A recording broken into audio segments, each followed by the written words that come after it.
Like, do coffee.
3 o'clock. All members are present, all commissioners are present, and along with Charles Redd, city manager, Bobby Pickens, city attorney, and Mark, your last name? Parks. Mark Parks, Yeah. with a Clarion. Okay, Commissioner, you want to lead us? Father, once again, we come before you to give you thanks and to praise you and to lift up your name. We continue to petition you to continue to bless our community, bless each commissioner and their family and all our citizens within our community. We ask this in your son Jesus' name, amen. Amen. Pledge allegiance to the flag of the United States of America and to the republic for which it stands, one nation, under God, indivisible, with liberty and justice for all. Thank you all for being here today. And with that, Charles, I'm going to turn this workshop over to you. Thank you, Mayor. I'm going to kind of summarize what I put in my cover letter for you. To recall, last September, I came before you with a budget in which we requested some reserves in order to make the revenues equal expenditures. We wanted $69,228 from what we were calling reserves, which is fund balance. And I was able to show you that those, was a little bit more than that, actually would be just one-time expenditures, because you had a concern about using reserves for annual costs, which I understand. So you approved that budget. Then we came back in November, once we had closed out the previous fiscal year. It turns out that our revenues had exceeded our expenditures. We were told by a little over $150,000. So that was great news. And so not only do we not need the $69,000 I had asked for, but theoretically we have about $85,000 to disperse in the adopted budget. I think in years past, what would happen is that 85 would just be put into fund balance and put away. And so we had needs for it, I felt. And so I was asking Jim Drake was with us at the time, what's the exact number so we can allocate it. And he kept having to put me off because of the depth of the forensic work he was doing to figure out. Turns out there was quite a bit of funds that were sort of informally put aside, were not given to me as a fund balance, a reserve, to the tune of about $559,011. So that's the number he gave me. It was funny, so I got your number. It's not the 85,000. It's $559,000. So, so that, the good news is it wasn't negative. It was additional funds, and I think some of that was, as we'll talk about, was for a fire truck and things that were kind of goals in the past. So, this first slide, he recommended a couple changes. For instance, in other government general department, we gotta find my laser. I guess historically we had counted the transfer to the CRA of the city's portion of the tax increment as an expense of that department. That's $74,550. So for accounting purposes, he's taken that out of there, and we're going to call it a transfer out. It's not an expense of that department. And then also we were awarded a FERDAP grant, $50,000. We need to show that, add that to our budget, as well as the ARPA funds, and then we got some reimbursement from the DOT grant for paving Central Avenue. We spent the money last year, but the money came in this year, so it has to show that as revenue. So those are the changes he pointed out, in addition to the $559,011 in undesignated funds. So that's kind of where we are. This first column is what you approved, showing that we needed $69,228, and that would have meant we'd have had $960 in reserves. So first I want to talk to you a little bit about why the revenue changed. We had calculated our ad valorem at 100% collection, and Jim felt it's a better practice to calculate it at 95%. So that actually reduced our projected revenue by $31,595. And then he recalculated the option gas tax and so forth based on standard, I forget the name of the index he used, but actually gave us a little bit more money in 6-cent gas tax, a little bit more in the local option gas tax, a little bit state revenue sharing, and the half-cent tax, another 13,000. So then up there you see also the ARPA funds, the $50,000 part for that grant, and the $67,000 in the DOT grant money that we got back in this fiscal year from last year. So that accounts for this $871,515 increase in revenue.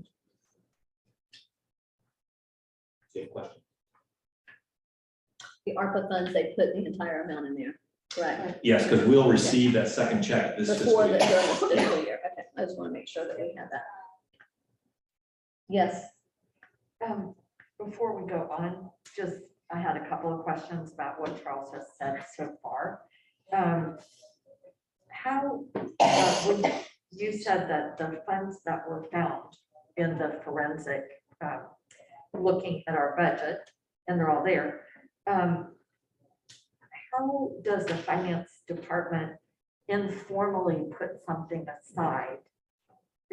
That means that it's in our accounts, but it doesn't show up in the budget that we publish, is that right? Mark, maybe you can address that. And I don't need a really long explanation. Yeah. Like, yes would be good, or, He indicated to me it's kind of a practice sometimes.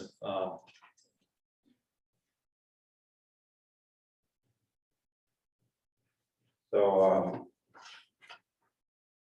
really, it's still there, but it just goes into another category, typically below the line. So it's not technically designated, but it's earmarked for another purpose. So, when you do the financial statements at the end of the year, it's not money that's technically restricted.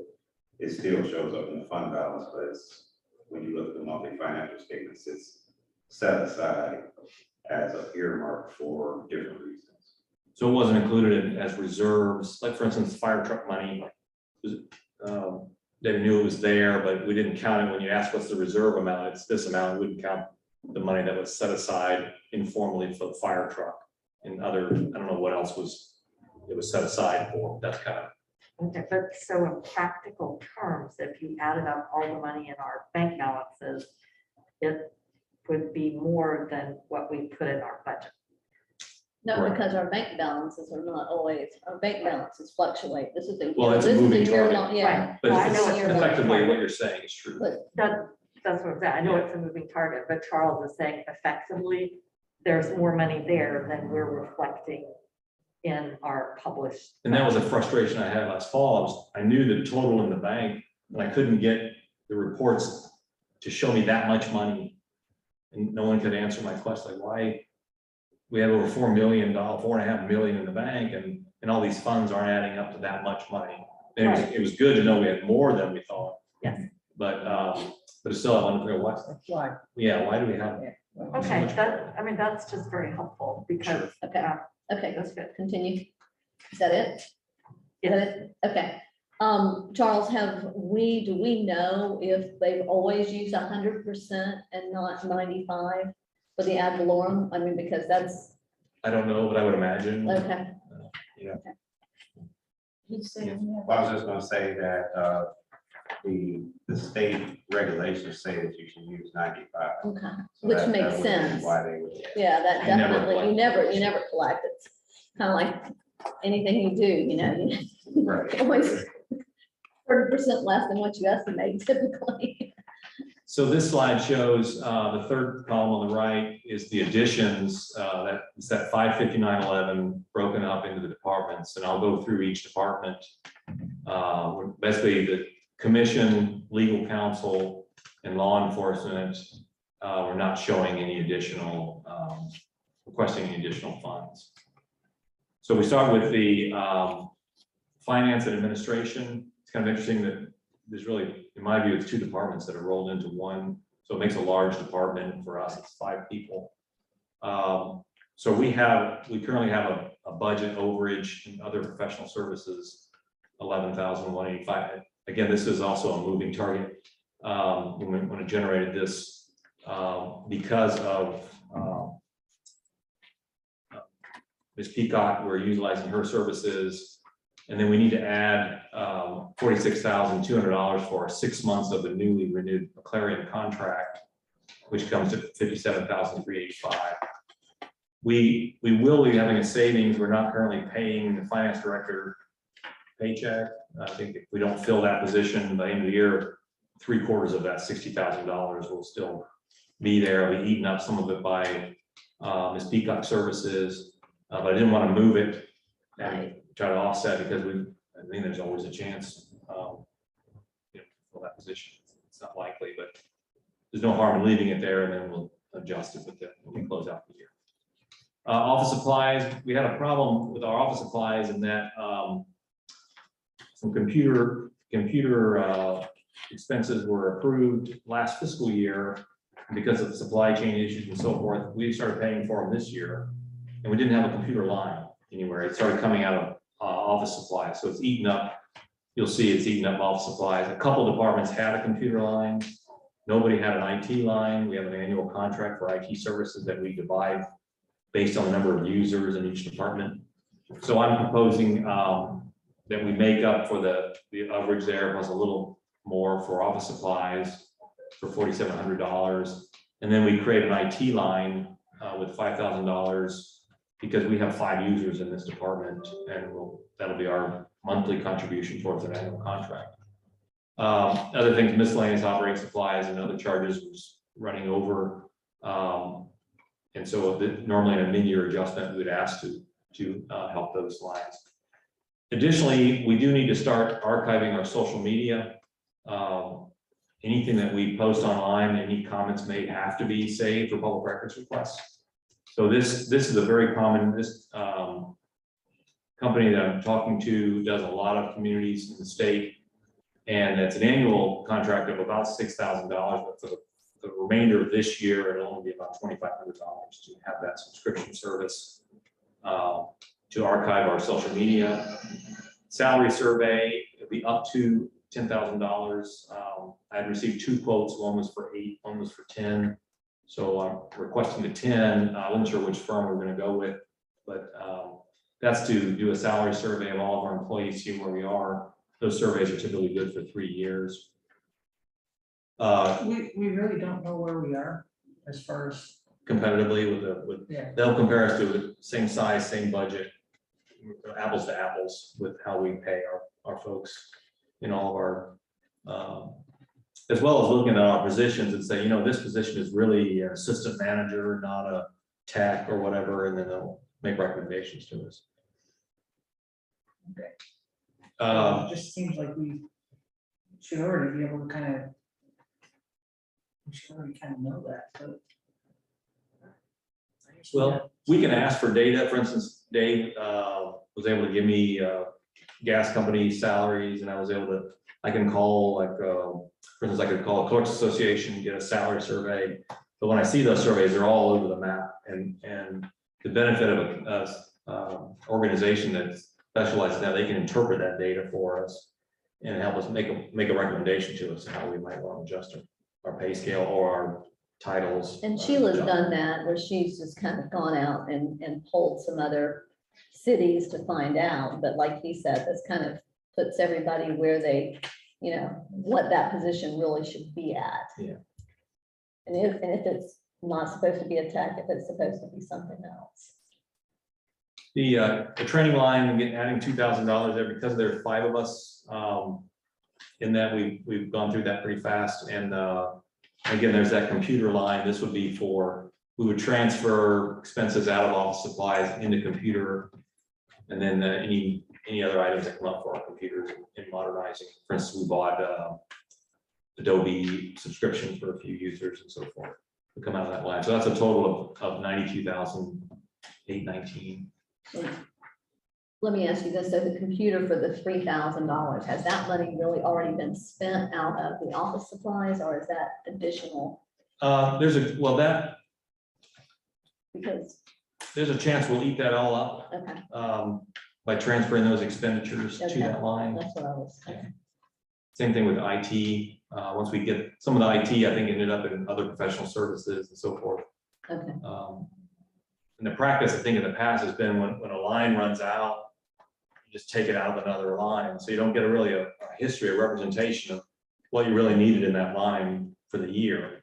So I've instructed folks to, let's go ahead and have it go over so we can see that. And then when we build our budget next year, we'll understand where we needed the money. Otherwise it hides, you don't know that you needed more money for equipment because you start paying for it out of repairs or something.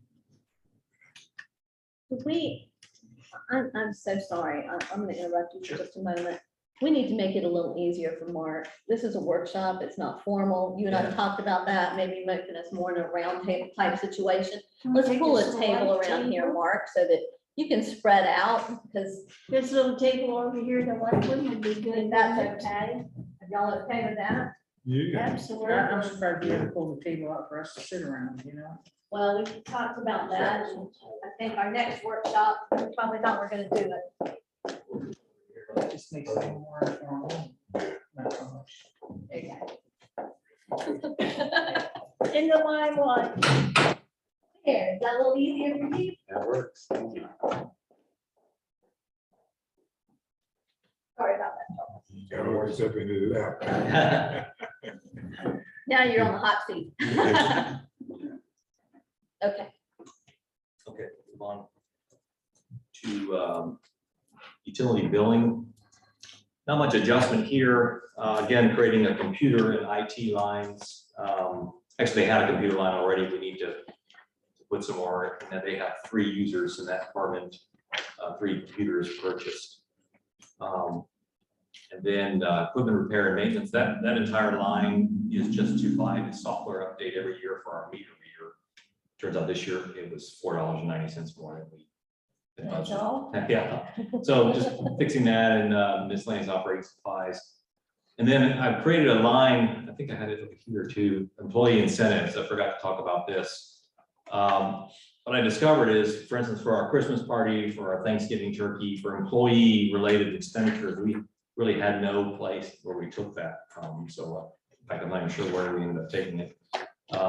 So, and in the future, as we complete our rebranding, we'll want to, buy mugs for the employees, staff, and shirts, and really kind of provide things that are for motivation and employee morale. So, the administration and finance is sort of the big fund. Not only there's 5 of us, but for the Christmas party or the larger events.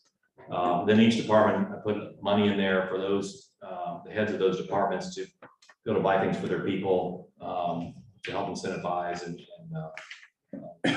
do things for the employees. So this department comes to the $7,967.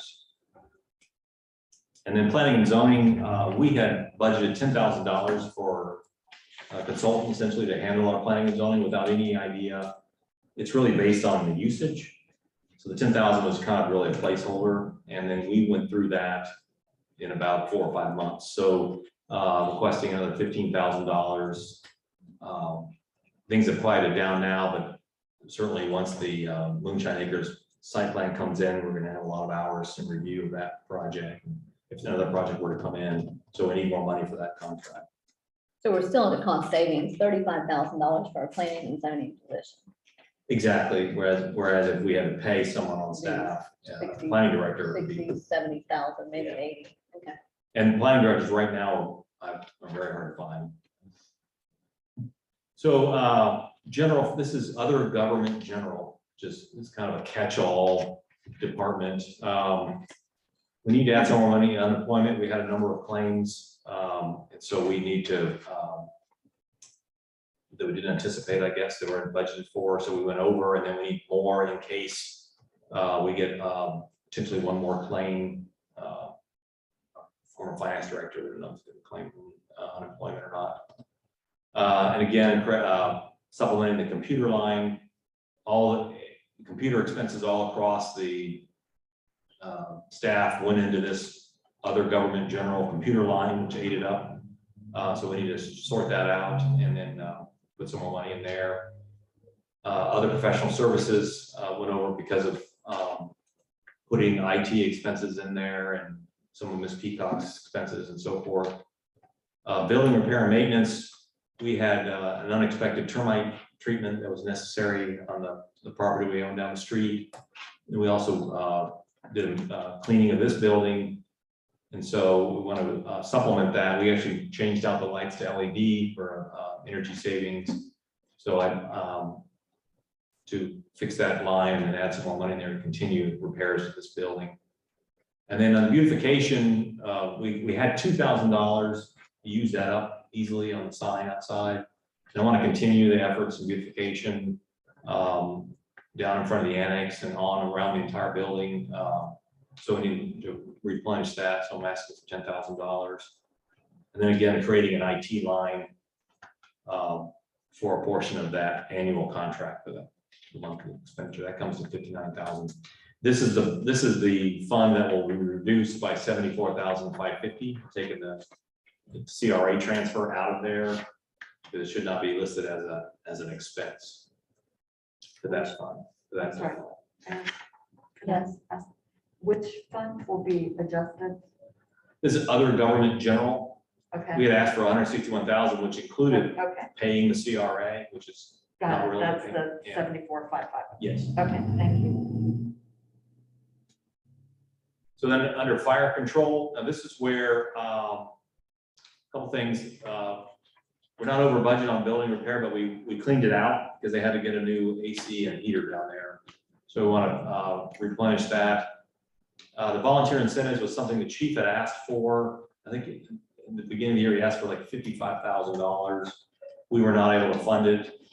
So I asked him, well, what about for the rest of the year? So requesting $35,000. And we don't know if we could sustain that ongoing, but the idea is that he could report back to us that it worked or not, that it got more folks volunteering, increased the number that he says we're missing. We used to miss generally about 20% of calls, meaning we were unavailable. Now it's getting up into 30 and 40%, he said. So we want to attract more volunteers. So this would be an effort to see if his plan would work. If we want to try to fund that every year. Again, the employee incentives for the chief to work with. And then this is the 200,000. I guess there was an informal policy or a decision made a few years ago to put away $100,000 a year to match a grant, because a new fire truck starts at about $600,000. So, so this, and Mark, we probably have to move this out of here into a capital expense. I don't know what the proper accounting, so maybe it doesn't even belong in here, where we formally have a line. And then you can decide at the end of the year if revenues exceed expenditures, we want to put that in the fire truck fund or actually try to put a set amount in the adopted budget for a fire truck. The chief feels like we've still got a few years before we're really going to need a fire truck. That gives us time to keep putting money away. And then again, creating an IT and a computer line for that department. So that's why that total is 244,100, because $200,000, I believe, was intended for a fire truck. Let me ask you, so under equipment, the 200,000, that's going to be put aside for a fire truck, but what about other equipment they need? Well, he has, right now the county has been paying for the equipment down there. Yeah, so this is, I'm trying to remember if there was anything in that line. Let me see what was the question.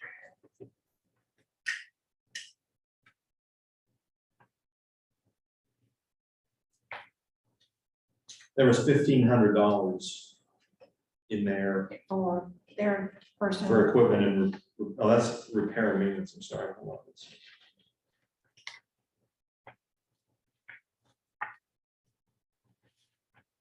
I guess that would be a new line, but it probably really doesn't belong there. Mark, does it need to, shouldn't be in there, it should be in a capital improvement budget. Exactly. Yeah.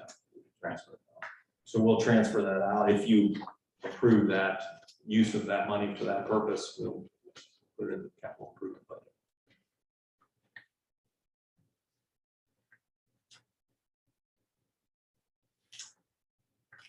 Okay, and then Code enforcement. Not much there other than creating the IT and the computer lines and an employee incentive line as well, $3,200. And then now in our streets department, I'll start at the bottom here, gas, tires, and oil. We haven't gone over yet, but because of gas prices, we just burned through. I think also in our parks department, you'll see we've used up our gas budget, so we need to put some more money in there because of the increase in the cost of gas. And get the employee incentives, and then this improvements other than buildings, and just it shows that line because we have some expenses coming up. You know, the stormwater issues at the end of Lake Avenue, where Lakeview and Lake meet, and the water rushes into Mr. Tatum's yard. We need to actually design a solution there. My concern is we do a little patch and we just move the problem to the neighbor. So I got a proposal from our engineering firm. So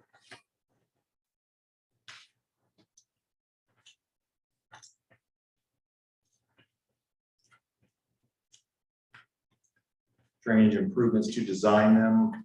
So before we could go after a grant, we really need to have a design in hand, so that we have a budget and deliverables and so forth. Would be for engineering design and topographic survey would be $6,000.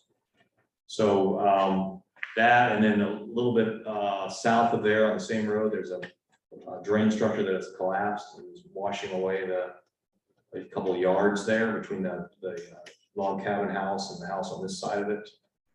We need to probably sleeve that pipe. That'll probably be $20,000. No, the other one too, we've got that problem down at the bottom of Florida and I thought like, that was just debris. And no, she's still having issues, she still has issues. with that. so what I did with this was all the money that was left, with Parks is next, but I put into streets improvements to start designing and hopefully doing some of this work and going after grants. Because those are going to be expensive projects, and we have to. Mr. Tatum has contacted the state representative, state agent, got all of them calling me saying, "So what are you doing?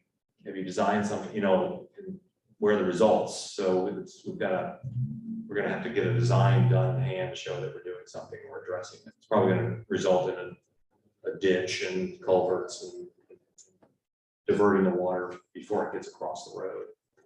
Well, we have to do something like we've done at the bottom of, this is Central, right? I know Central Maine. I've lived there all my life. Can you tell? No.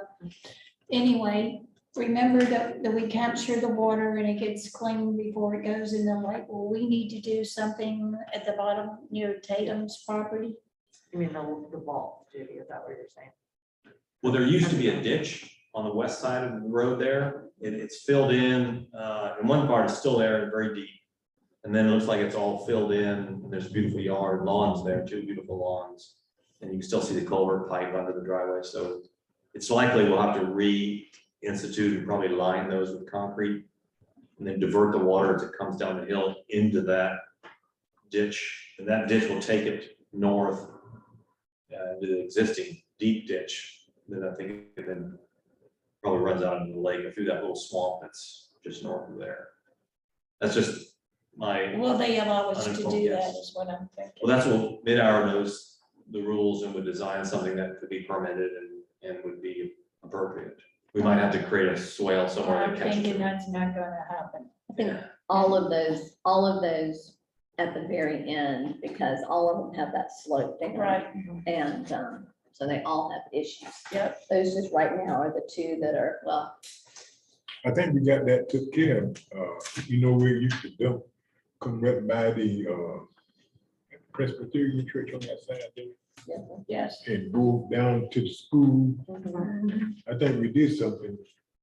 Did we get a grant or something? I can't remember now, but it used to be terrible there. Yes. But we got it Flooded going, all the yeah, time. I think we got it going underneath. Yes, underneath that street. It goes right, I They think it goes closed right there. Right. Mayor, I have a couple questions, Yes. just so I can make sure I understand. So on Lake Street, I thought Mr. Tatum's issue was actually lift station sewer? I thought it was a wastewater issue. There's two issues. Okay, for Mr. Tatum's property Yes. alone. So one is a wastewater issue, is that, Yes, and we've addressed that. okay, wastewater is fixed. Yeah, well, the pump-off valve is still in his yard. He wants that moved out of his yard, Okay, but it was for his protection, so we're still working through that issue. right, but then, so at his location, there's a wastewater issue with a temporary fix, and then there's still a stormwater issue at Yes. his location. Yes, But then you're saying farther south on his street, there's also another, At the log cabin, yes. right, there's another runoff issue. yeah, where a pipe structure has collapsed or somehow come open, Right, the water's pouring out and washing away the okay, land. that, I mean, that's very typical, and actually, well, my other question is, so you put 102,394 in there. And so do you think that that is going to be consumed by all the design work and the drain structure work that you want to do? I don't know, that was just sort of the leftovers, trying to Okay. gather up as much as I could and put in there to design the one issue we're gonna put a camera down in a collapsed pipe and then see if we can sleeve that and actually fix that issue. And potentially design the other issue at Florida. Yeah, I also got a writes me all the time about that. She's an estimate on designing the roundabout we talked about. Yeah. To create a roundabout that we could actually just plop in a kind of a centerpiece. But just to design that, engineering design is $15,000. So then we could use it over and over again, but the initial cost would be heavy. Would you have room for that? Not There's there. room. What, a roundabout where? This one would be for Pine and Reed, Yeah. that four-way stop. We eliminate the four-way stop. They don't need one, they don't need one. Around. Okay, but then I have one more question just about this line item. To actually do all these fixes, the engineering, the grants that we would be needing, do you have a ballpark idea of what we're talking about to do the fixes? No, I have no idea. Till they're designed. Got it, okay.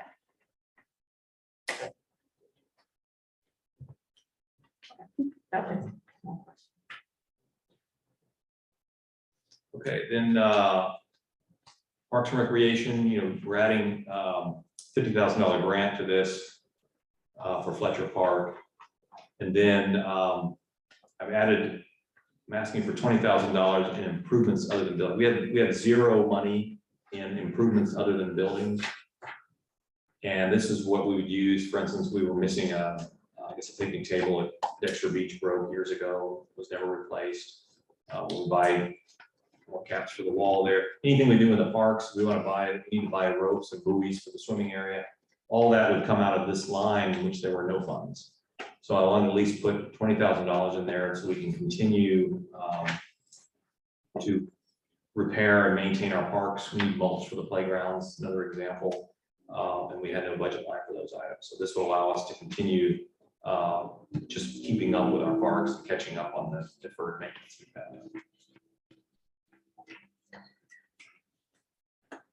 I'm not ready. This is it for the general fund. I can go back to the summary page.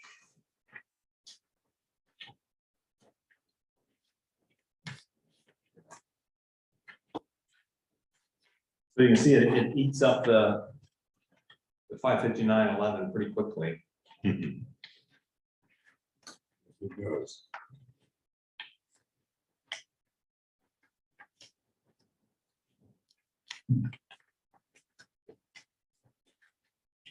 That's a good question. Yes. In our parks and our, I know we've talked about, right now, we're down one employee. We're trying to hire one. We've got one that possibly is gonna go based on he might back off to 3 days a week. What is the possibility of us adding, how much would it cost for us to add one more employee in there and possibly look at somebody that has some construction, that type of experience? I mean, we've talked about this, so that maybe that will help us too in some of our other costs, if they can go in and help and do some of these fixes that we, just some of our just general maintenance that we have to hire somebody or, I would love to do more in-house. However, we tried to add a position the current year, and that would be a repetitive cost that I'm not That would convinced be. we could you don't think we could? just, I mean, I'll know once we project next year, and I'll come back to you with the draft budget. We may ask for another spot if we can afford it, but we weren't able to fit it in the current. Actually, in hindsight, we look at the revenues over expenses, we could have funded it. So my recommendation would be let's try to fund that in the new year. Okay. Yeah, because I was gonna bring that up, and I thought we probably have to fund that in the new year. A lot of things that I think we ought to fund, we also maybe should go for a full-time Pam's job. Code enforcement, Code yeah, enforcement, full-time you know, code full-time, enforcement, yeah. Code enforcement officer, but this isn't probably the time to talk about some of that. I'd like us, if we could though, to look at that. I think they need that. I think they could use that, and with Yes. one backing off a little bit, that's gonna just, the workload that they're gonna have, so. And I think when we start looking at hiring, what Michelle was saying, we need to start hiring people with some background that really kind of can do Some some. variety. Well, it's not the variety. I mean, it's one thing to bring somebody in and train them, but it's another thing to actually bring a person in that's trained. And so, we should be considering some of that. It's usually a little more money, but it's worth it. So, I think that's what our city manager is trying to do, get on the search by, finding out, because we're going to pay to get qualified people. And you can look at McDonald's shot this hour up to 16, when it's $16 an hour, so we just can't just sit there and pay somebody $13, $14 and look for them to do a superb job, even though we got our finger across which thing that they can do, but you have to pay. Yeah. I just offered a job this week. Getting too old for it, but the people put my porch on. Offered you a job. Jump on it. But anyway, yeah, it's just, we have to, I just think we have to think a little bit more about all these things. Well, as we build the new budget for next year, the priority is going to be our people. So Yes. we're able to give them a performance raise, a cost of living raise. We're paying them that with the study done. We're paying, and then we'll kind of see what we can do, how much stuff we can get after that once We gave them a cost of living raise last year, and unfortunately, their insurance costs went up, and it And it just changed it. ate every bit of it. We do that. It ate every bit of it up. In the years in Crescent City, that's what always took place. It always happened when I was And that's working. exactly what happened. As soon as Time we we did raised that, our salary, other cities carried they past that.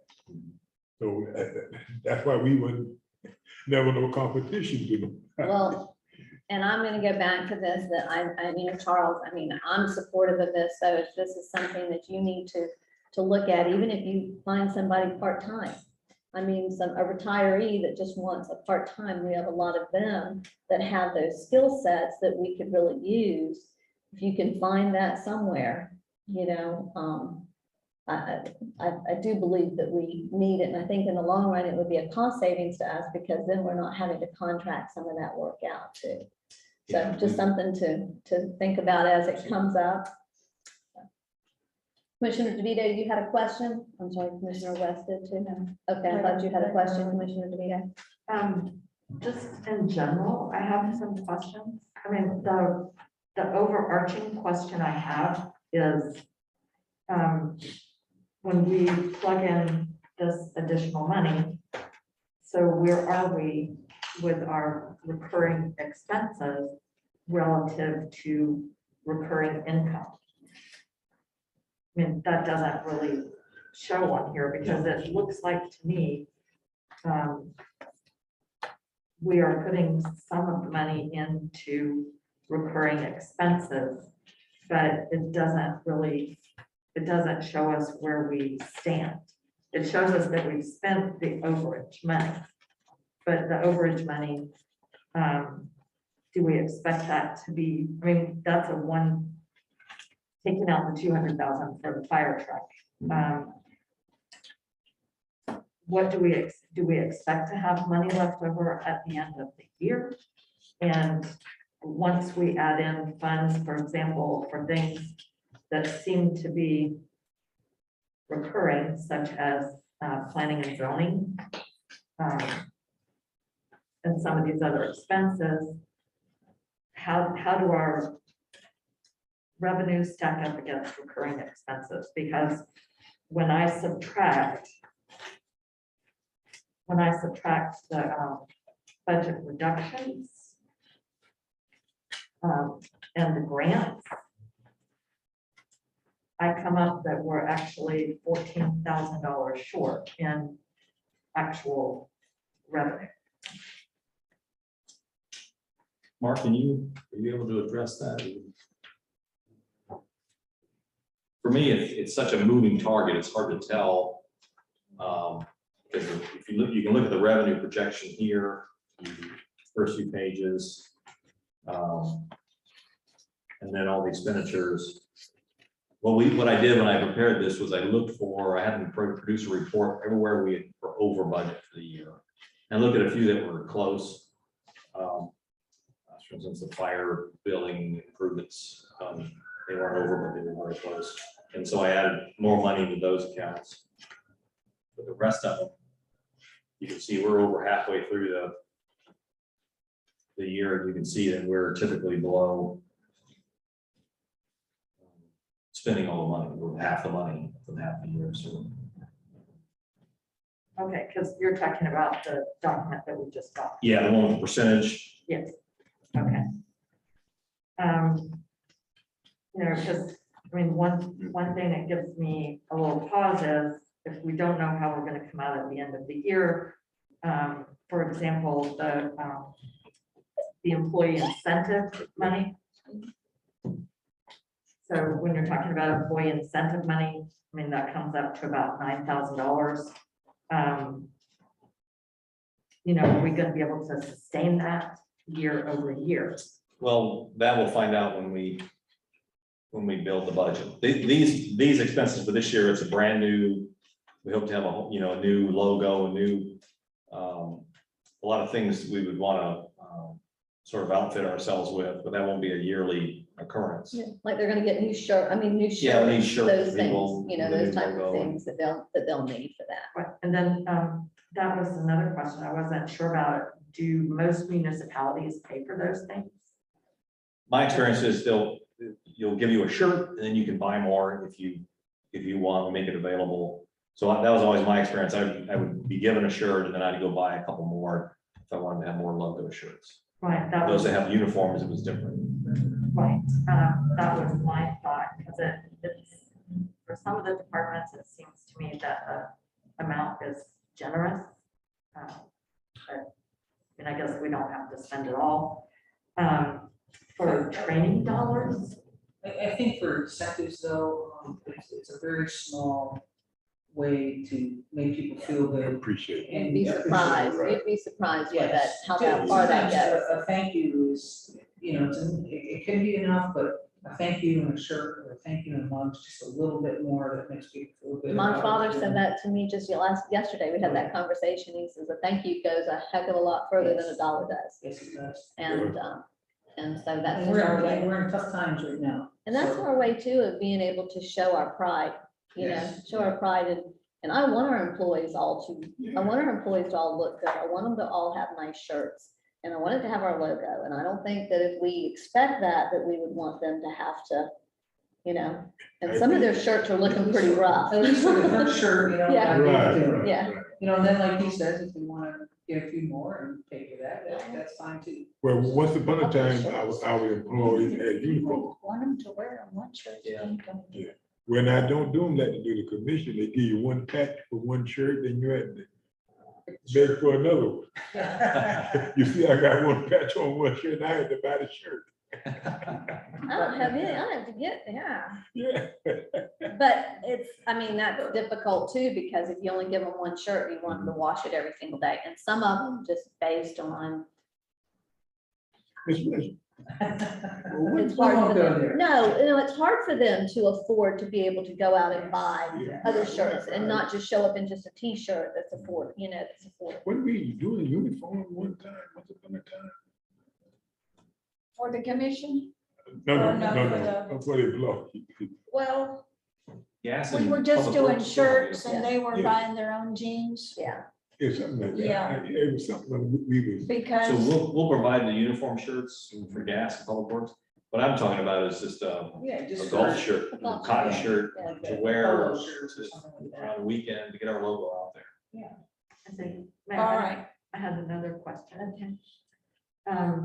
Let me see if I can find where it was. Oh, I saw money for training in there in some of the departments. Yes.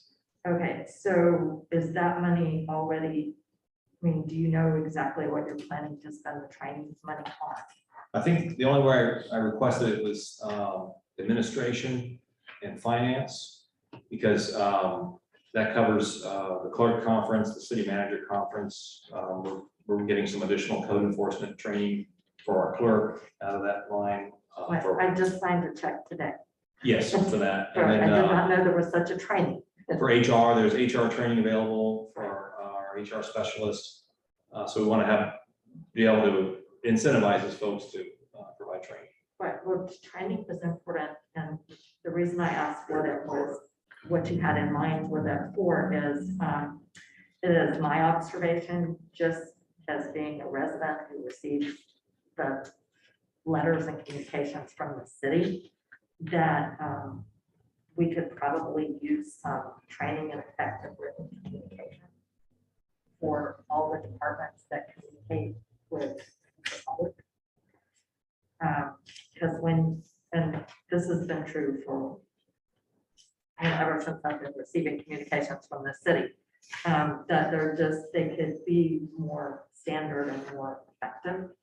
I don't know how much that training costs, but I think that would be helpful. And then I don't know if there's any kind of training for public works to like identifying and fixing hazards.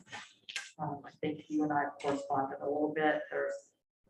There's a variety of things that probably should be fixed or recognized or identified, preferably by our staff, before somebody from the outside brings it up. So those are two trainings. I was wondering if there was sufficient money in the budget, if you could look out for those. And this is, I guess, how we build our budget.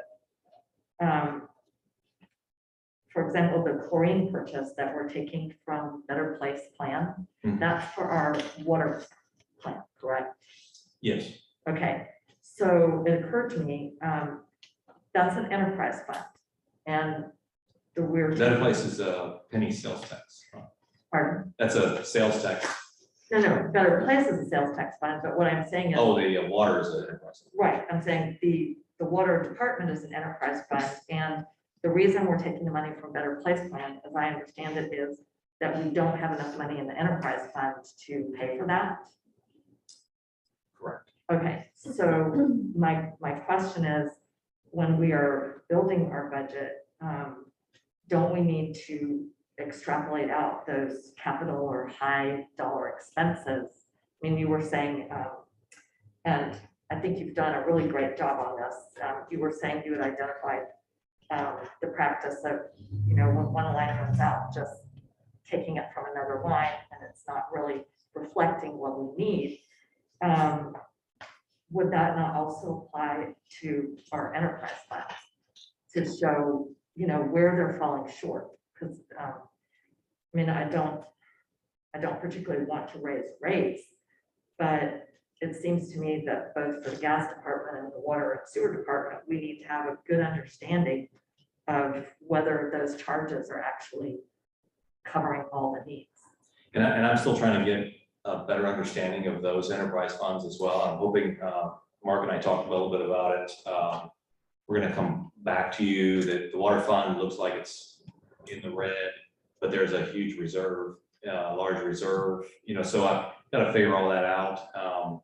And we have some more purchases, meters and so forth to continue our meter conversion. So we're gonna come back to you with sorting out the water fund, the sewer fund, and actually we'll have a budget amendment next month for natural gas because the big grant, the DOT, $1.6 million money, we're starting to pay those expenses, and they're starting to pay us back. So we need to amend their budget to include that. So there'll be more conversation on the water fund and the sewer fund before we build next year's budget, because we got to figure out what's going on. Right, and this is a comment for my fellow commissioners as well as you. I'm really getting concerned that the Better Place Plan money is kind of our rescue money when there's a big expense that we need. Whether it's a truck or something for the water department. And maybe last year during the budget process, or when we talked about buying a bucket truck, I had asked if we could have an inventory of that major expensive equipment that the city has and a schedule for figuring out when it needs to be replaced so that we could budget for it. I mean, typically, at least for the last 3 years, it's been something's breaking. Where do we get the money for it? And it seems to me like, I don't know what Clarion has to say about this, but it seems to me that we should have more of a handle on those major equipment items and be able to plan for them. Beautiful point. Yeah. So Beautiful if point. I could, I would speak to a couple items. You mentioned the budget and where we are as it relates to one-time items and continuing items. So what we'll do is to come up with a projection. So what I typically do in a budget setting is we have where we project that we'll be at the end of the year. So I'll work with Charles so that we can get to that. The other thing, what you're talking about is my typical practice is to have like a replacement plan. So where like the cars, how long they'll be in use, the trucks, et cetera, so that you are starting, which you are doing with the fire truck, for example, where you're building up the funds so that when you have that expense, it's not a big hit, you're already planning for it. So we could do that to look at some of the major assets and kind of plan out what's going to be due when, so that you're ready to tackle it without some major, hole in the budget. So those are the things will do from a Clarion to look at the budget. So maybe for the next meeting, we'll have a projection for this year to kind of look at where we're looking. It's kind of hard to, get that information from these reports right now it's showing that we are at a slight deficit, but it's timing differences in the revenues and expenses. So that's not really an accurate depiction of where we look at being at the end of the year. So we could do that and then put you in a better position to make those decisions. Normally you do that, when you schedule, like a 5-year schedule, 5-year, Yeah, typically 5 to 10 5 years. years, 5-year schedule on that. And it's not unusual for penny sales tax money to be the fix to help with Yeah. large equipment purchases or big projects where you can put a sign out there that says your penny at work, and so the public sees big improvement projects or things that don't, like, for instance, our public works is looking for another pole barn. We have equipment that just sits out in the sun. And so that's a big expense that doesn't fit in anywhere. That could be a penny sales tax thing. We handle that to help our equipments, Yeah. over Extend the time. So, life, yeah. extend the life of that equipment. And I know Jason is concerned because he's looking at what happens when he has to replace that. So that should give him a little bit of ease, knowing we're at least put that We're away. working Because he and I towards have had that conversation before that they haven't done, that they haven't done that in the past. The other thing I did want to add, I'm sorry, enterprise funds by definition should be self-sustainable. So I know nobody wants to raise rates, but we just want to look at and make sure that they are sustaining themselves Otherwise, it's not really an enterprise. Well, and we had that conversation. I mean, this isn't catch me by surprise because we had that conversation when we were going through the budget that our enterprises are not truly operating as enterprises right now. And that we're the saving them. And we did some increases. We increased, our turn-ons. We Just the increased- gas. Yeah, the Gas, gas we yeah. did. Yeah. But water's just right there behind it. Water sewer's right there behind it. So We saw, if you noticed in my CM report, our gas director reported that we charged $250, I think, for a new gas hookup, and it costs us about $400 to do it. So that's something we'll look at as well. At least I'll recover our costs. Along that line, I'm thinking about cross-training. Yes. Do things come to a halt when an individual employee just, well, let's say you get upset and walk off or get sick? We never can tell. Out of the years that I was employed with FPL, before I retired for the 35 years, I could do anything. I could climb a pole. I could do the administrative part of it, which I started out in. I could do all of it, cross-examine. And all the employees. Right now, just let me bring up one. Hold on, secretary there. Get sick and be out for a long time. Who gonna fill those shoes? All gonna fall in there on you? No, I can't read my own writing. so- it's kind of funny, but I'm serious. I want to believe in cross training employees. Some don't like it, but you have to cross train. Let everybody get an idea at least what the sister doing in that office. She's tried to cross-train me and it just hadn't worked. She couldn't work. I did try. Trustee. Mayor, could I follow up on that? Yes. Commissioner Banks, I have to return the comment. Excellent point, and it was something I'd made a note of because actually I think when Clarion first pitched their services to us, I can't find the document, but I remember that was something in there. And I think they were speaking mainly to finance and secretarial, but you are absolutely right. We have a very small staff. So, if one is out and there are vacations, I remember when Deb Wazowitz was here, when she was away, sometimes it was, we were pretty much kind of at a standstill on something. So I think that is a great point. I don't know how much money it costs or if it costs any money. We are working right now within departments, cross-training, Kristen on Jessica's duties. And back in finance, we intend to cross-train between Jill and payroll and so forth. So, and then eventually cross departments, in the event we have people out first. I tell you the reason that came to my thought, because we had an incident here in this city where the meter reader, the gas meter reader, just got mad and left. We rushed somebody else in that position, and the city lost. Well, we had to build, we had a whole lot of customers. Upset. Had Very a upset. rogue Good reader. meter reader.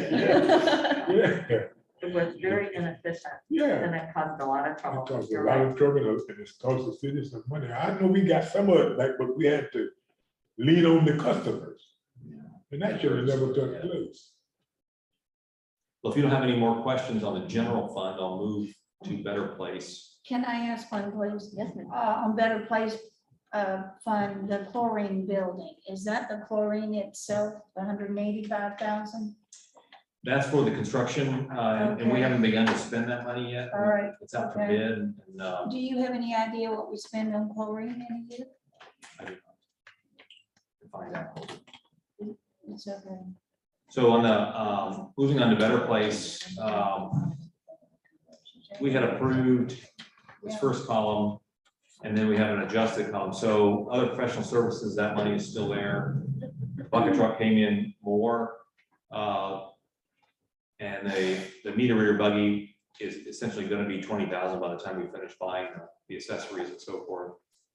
The generators, we tremendous savings there. We budgeted 70,000. We've got them for 28,550. Actually haven't come in yet because of supply issues, but they are on order.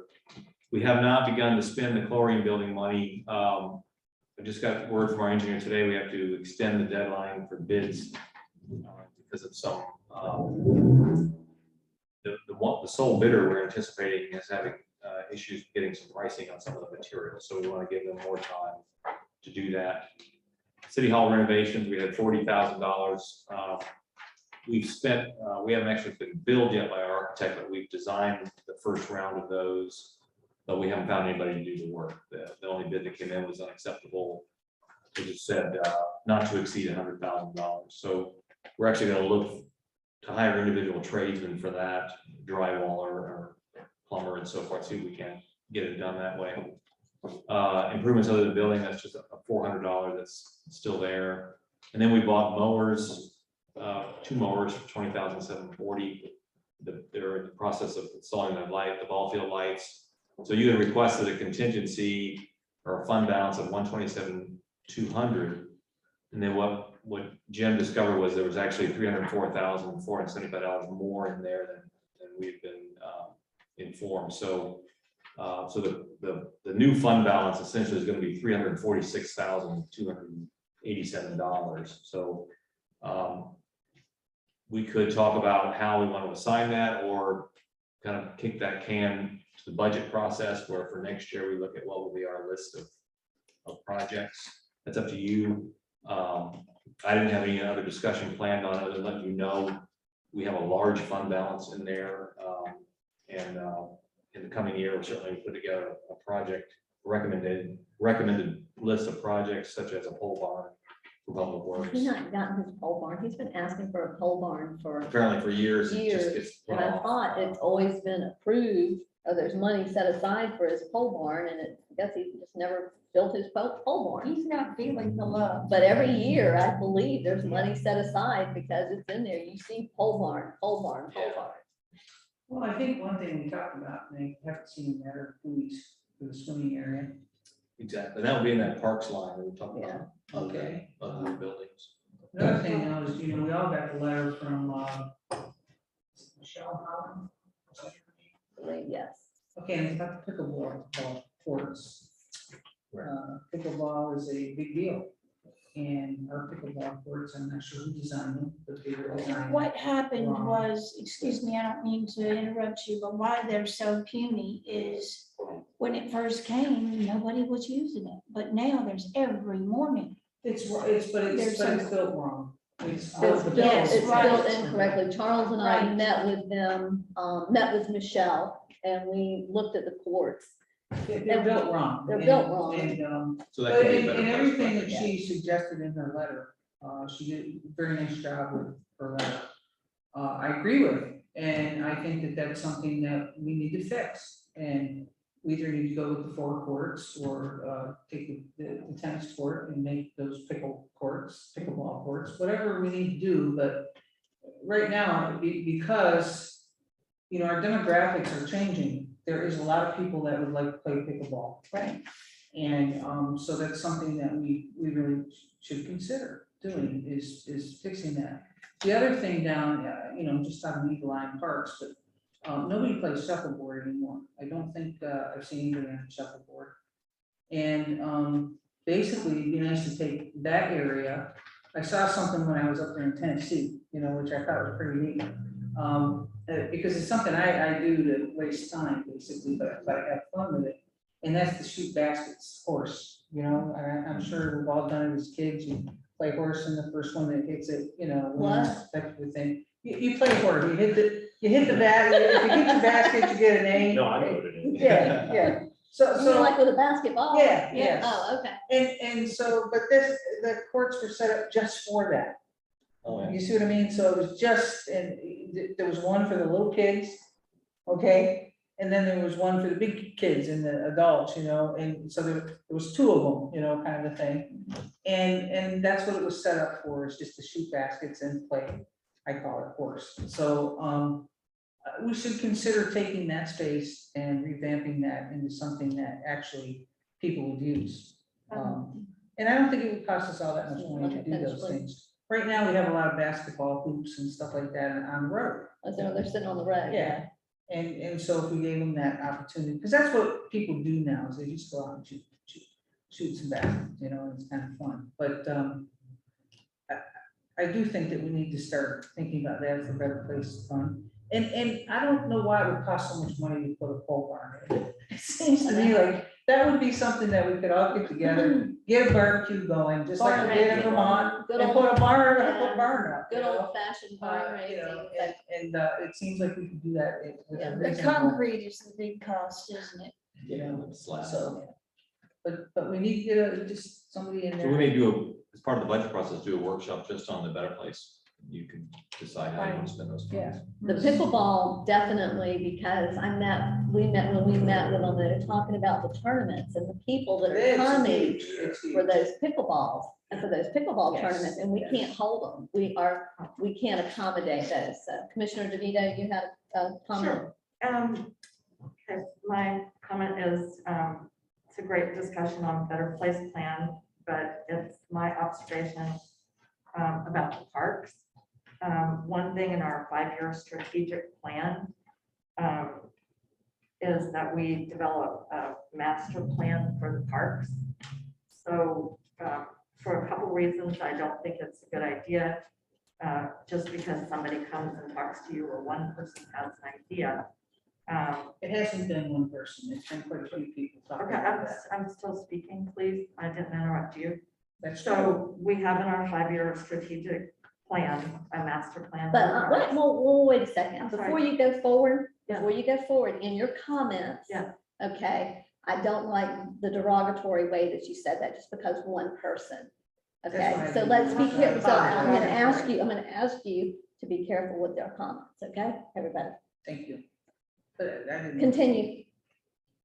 I'm sorry, I don't even know where I was. I wasn't being derogatory. I'm trying to say that some people speak up and come about an issue, but there are other things to be considered. And so I think we need to let everyone weigh in. For example, some people do play shuffleboard and those courts are used. So I think we need to have a larger discussion. And yes, I think a workshop on Better Place Plan Fund would be a good idea. We didn't come prepared to talk about it. There's some issues that we've discussed, but I don't remember that we voted on. For example, we've discussed, I guess someone mentioned buoys and ropes for Dexter Beach, but I don't recall that we ever voted on a design for that or that the commission voted on it. So anyway, I guess what I'm saying is ideas have been shared, but we haven't had a workshop or a consensus or voted on any of these things. And I think that as we do that with our parks, that should be on site, boots on the ground, let's get out there and us have workshops at those parks. I mean, I talked to Doug Thompson about pickleball, and if he had his way, he would buy Skip Miller's property and put it all into pickleball, you know? Yeah, It's a big deal today, it really and is. I've had some residents, and like Oh, I said, yeah. we went out there and met with them, but I think that if we go out there to the actual park with a workshop and we allow the residents to also come and be part of that, to interject what they want to see with these parks. I think As we did. build that master, I agree with you, we do need to get on that master plan sooner than later. Because there might be some grant opportunities and we need to have a plan in place so that if we don't want to miss out on those, if it's available. But our parks definitely need some work. Our parks need some The work. plan would It needs be some updates. Yeah. The plan would be expensive, yeah. $150,000 in that range for a master parks plan. And But then we'd have a list of, a to-do list of where our plans, our parks were going. But can we not, I think we can do that ourselves. without- I was gonna say, can't we go out and kind of build our own master plan as best we can, just to see, because it's a lot of money, $150,000 just to, so. Commissioner DeVito, you had another comment? Sure.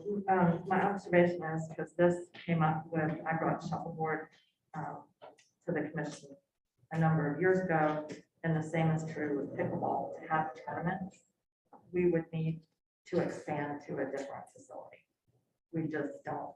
There's, We're not talking tournaments per se, we're just talking enjoyment, you know, and a lot of times there'll be a large group would be, when I used to do it in Orlando, we had 4 courts, and it was maybe, 15 teams, and we all just kind of tag team, you know, and it's something that, what do you call it, when you get a bunch of group, you know, you lose, you go home. Right. You know, you win, you go to the next round, it was just, it's pickup, you know, it's a pickup game, and it could be a lot of fun, and it's not necessarily an organized type tournament or anything, it's just kind of good, clean fun. I have a question. Yes, ma'am. You might know this, Lisa, because you're right there. In the afternoon, right before dark, there's a large group of young people that are on the tennis courts. They're not playing tennis. What are they doing? it depends. Some of them are dancing. Mhm. It's actually I've been. seen that. Right, there's different groups, and I think we're gonna just address this in park signs. There's a lot of activities, people do play tennis, I see that a lot, Ralph and I play tennis, it's one reason we bought the house. But there's a lot of activities that take place on the tennis court that are not tennis, and some people use it as a semi-picnic area. They bring chairs, it's scraping the courts, they bring food, it's degrading the quality of the paint. Well, this looks like older teenagers. No, too. no, I know. I know what Yeah, they're doing. they're- I've gone over and talked to them, Okay. and I was out there with them the other day and was listening to them and watching them. And so what it is in our Hispanic community, they have that 15-year celebration when you turn 15 Quinceañera. years. Yeah, it's Right. quinceañera. And so what they're out there doing, and you'll see them to watch them, it's wonderful. Yeah, I love to pretty go neat. over It's and very watch. neat, yeah. They're practicing their dancing for For their that party. event. And Okay. usually you'll have your 15-year-old, she's there, and then she's got her court, and they're practicing their It's pretty dancing, neat to watch, and really. so they were Lot of fun. out there Tuesday night, and I was really enjoying watching them Yeah. Tuesday night, Yeah. and listening to them. So that's what, when you see them out there Okay, all right. dancing, that's I've usually just what they're seen it practicing. several nights in the last couple of weeks, and I'm going, Yeah. they don't look like they're destroying or anything. No, I not- just wondered what was going Yeah, on. the There's- dance. It's good sized little crowd. Yeah, it is. And sometimes they get into other dances that they're doing, but that's where they're practicing. They don't have any place to practice. When we turn the court lights off for the winter festival, for the lights, they had to go to the gazebo. They went to the gazebo and they danced in the gazebo. But that's where they go and they meet up and they I practice. don't have any And problem. it's just a safe area for them to practice. You know, and I just wanted to bring something else up, and I don't know where this fits at all, but, we've had a few incidences here right in the city hall, but also out in our parking lots that really, I think we need some cameras, for safety reasons. You know, there's some things that kind of happen,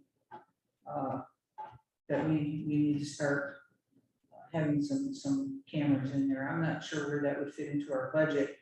But when you're getting cars vandalized out in the parking lot, when you have, Karen, who, somebody comes in and starts accosting her over certain things, public records or whatever, in a very,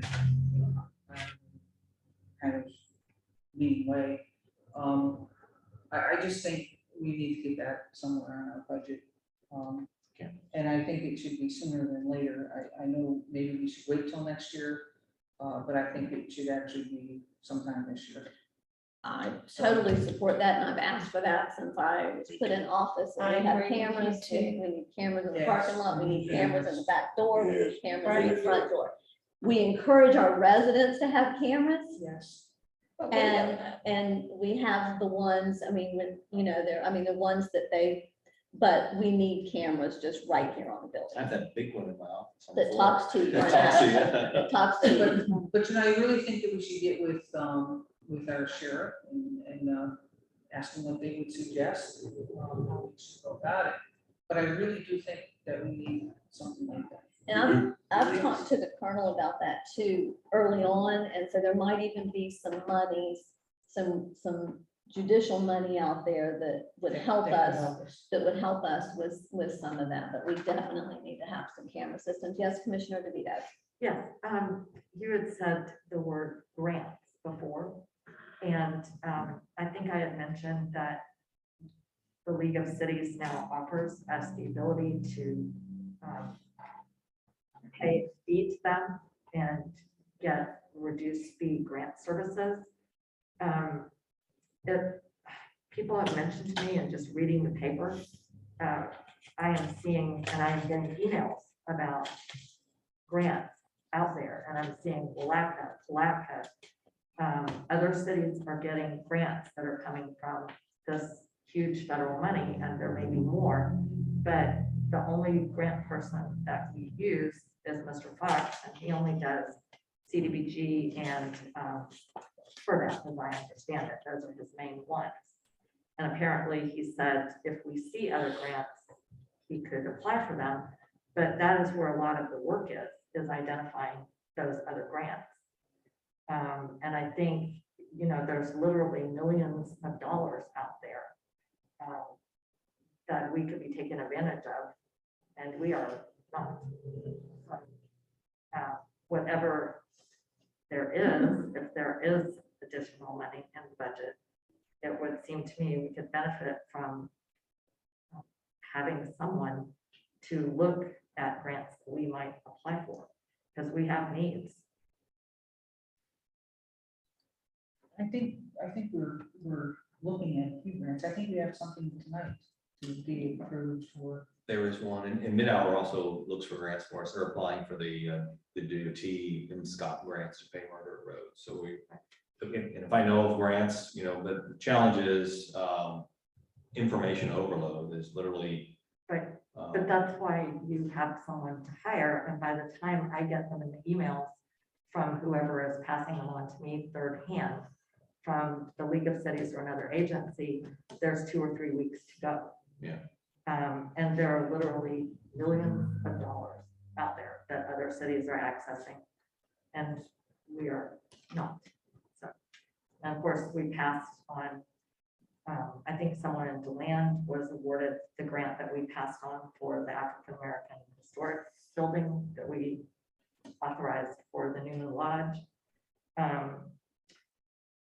And there's money that's out there, but we're not going to benefit from it if we don't apply. And you're right, we can't, it's a specialized area, and you need someone to look out for it. Well, and a lot of times it's not just the city going after it. I mean, you have a lot of 501 cities that she's, I always I know. say that backwards. Don't want to be fixed. So That can go after those as well. that can go after that for the city as well. So, you know, it doesn't have to be just the city. And anyway, I'm open. Yeah. So then the last slide I have is just the CRA fund. Actually, we need to reduce that by $4,313. I don't know specifically that all comes out of the central CRA. I need to find out, but I believe it probably does. It was just an over, still too much. So we'll reduce that slightly and take that out of kind of the other expenses.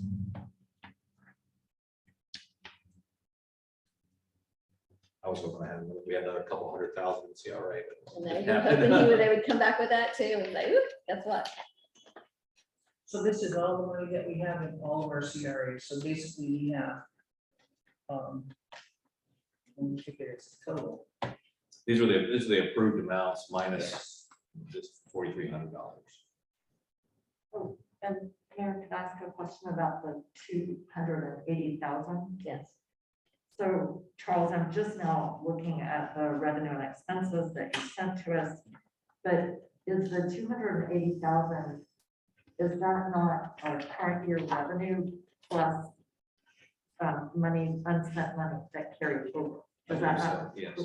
Because, and it's my understanding that our annual revenue for the, No, that would be the total, because our annual revenue is only about. Let's see, what is it? isn't it about 125 for the central CRA? I think so. I think that was the carryover plus this year's revenue. I think so. That's what I was asking. The 280 is Yeah, not, no, not that's not correct. this year's revenue, it's the carryover plus that. Is what we saved up from not spending, correct? Plus this year's revenue, Plus this year's revenue. projected revenue. Okay, I just want to make sure I understood that.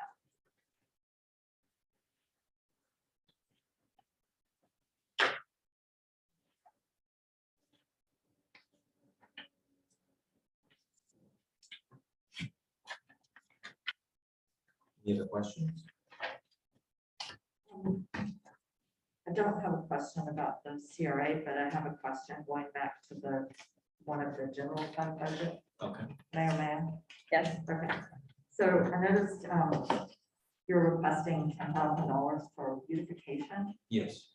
but you know, beautification is supposed to be something that the Tree and Garden Board helps with. But when I looked at the Tree and Garden Board plan, I didn't see that there was any discussion of future for providing for the use of the $10,000. Has that been brought up with the Tree and Garden? The plans for that money? We talked about they asked which funds were available. There's a tree trimming budget line and there's a beautification line. I told them that tree trimming has essentially been untouched and the beautification line was depleted. And I was going to ask for more money for beautification. They expressed an interest in it's kind of interesting. They don't generate ideas, but they want to comment on my ideas or anyone else's ideas. So I encouraged them that their opportunity was to generate ideas. If you want to see us beautify the boat ramp or put some more trees over in this area, you know, we'll welcome those. But there has been no, and I'll admit there's been some frustration on their part that I didn't bring things like planting caladiums before them and planting peanut and so forth. I didn't really feel that was a tree board issue. Well, I don't want to get into those technicalities, but I'm just saying, are you going to come up with more specific ideas? Because actually, and bring that back to us as to where those funds would be spent. As far as the tree board, I'm still basically letting them know we're ready to fund something. You want to do a project, there'll be funds there. No, what I'm asking you is for the $10,000 for beautification that you have in mind, are you planning to come back to the commission for approval of how you would spend those funds? I was not. I was just gonna start beautifying the. just like you did out here, just and the like I did sign, the sign, yeah. that area around the sign, that sign has never looked. It is absolutely beautiful, and people comment on it all the time.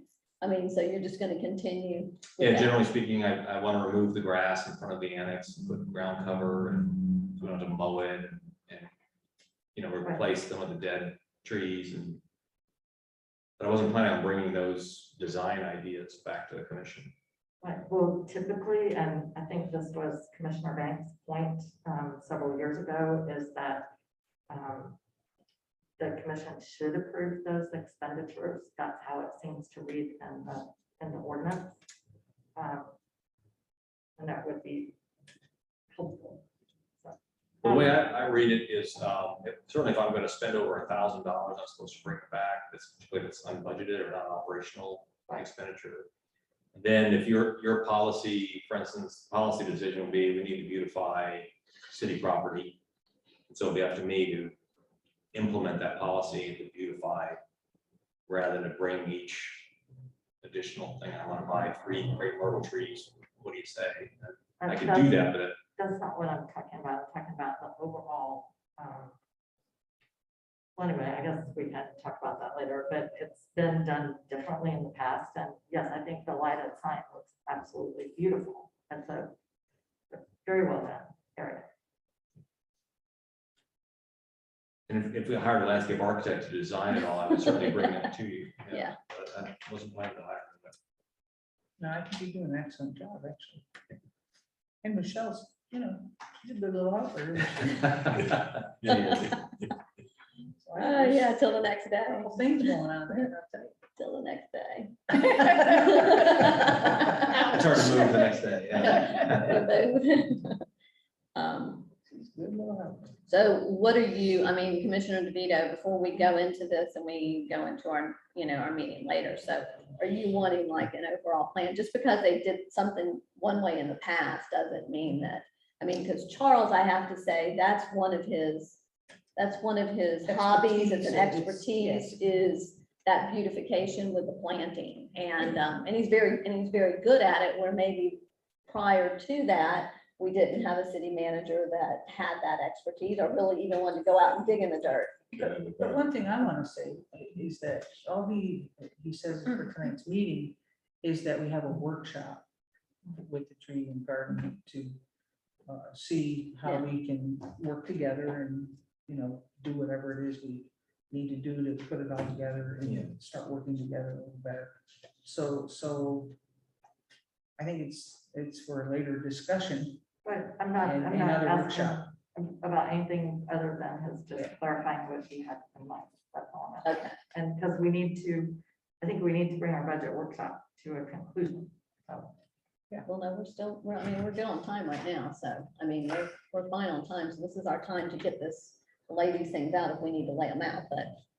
Or if we're done with it, then, then We're eating pizza early, is that it? Well, it won't arrive it until will arrive. 5. So we can chat. well, So what I else got you- cookies. What were you gonna say, You do have Charles? drinks. You were gonna say something? Yes. I was just gonna say, we have on the agenda as a first reading, as an ordinance to amend those 3 funds. Right. And you're able to, you could amend that, like if you didn't want to put money on the fire truck as an example, we would make those changes in first reading and then bring it back to second reading. My request would be to approve the funding as presented, obviously, and we'll move forward. And this is really the beginning of creating next year's budget. And both you and Mark feel confident, much better about where we are, where we stand. I know this has been a concern, where we stand. So you both feel Yeah, better about it now? Well, it's always felt good that we're always seem to have more money than we thought we did. That's a good place to be. Good place to be. Then the opposite, even coming out of last year, like, wow, we were over, revenues were over expenses by over $150,000. We were very worried. We had gone in the red last year. So we've always been in a good spot, and then they're slowly sorting through and getting ourselves squared away. So then by the time we adopt the budget in September, we'll really have an accurate picture of what's, we'll have consolidated the accounts and have a real clear picture.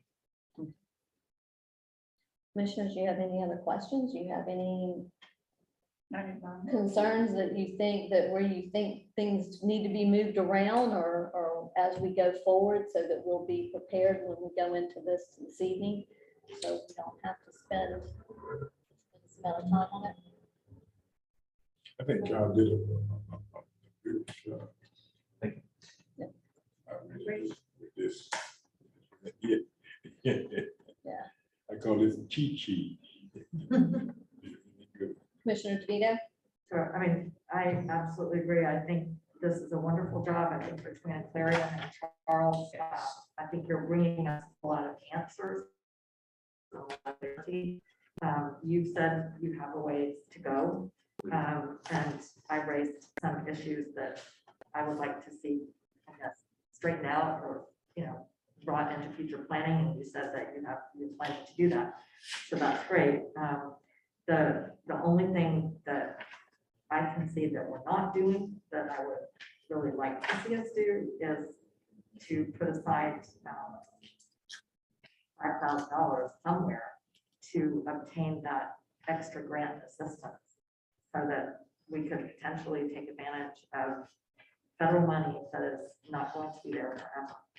Well, we're going to replenish other professional services. Yeah. We're gonna replenish other professional services and add the Clarion 6 months.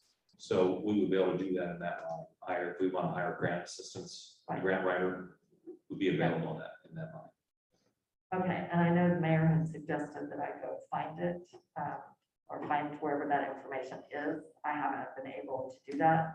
I've had a lot of my own health issues. So. I asked you to help Charles with that. Right, I know, I didn't- said, and I said I have not had the free time to do that. So hopefully in the next few weeks, I will stabilize and have the time. Okay. So anyway, thank you very much. And more.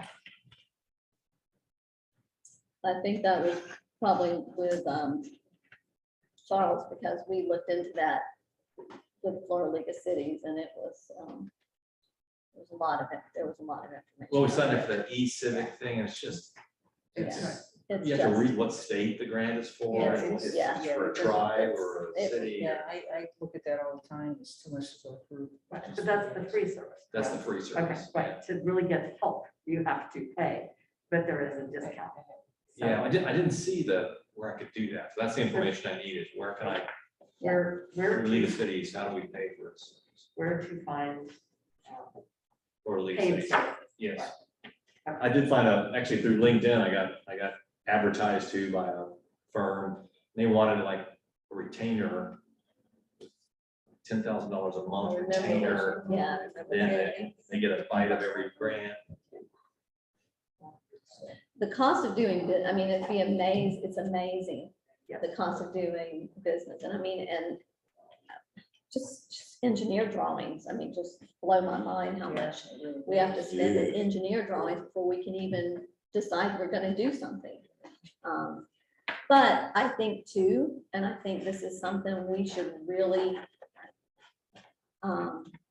look at how we can do this better. Encourage our civic groups to come in and help with volunteering, with doing some of this stuff. I know Steve, with Publix, they have a community day. They have a community day, and all the managers went out and they went to Tomoka State Park. And a bunch of them, there was like 40 people out there, I think. And at the end of the day, this area had been closed off for months, maybe years, Steve said, and they came to him at the end of the day and they said, you have no idea what you just saved us in costs. And this is 6 months worth of labor for us to get this where we could, so that the public can come back and start to enjoy this park. And you know, it was just a day. I mean, it just took a day. And so I think if we could start to try to encourage that, Well, maybe here- when they make application for events, okay, well, this is, you're gonna do that, and this is your public service, you're gonna also do the same. I'm teasing, of course, but I think that's something that, you know, we have a lot of talent here in the community, and let's start seeing if some people, you know. Well, I reached out to the folks that repaired the dock, the floating dock pier, Yeah. asked if they would help us train us on how to form concrete to do some of our our storm drains. Somebody drives over them and they break, And they break, collapse. yeah. I've gotten onto the folks that do DOT to do that. That's their job. They're replacing all of our mats and fix the storm Thank drains. goodness, I'll let We have one at Eagle Eye him Park know, because he writes me about that, so yeah. that's been broken forever. So I've asked them to show us how to form curbing, and they said, yeah, be happy. That's a volunteer group of a couple of men. They went out there and they spent what, maybe 3 days total out there, and they saved us probably, I don't know, what do you think? $18,000-$19,000 Yeah. they saved us. It was just, it was, their labor was free. They had, They have a couple retired contractors. I they think. did, and now we have a dock that everybody can use again out of Dexter. And, you know, so, I mean, again, it's just that volunteer is being part of the community, and they all took great pride in it. And so Somebody painted the wall in that park too. somebody did, Yeah. somebody did. I mean, We're these waiting are- on the caps. We had to order the caps for that wall in Dexter Beach. these are just some things that, you know, that Come in, we'll paint it. help out. Every little bit helps in a small community. So, It does. and Yeah. it gives them that sense of pride, you Ownership. know, and that ownership, exactly. I mean, I have, later on this evening, I mean, we're not gonna recognize her tonight, but well, two people, but I'm gonna recognize them again, because remember, I said I wanted people to start bringing to us so that we can talk about, do we wanna do, are you citizen of the month or whatever, and do a little sign in their yard. But Miss Emily Williams, Yes, they had the cemetery. yep.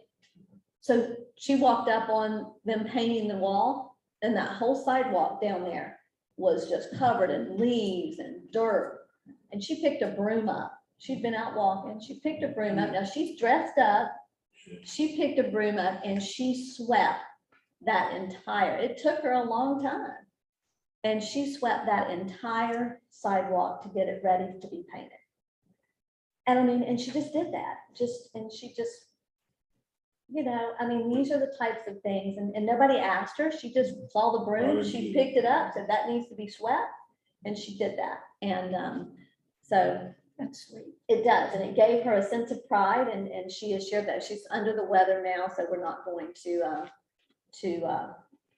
recognize her, but, next month. But it just, I don't know, good things. Okay, are we done? No more questions? Everybody good? Okay, I'm going to adjourn the workshop at 4:35. Thank you. We have soft drinks in the fridge, pizza. And I got to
back in.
Open up the workshop at 5:32.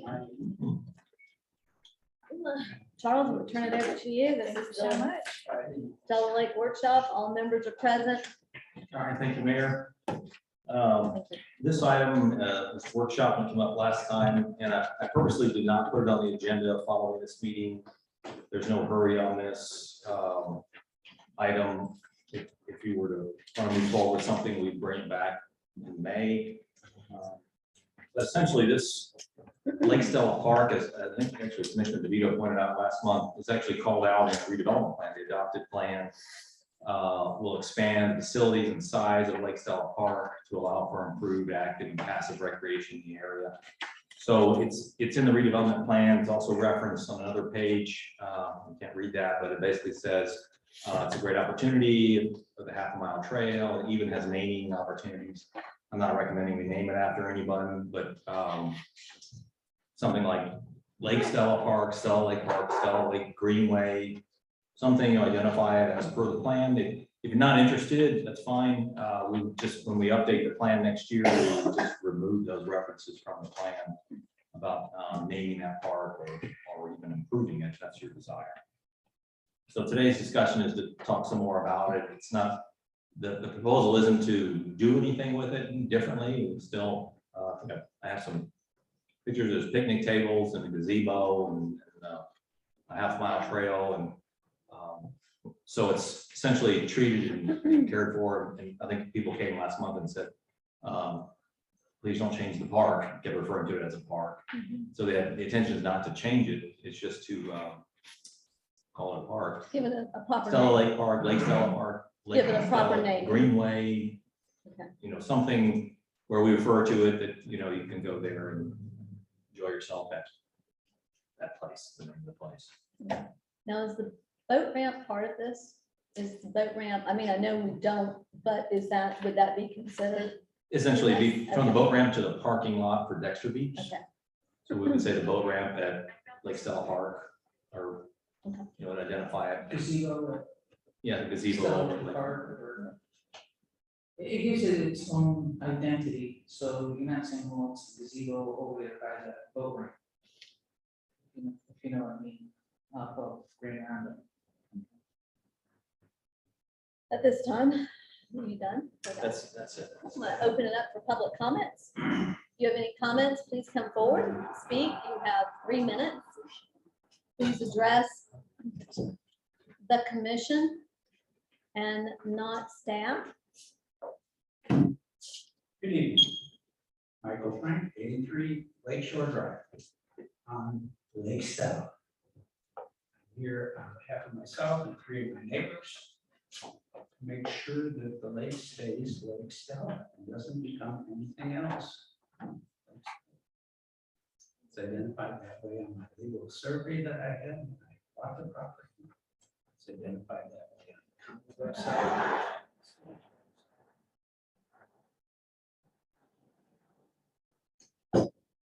And there's Lake Stella Tribe on the west side. So I think an appropriate name for that stretch from the boat launch up to Dexter Beach would be Lake Stella Park. That's all I have to say about that. Thank you.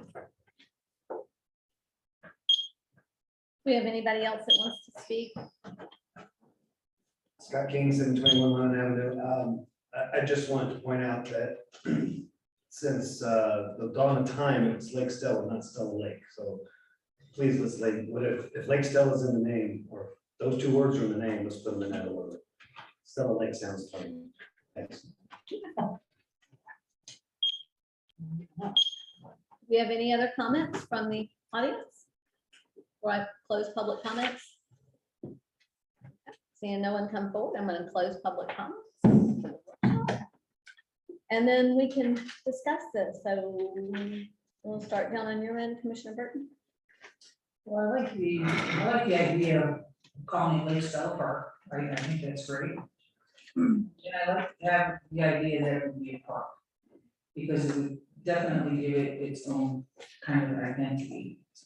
And, right now, it's, you need a gazebo down the Grand Rondo near the boat ramp. And it would be just nice to say, let's meet at Lake Stella Park, gazebo at Lake Stella Park. It is treated as a park. I love the area. There's just so much there. There's the walking path through there. It lends itself to the boat ramp. You've got the walking path, and you have the beach. And the beach all by itself is its own entity. So now the park becomes its kind of own entity. And for Crescent City to, once we get our branding, which I'm not sure when that's gonna happen, but it'd be nice to have a sign that says Lake Stella Park, Dexter Beach. It just makes it sound so much bigger and better, by distinguishing that piece of property. My idea. Commissioner Banks, you have Pass up at this time. Commissioner West. I'm with Scott. Growing up here, it was never Stella Lake. It's always been Lake Stella. But I could live with it if it became Stella Lake Park, but prefer Lake Stella Park. And I think tonight the discussion is more whether Lake Stella, Stella Lake. I mean, I think this workshop is more about us actually calling it a park. Right. So, and we probably do need to stay with the proper name. So, but that's whether or not we want to make it a park or not. Right. Okay, are you? I'm finished. Okay, Commissioner DeVito. Sure, and first off the bat, I'll just have to say that I'm in the Lake Stella camp. It's always been Lake Stella to me, and as Mr. Frank pointed out, there's a number of things named Lake Stella, wherever they are, that are adjacent to the lake. I just wanted to share some of my observations about this piece of land and how it's treated. I think, Charles, I sent you a photo.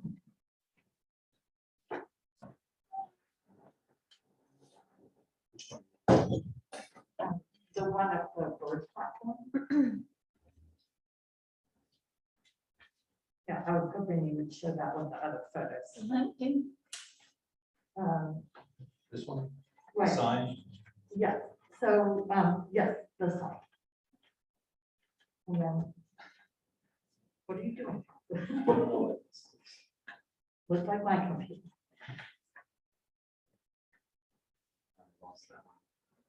And then, well, I wanted the one with the, that said the dedication.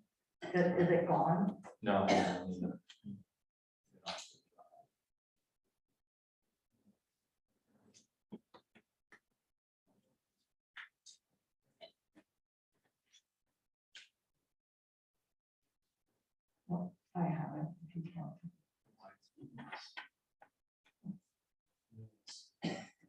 I would try yes. There we go. There we go. Right, okay, we can say that. So, this is in the photos that Charles showed, it did not really give the detail of the bird watching platform. And this is the sign inside the bird watching platform that says, this bird watching platform is dedicated to the memory of City Commissioner Jim Smith, longtime resident, public servant for the city of Crescent City. He was known for his love of the outdoors and the scenic beauty we all enjoy in this part of Florida. Said, was his efforts that resulted in this platform and the information kiosk that will enable residents and visitors alike to enjoy the variety of birds that come and go along Lake Stella and the nesting area known as Bird Island immediately in front of the platform. And I remember when this platform was built and the sidewalk was put in. And this, if you want to show a picture, Charles,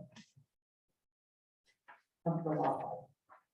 The wildlife? Yeah, like, for example, these Bless are you.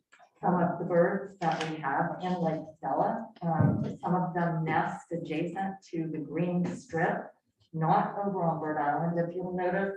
In the upper left-hand corner, that is a limpkin. It lives and breeds in Lake Stella, and one reason it's here is because we have atlas snails, and there aren't very many lakes where those are left or where limpkin are left. And it actually nests sometimes in the wetland that is immediately adjacent to that green space that we're talking about. White ibis next to it, we see all over town, and they roost on Bird Island. I can't really see. I think that's a, Charles, what does that say? Does that say a common moorhen?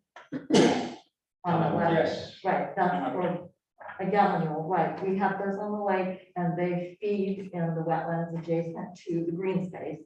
And also over on, they nest over on Bird Island. And if you stand on that platform, you can see them. And I haven't seen any purple gallinule, that's one on the right lately. One more slide, Charles, let's see if they have any other birds that we have. Can you make it any bigger? Okay, we're limited on time, so we all know there's a lot of birds out there, so, and Well, this I'm is about trying- naming the Right, park. I'm trying to be, right, I'm trying to say something about the park.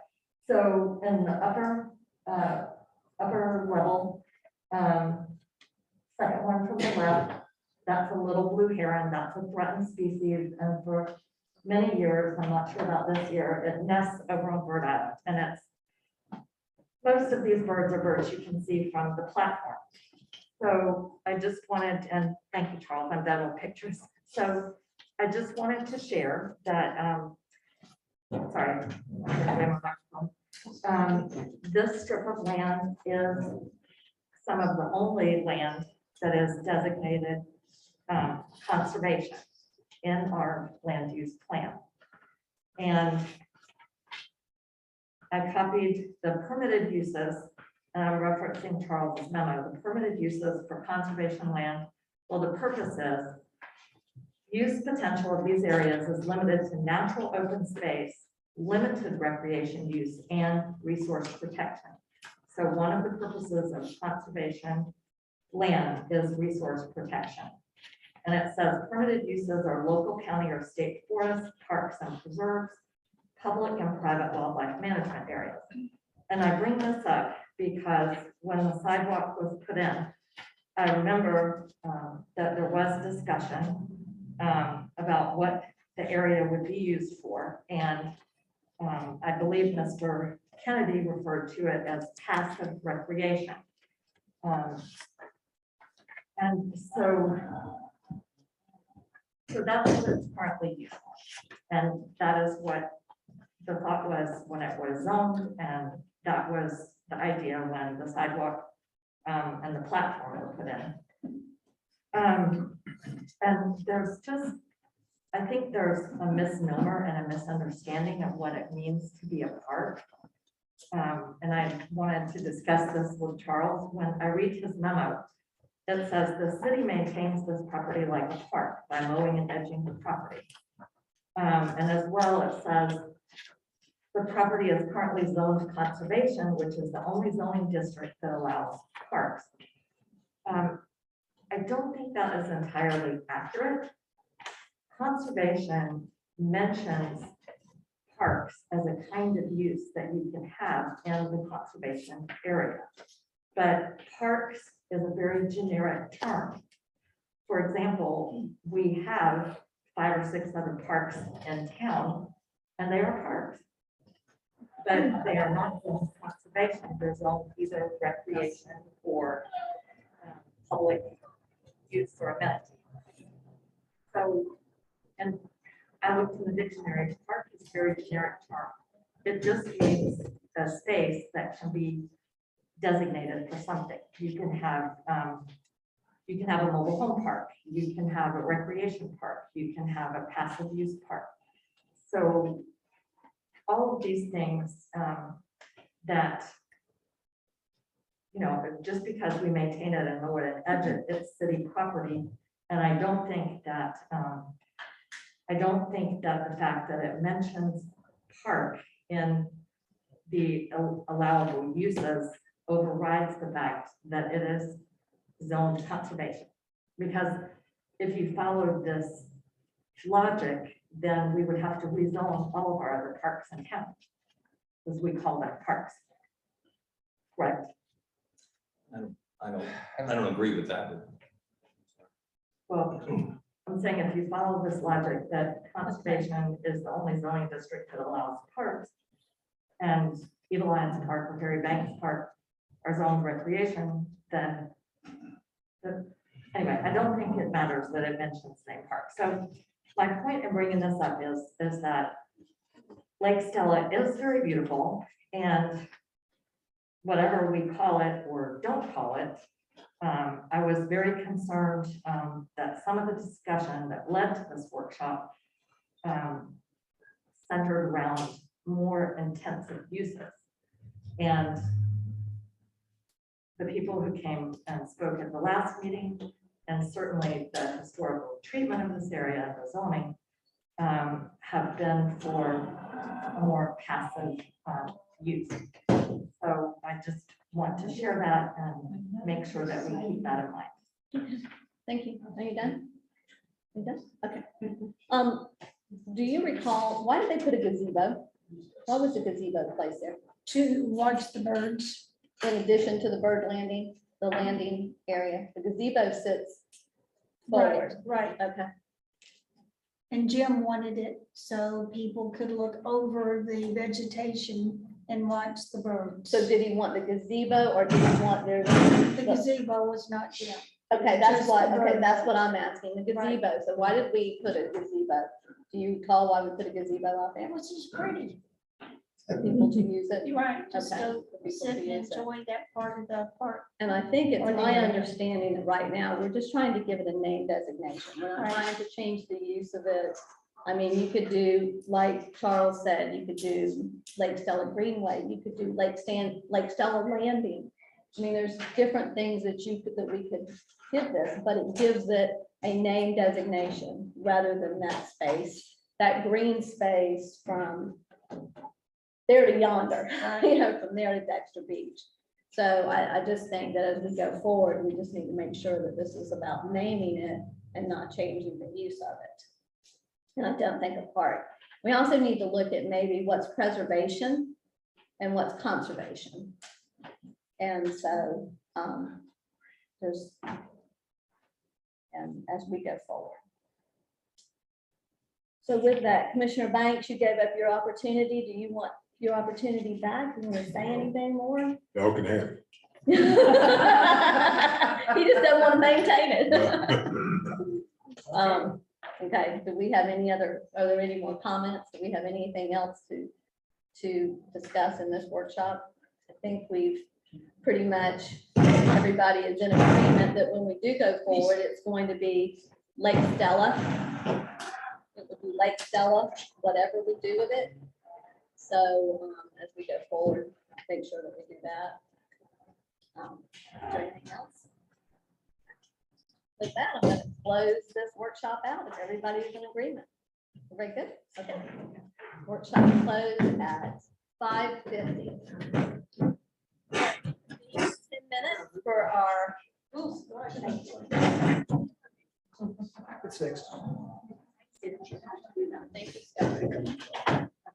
I can't even see them. You want to get anything by? I can see far away, like right there. I couldn't see anything. Sometimes it takes me quick. Oh.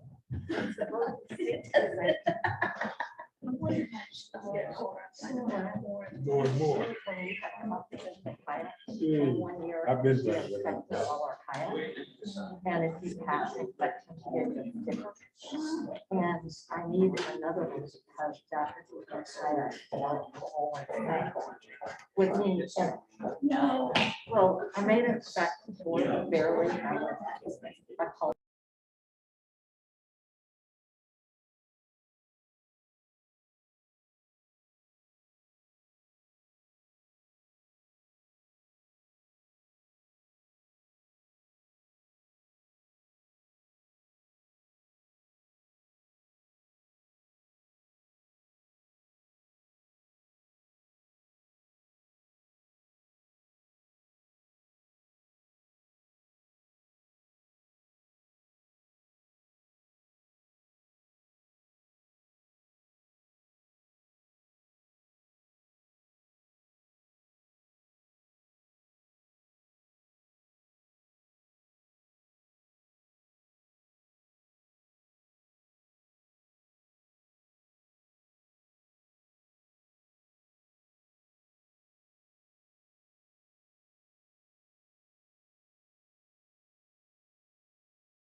Good afternoon. At this time, I'm going to call the meeting to order at 6:01. All commissioners are present. We also have Charles Rudd, City Manager, Bobby Pickens, City Attorney, Captain Ussery with the Sheriff's Department, and Christina with our CRX.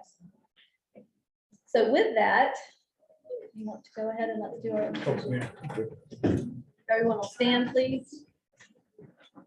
Father, once again, we come before you this afternoon to give you thanks and give you praise and to lift your name. We continuously pray for our community and our citizens and bless each commissioner that we study and try to make the right decision. We ask all you many blessings in your son Jesus' name, amen. Amen. I Pledge allegiance to the flag of the United States of America and to the republic for which it stands, one nation, under God, indivisible, with liberty and justice for all. Okay, with that, commissioners, I'm going to, if I can, I'm going to ask that we take our recognitions, proclamations, and presentations out of order. We have one that has to leave and get to Apopka. And so if everyone is okay with that, everyone okay with that? Yes. And we'll start off with that, and then we'll go to the announcements and forward, okay? So with that, I'm gonna start off with our Mexican holiday Cinco de Mayo proclamation. And so, Tirso, do you want to come up and stand with me and I'll read this? Do you have anybody else that would like to?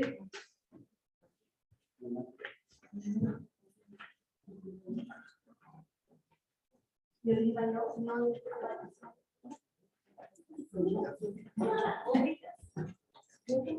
Now. Yeah, I love that. So Tirso has given me permission. I'll start this off with, Karen thought she was gonna be funny the other day, and she handed me the proclamation in Spanish. And she said, "Here, Michelle, this is what you're gonna read." And I said, "No, Karen, I'm not." And she said, "Well, you've got to read this." And I said, "No, Karen, I don't." I said, "Because I will never get through this." So I asked Tirso if he would like to read it along with me, but he has said at this point in time that everybody is English speaking, and so that we're fine with that. So I just want to explain why we're not reading it both, okay? So May 5th, or Cinco de Mayo in Spanish, is celebrated each year as a date of great importance by the Mexican and Mexican-American communities. The Cinco de Mayo holiday commemorates May 5th, 1862, the date on which the Battle of Puebla, okay, I like that, was fought by Mexicans who were struggling for their independence and freedom. The Battle of Puebla. There we go. Was but one of the many battles that the courageous Mexican people won in their long and brave struggle for independence and freedom. Whereas the French, confident that their battle-seasoned troops were far superior to the almost amorous Mexican forces, expected little or no opposition from the Mexican army. Whereas the French army, which had not experienced defeat against any of Europe's finest troops in over half a century, sustained a disastrous loss at the hands of an outnumbered, ill-equipped, and ragged, but highly spirited and courageous Mexican force. Whereas after 3 bloody assaults upon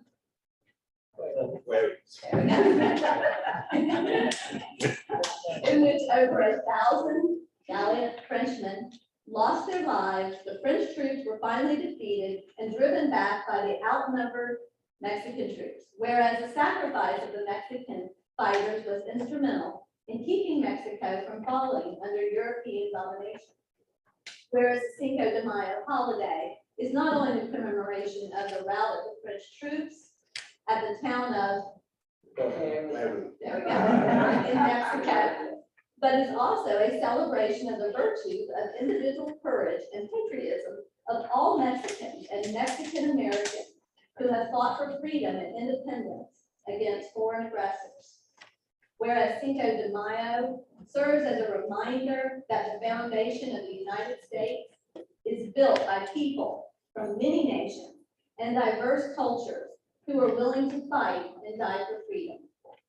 Whereas in a larger sense, Cinco de Mayo symbolizes the right of free people to self-determination, just as Benito Juarez once said, Respeto al derecho ajeno es la paz. okay, I like that, which means the respect of other people's rights is peace. And now therefore, I, Michelle Myers, Mayor of the City of Crescent City, do hereby support the historical struggle for independence and freedom of the Mexican people and proclaim May 5th, 2022 as Cinco de Mayo. And with this whereas, I have hereunto set my hand on the seal of the City of Crescent City, affixed this 14th day of April, 2022.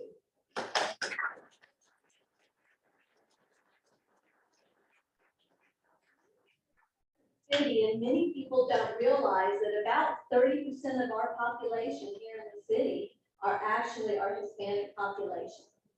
And it's important to us that we as a community were one.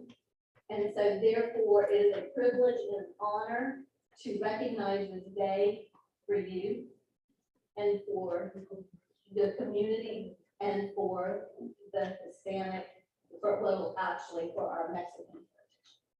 So we appreciate everything that you do in the community. We appreciate you being part of our community. And so with that, I'm gonna, you want to say a few words? Introduce yourself. Thank you very much for considering this proclamation.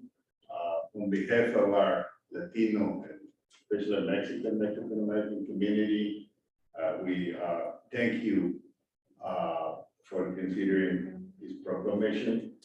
And yeah, we, what can I say? I don't know if you ever done it before. I don't know. But the tequila on. No.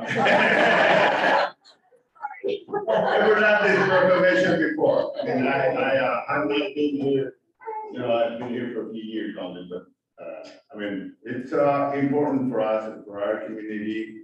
And, we are trying to organize a simple celebration, not on May 5th, but May 7th, because our people go to work far away sometimes and we need to make it a weekend. So we're gonna send you invitation, and we also wanted to use this important day for our community, not only to celebrate and have a fiesta and have all the Mexican things that we, you all know, we use. But also we wanted to give, and we're gonna ask the city and the county and other authorities in town to help us to recognize the contributions of our community in this town and this area of the United States. Yeah, we want to use that to recognize them. I think it has been good part of, this town and has brought up some good contributions. So we invite you to that celebration and to help us to celebrate also the contributions of our community. Where do you plan on having your celebration? Well, we need to use your park. We probably gonna be. We've got that, I think that's a little later on in the agenda. Yeah, it's gonna be a Viva Lion. Yes, and we're trying to work in a rush. I mean, this is a beginning. We might not have a huge, big celebration, but we're gonna try to be inclusive. I mean, I think I know all the communities, all the cultures celebrating for Mayo is an important thing for us and for this country too. Thank you. Thank you very much. Thank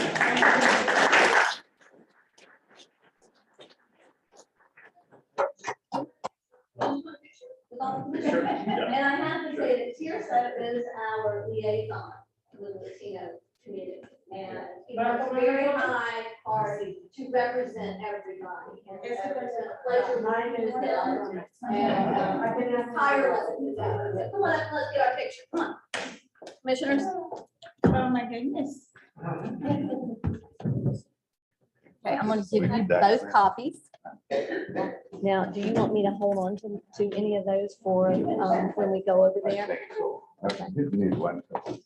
Well, it's one's in Spanish and one's in English. Okay. There's another copy. But they're right behind Oh, you. he has another copy? Okay, you can take those. You can take those. Okay, everybody squeeze in, tight our out. Here we go. Everybody smile.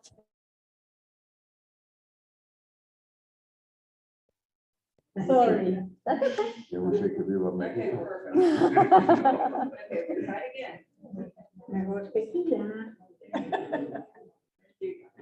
Que viva 5 de mayo. Thank you. Viva. Thank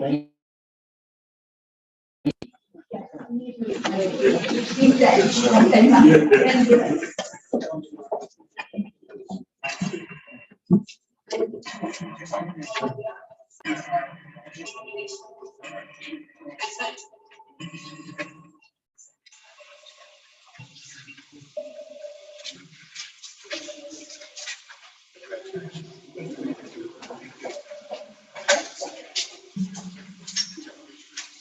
For our next presentation, we're going to ask U.S. Coast Guard Auxiliary Captain Fisk to what's happening. She is here representing the Coast Guard today, and we're doing historic. Busy month, yeah. All kinds of stuff going on. So this is National Voting Week that we're doing. The National Safe Voting Week is observed to bring attention to important life-saving tips for recreational voters so that they can have a safer, more enjoyable experience on the water throughout the year. Whereas on average, 650 people die each year in voting-related accidents in the U.S. 75% of these fatalities are caused by drowning. And whereas the vast majority of these accidents are caused by human error or poor judgment and not by the boat, equipment, or environmental factors. And whereas a significant number of voters who lose their lives by drowning each year would be alive today had they worn their life jackets. Now, therefore, I, Michelle Myers, Mayor of the City of Crescent City, do hereby support the goal of the Safe Voting Campaign and proclaim May 21st through 27th, 2022 as National Safe Voting Week and the start of a year-round effort to promote safe voting during National Safe Voting Week in the City of Crescent City. And I urge all citizens to practice safe voting, not only during National Safe Voting Week, but every week, and to support efforts to promote National Safe Voting. There we go. So thank you very much.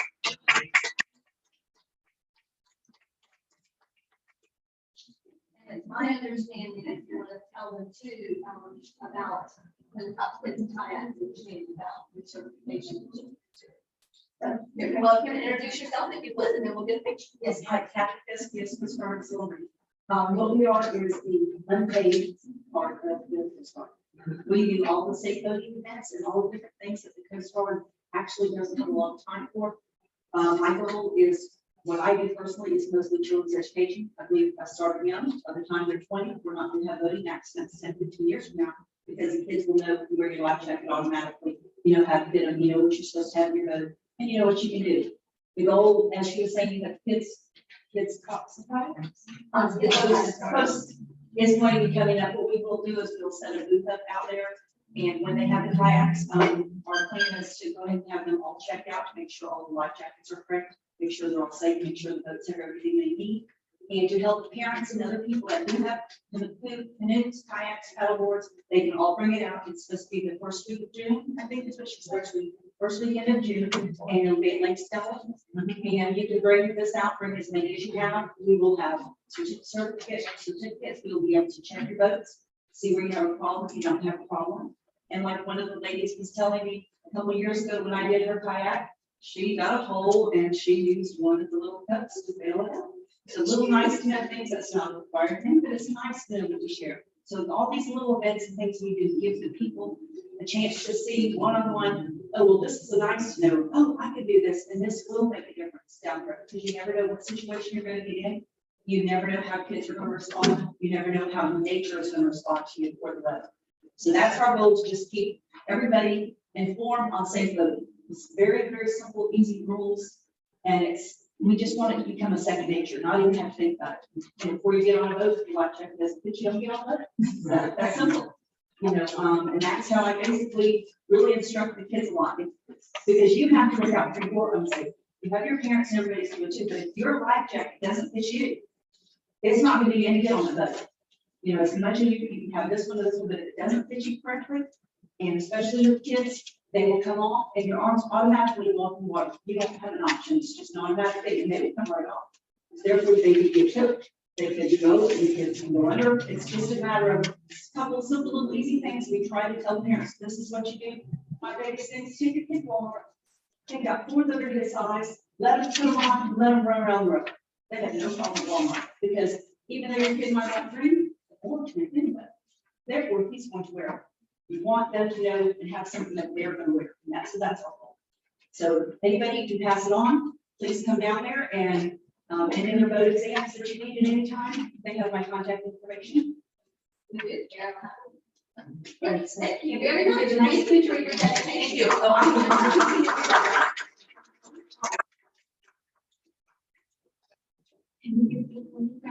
We did a good photo. Notice she said she wants a good photo. Okay, I'm going to try to send your kid off here.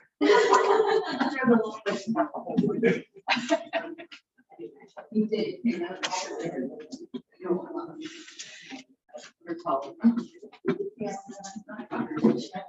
well, your dedication. Well, you enjoy it. You have to enjoy it, because let me tell you something, volunteering costs a lot of money. Yeah, it does.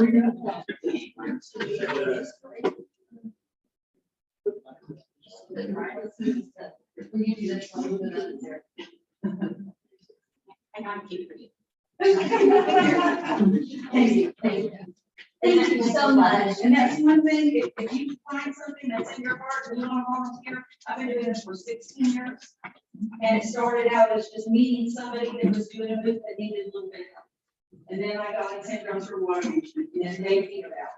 So then I got the Coast Guard. So we're still doing it 16 years later. And I have these little kids that are now this big.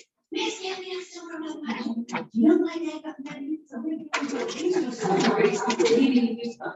Because they actually can save lives. And so that's the whole goal. So these adults need help. You spread the word. Thank you so much for having me, and I appreciate you supporting me. Thank you. Thank you. We have a monthly market meeting. That's what she told me. I have a card, and they're going to pay attention to me. So we're working on this. It's so very good. Thank you. Okay. This is our third proclamation. And this is gonna be for Historic Preservation Month. I know a lot of you have seen how on social media and the newspaper, they're doing a lot here to promote this. So I don't know if everybody want to come up and while we read this. We've got a lot of people. Oh, sure, yeah. Our historian. I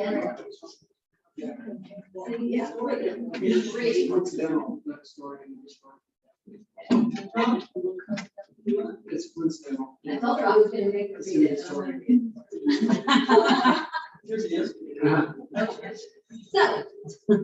don't know if everybody can hear me. I'll try to project as best as I can. Can you hear me? So whereas local historic preservation is an effective tool for revitalizing neighborhoods, fostering local pride, and maintaining community character while enhancing livability. And whereas historic preservation is relevant for communities across the nation, both urban and rural, and for Americans of all ages, all walks of life, and all ethnic backgrounds. And whereas it is important to celebrate the role of history in our lives and the contributions made by dedicated individuals in helping to preserve the tangible aspect of the heritage that has shaped us as a community. And whereas the Fruitland Peninsula Historical Society of Crescent City and other community groups are participating in Historic Preservation Month during May of 2022. And whereas the South Hutton community has embarked upon a new commitment to preservation, historic and archaeological surveys, the nomination of significant cultural resources to the local, state, and national register of historic places, the protection of traditional neighborhoods, the integration of historic elements with redevelopment, and the recognition, rehabilitation, and restoration of historic properties.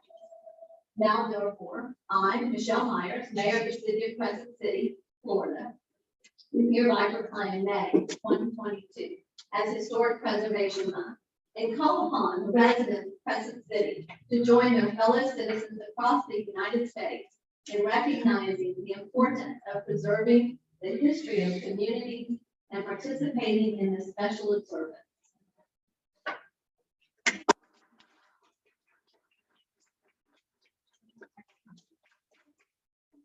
We'll talk a little bit about, and talk a little bit about, yeah, and then we'll get a picture with everybody. So if you want to talk a little bit about the celebration. Like Michelle said, if you've been on Facebook at all, check your emails, there's a lot of activity going on. We have worked extremely hard over this last year, trying to build our archives up. Looking around, I've seen most of you have been down there. But if you haven't, come visit us on Wednesdays. We're down there. We have our society meeting is the third Thursday, which will be next week. Come to our meetings at 4 o'clock. We're having kickoff of the May observation month is April 30th. We're going to be doing tours of the churches, having lunch at the Women's Club, and then we're going to be having this Molly Morris's historic covered house will be open for people to go through. And if you've never been through that house, that's a trip. That's a neat house to go through with it. And then our grand opening will be May 15th. We hope May 14th at the archives. We're expecting we'll still be cleaning up. So I encourage everybody to come. For y'all that have not been around for a long time, you have no idea what what we've had in the past. We're bringing it back. I have to add one thing. This, I will say that this group is an outstanding example of what volunteerism, community service, community spirit is. And if you go to the archives, you see the hard work that they put into it. And Jim, I saw him out there today unloading his mower, and I could tell from his forehead, he was mowing today. I'm just blushing. That he was mowing today and taking care of the grounds over there. And so they are truly a prime example of what Kathy is speaking of. And we appreciate your dedication. We appreciate all the service and everything that you're doing for this community. So we look forward to April 30th. Yes. Let's come up here. Come on up here. Let's get a picture. Okay, Commission. It's okay. I mean, come on. That's how they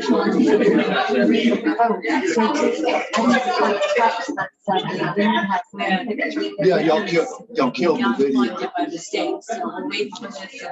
It got trampled.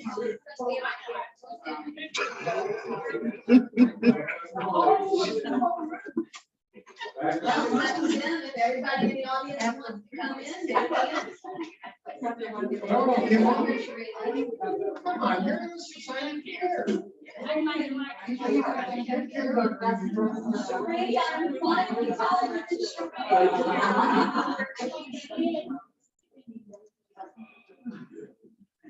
All right. If I take like 27, everybody will Thank you all very much. Thank you. I didn't have a great picture. Tickets available on FPHistory.com.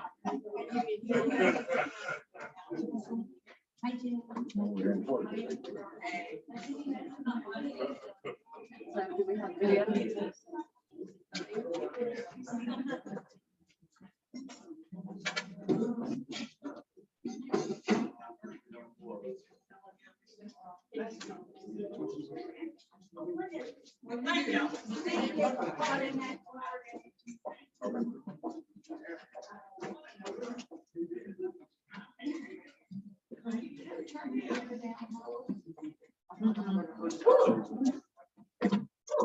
I didn't touch it. I looked at it and I didn't touch it, so. Okay, now I'm gonna go to, we have a few announcements. The few names. I'm gonna turn the hair down. Down. Okay. So, the Crescent City Women's Club is gonna be very busy in the next couple of weeks. Let's start off with they're doing their dinner and bingo this Friday night. $20 per person. Tickets are available at the door. Doors open at 5 p.m. Bingo starts at 5:45. All winners will be paid with local gift certificates. You must be 18 years or older, and the jackpot payout is $50. Also, on Saturday, pancakes with the Easter Bunny and the walking egg, 9 a.m. to 12 p.m. this Saturday at the Women's Club. It's $6. is going to be this year. Sure. The Easter Bunny and walking egg will be available for photos. There will be games and activities outside and Easter movie playing inside. The children will enjoy an Easter egg hunt outside on the grounds. They also have a luncheon. Their Sunday luncheon is going to be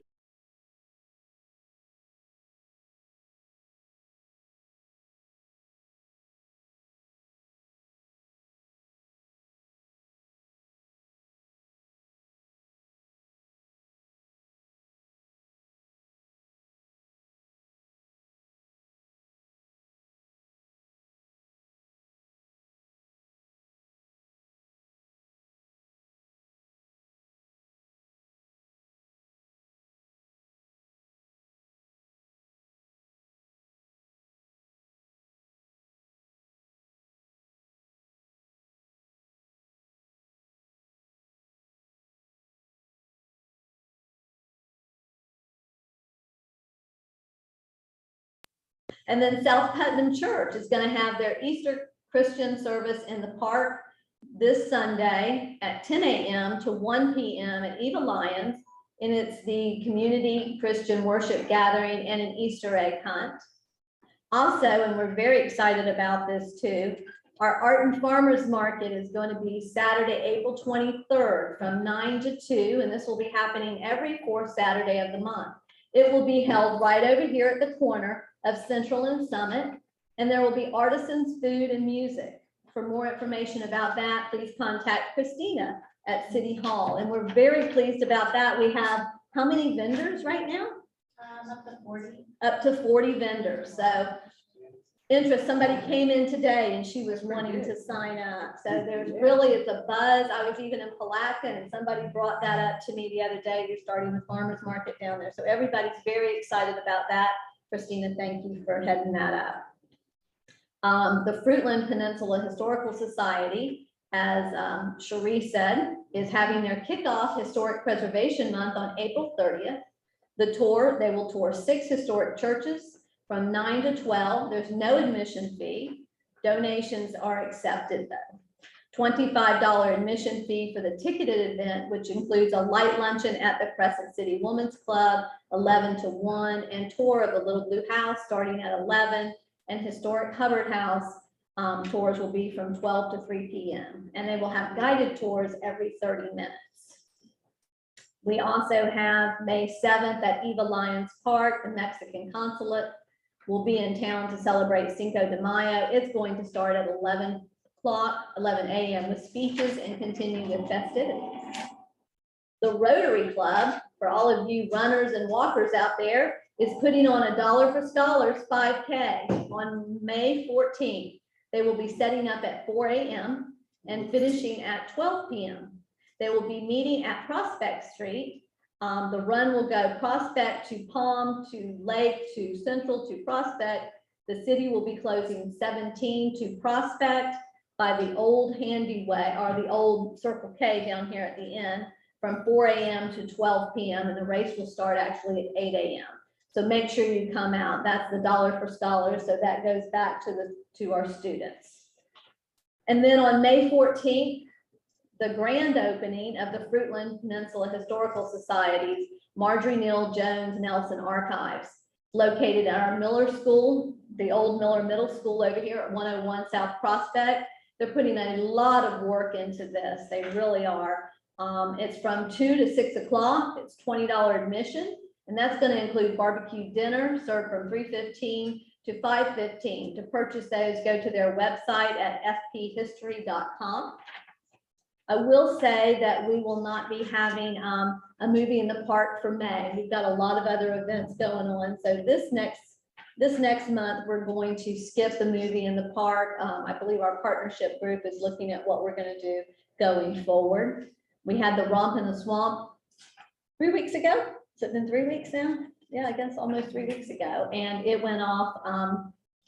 It was just an incredible crowd. We expected 1,200. They said we had probably about 23 to 2,500 people in attendance. We really only had, I believe, one call during the entire weekend to the sheriff's department. There was no incidents whatsoever. A lot of people worked hard on this. We had some of our volunteers, as many of you know, we talked about volunteerism.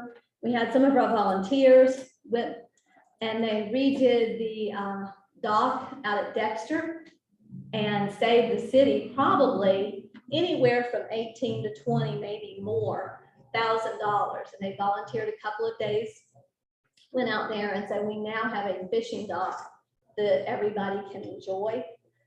Before, a lot of people were jumping the fence and getting out there and it just wasn't safe. Now it's safe. So it takes a village. It really takes a village, and it's exciting to hear and see all that is going on with these events. I know that just the Romp in the Swamp that they had out of Putnam County, it was about 100, and now they only, I guess, talked to 337 of those 2,500. But 121 of those were out of actually Putnam County, and they heard about it through social media and word of mouth. And they came here. Our restaurants were full. One restaurant manager said they couldn't even get over there because they couldn't leave the restaurant. They were so busy that weekend. I know Palmera's was busy, Three Bananas was busy. Every place in South Putnam that you could rent was rented out. So it was a very successful event. We thank the Yacht Club for their dedication and for what they put into this and to make sure that they pulled it off as a safe, enjoyable for our residents, their families, and families outside of our community. So it was a great day. And with that, I think that's about all that we have for announcements. It used to be we only made 1 or 2 announcements, but we're a busy little place right now. Glad to see it. So with that, I'm going to go forward and we're going to start with approval of the minutes. You've been given a chance to look at your minutes. I so move. Second. Okay, so we have a motion, we have a second. Do we have any discussion? Commissioner Burton? No. Okay, Commissioner Banks? Oh. Commissioner West? Commissioner DeVito? I have one addition on page 12. There's a paragraph under City Commission before the next to the last line. This is about questions that I had in the meeting. I had 2 questions. So before the words Mr. Young, we should add the sentence. Also, should we be contacting property owners in this way? Question mark. And I'll write that down and give it to Karen. But I have two questions. Okay, so that's the only change that you're proposing? Yes. Okay, does someone want to amend their motion to accept the changes? I so move. Okay. We have. I'll second it. Well, second. So we have a motion and a second. All in favor, say aye. Aye. Okay, aye. All opposed, nay. Okay, then it's passed. Then we want to go on to, we're going to move on to our law enforcement report. We have Captain Usry. Welcome, Captain. Thank goodness to be back in Crescent City. Okay. As you know, in addition to the law enforcement services in Crescent City, I have about 400 additional square miles that I also do law enforcement services for. And I'm proud to say in June of this year, that they'll all be changing. I don't know if you spoke to Colonel Wells, but we are going back to 3 districts that we were before. That was back in the Hardy administration. We're seeing now some need for that again, just because of the growth. And that will take about 150 square miles off of me. So that will be a blessing to include a lot of the city of Palaca and everything surrounding. The reason I say, thank goodness I'm back in Crescent City is, I think we've all seen what's going on in the city of Palaca right now, with all the shootings and everything going on. Also on all the outskirts, we are having a plethora of juvenile crimes, vehicle burglaries, residential burglaries. I was in our meeting this morning at about 11 o'clock trying to figure out game plans with multiple people in the room, trying to figure out how to get stop this stuff. So I love to get back down here. Good things going on in Crescent City, and can't wait for June 1st to get here. So with that being said, I'll move on into to our report. I threw in an additional page there on you guys. That's just it's over a 6-month time span. It kind of gives you an idea of what's going on in the past 6 months. I did see one inconsistency in there with it being on burglary. I got to figure out what that is. A lot of times when I print this data off, it's through our automated system that we report through Fibers and Ivers, which is who we basically report everything, all our crime data to the Florida Department of Law Enforcement.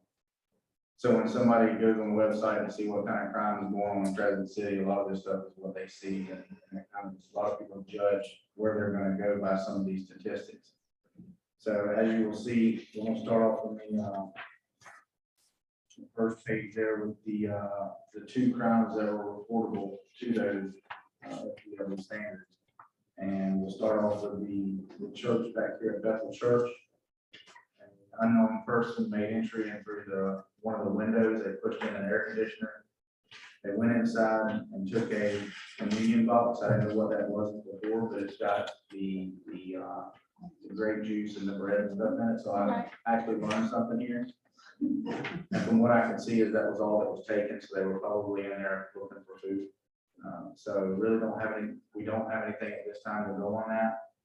And we didn't recover any kind of physical evidence. So that's going to make it tough for us. And also with our neighborhood cameras, so nobody really saw anything. The church is kind of isolated out there. Everybody knows where it's at, and late at night, just something could have happened real fast that we could have missed. So we're going to keep our attention over there to try to still see if we can figure out who went in there and see if we can come to a conclusion on this one. The second one is an interesting to me. We're taking a little long here, I'm sorry. But 127 at Cedar Street is where our supposed victim in this incident lives. So we have a lot of resistance from this person, and I'm now, since the total investigation that we've done, the extensive neighborhood canvases, and everything that we found, I cannot confirm that this happened in Crescent City. I don't even know where it happened at. So our deputies get dispatched to the 127 Cedar Street. When they get there, when I say resistance, the victim in this was reluctant to give us the information. First of all, he came back home after having a cell phone in his possession, and his girlfriend, who was the one who reported the shooting, he didn't report it. Secondly, we learned that he possibly came from a party somewhere in the South, and we're thinking Seville or Pearson somewhere. Wouldn't give us that or disclose where that location was. He was supposedly coming to Crescent City to bring a friend home before he went home in the wee hours of the morning. He wouldn't identify who that friend was or where he took that friend to. Didn't want anything to do with law enforcement services, said everything was fine, he's not in any danger. And tried to identify the location of the shooting at Oakwood and Palmetto Street. If anybody's familiar with Oakwood or Palmetto Street, you can sneeze wrong and somebody's gonna call the police.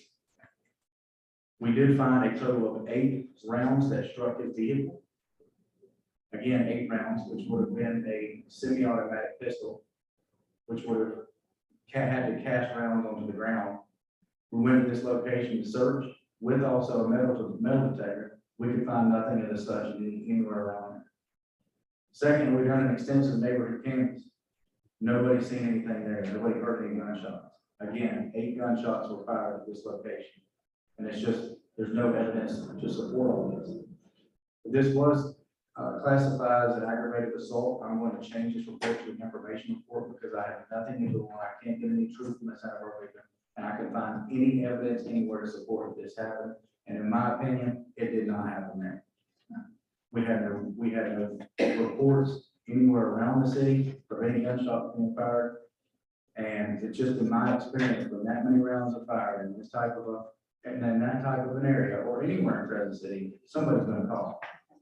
So that's kind of, you have any questions on that one, I can answer them. But as of right now, I'm gonna deem this unfounded. I'm gonna close this case and I have no idea where this happened at.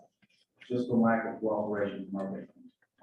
I say victim, he didn't want to be a victim. He said he didn't need any law enforcement services and he was okay. He was not in any danger. Any questions on that? Mayor, I have one question. Yes, So, just to clarify, did the victim actually call law enforcement or did someone else call about his his? girlfriend, the girlfriend. That's what I'm saying, okay. And then there was another interesting factor of this, that after the victim had, I'm calling it victim, after this, the reporting person dropped their friend off, they got lost in Crescent City. And they live here. And they were driving all around the streets trying to find their house. And then identified, they stopped at this intersection going, I think, or does it Oakwood run north and south? yes. Whichever one runs up the north and south, said he was traveling north away from his residence when this happened. It's just, nothing made sense in it at all. And I honestly do not think this happened here at all. There's some other interesting factors of this that I don't want to bring in the open here, but if you would like to sidebar with me, I can open your eyes a little bit more. The next one you'll see here was the traffic crash. We had 2 other traffic crashes that were parking lot related. One was at the dollar store and one was at there at Summit and Vernon. There was no report or anything. It was just an exchange of information, so I didn't add anything there. This was a little bit more significant. Vehicle stopped in front of a residence here at 216 South Summer Street. That vehicle was waiting on another vehicle back in the trailer into the driveway. And as they were waiting, a distracted driver from the rear didn't see it. And when they did see it, it was too late. They ran it back to the waiting car that was waiting for the car to come in. 2 people were transported as a result of that. And they're fine now. All right. Any questions? General activities on the next Hold page. on, I'm sorry, I apologize. We have No, I'm not about that, no. Okay. I'm just, General activities is just generally what we had going on with calls for service, traffic stops, and suspicious persons, suspicious vehicles that our deputies checked out with. If you look at months past, it's staying about the same. So we have some type of an operation here, and those numbers are related to the road. And then if you have any questions about the comparisons that I gave you there, I told you there was one conflict. Also, if you look at in January under robbery, there's 2 robberies there. One was the on Reed Avenue when there was a gentleman and a mentor of his, he called him uncle. He was ready to go home, and if you recall, they got into a little struggle and he stole his car. That was one of them. The other, I'm happy to say, we're waiting on one more thing, but we have, if you recall the robbery we had where the gentleman was leaving the dollar store, he was walking up the street and the 2 guys came out and robbed him. They took his wallet, they took some food and stuff from him. We have identified a suspect in that. He is currently in jail in another jurisdiction for robbery. So once we get, I'll give you more details on that next month. So once we get, just one more thing, we're waiting on one more piece of evidence, and it's already a sealed case. I just want to make sure we get this done. But we have identified at least one of those guys that was involved in that robbery. It's a pretty interesting case, and I'll bring it up next month. The inconsistency I was telling you about, I think it's a coding problem. We run into that all the time. Like I said, when these spreadsheets are printed, they portray however stuff was entered into our system. So you see here in March, it shows no burglaries, and I just talked about the one to the church.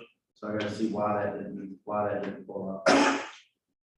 Other than that, that's just generally across the board what's going on in Crescent City over a 6-month time span, which I can tell you was pretty good. Thank you.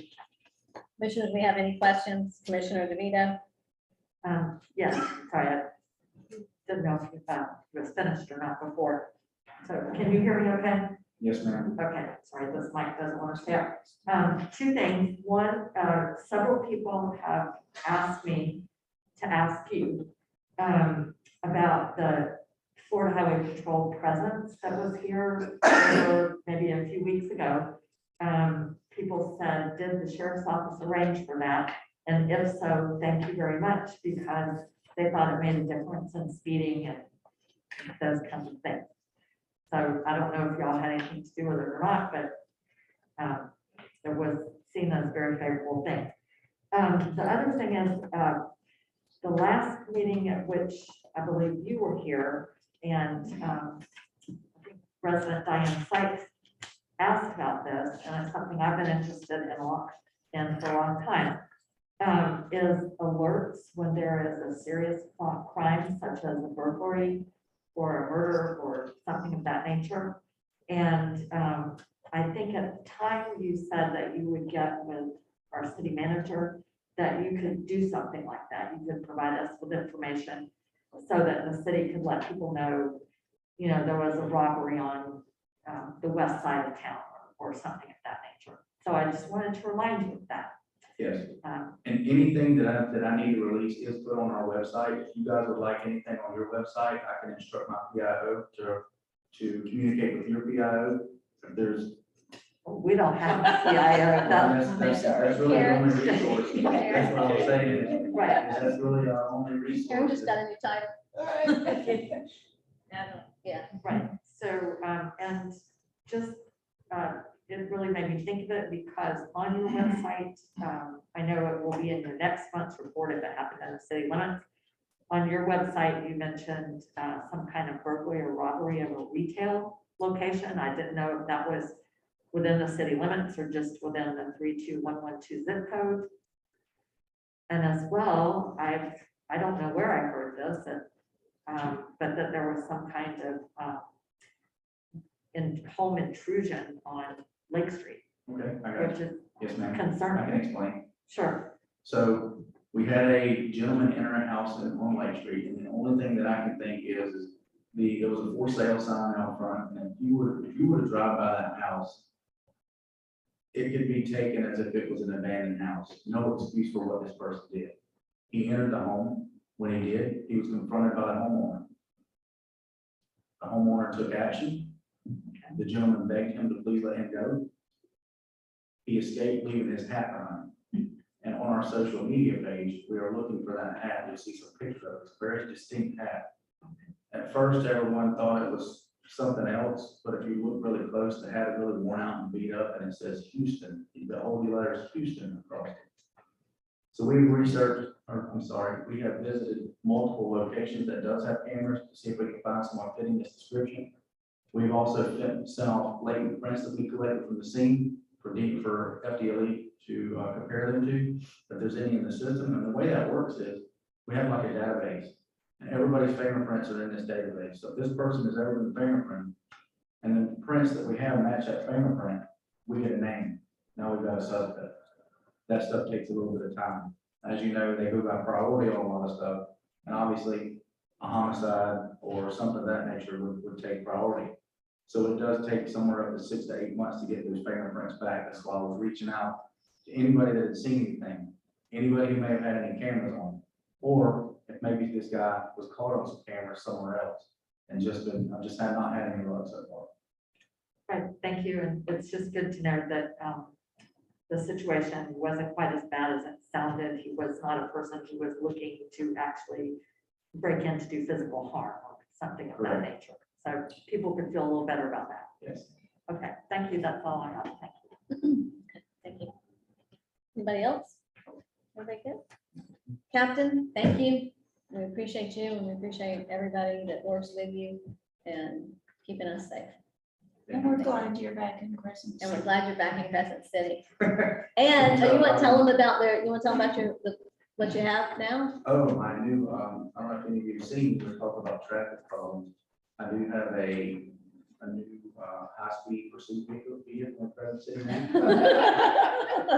is a 1999 golf cart. I can promise you don't want to try it. Because whoever's driving it can probably run pretty fast too. Yeah, so one more thing I wanted to say, I want to give some props to the yacht club. They were very easy to work with through the whole races and everything we had down there. I really only seen one person that was giving some opposition, and me and you already spoke to that. I was very disappointed in that person, some of the things I heard, but that was really the only opposition I've seen. That was very well coordinated, and it was awesome to work with those guys. So great job. A lot of people, good turnout. Make sure they hear that. Yes. Thank you. Did the officers? Well, I think that Colonel Wells is still working on that with the open house, your open house and meet the officers. Yes. In your absence, Colonel Wells hasn't been working on that. He's actually been pushing me to get that taken care of. Unfortunately, it seems like with everything going on north of me, not here, it's keeping me really busy. Honestly. So it's something I need to expedite on, so that's my fault. I'll take that. I'll have it as soon as I can, I promise you. And maybe it's something we can coordinate around the Top Kids and Kayaks too, since you're gonna have so many people here in town, that'll be a great opportunity. You know, we're going to pull from both sides. No, we'll but see how we maybe can work it out. Friday or something before that is kind of a kickoff for that. I know you gotta get all your equipment down here too. So, thank you. Thank you. Okay. Yeah, if you give me 1 minute, please, because the clock was not set, so I want to make sure. Okay. It's gonna hear a lot of.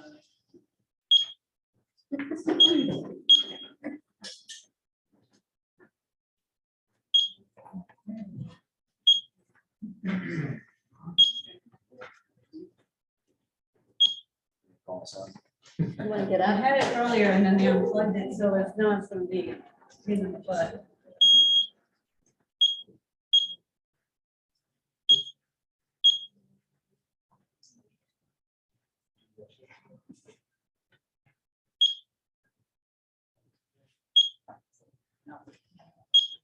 You're gonna hear a beep, I'm sorry. I had it all set this morning and I was all good, I was like, heck yeah. Then we messed you up. Yeah. Oh, that's when we step on the board. Yeah. Okay, I think I'm good. At this time, I'm going to open it up for public comments.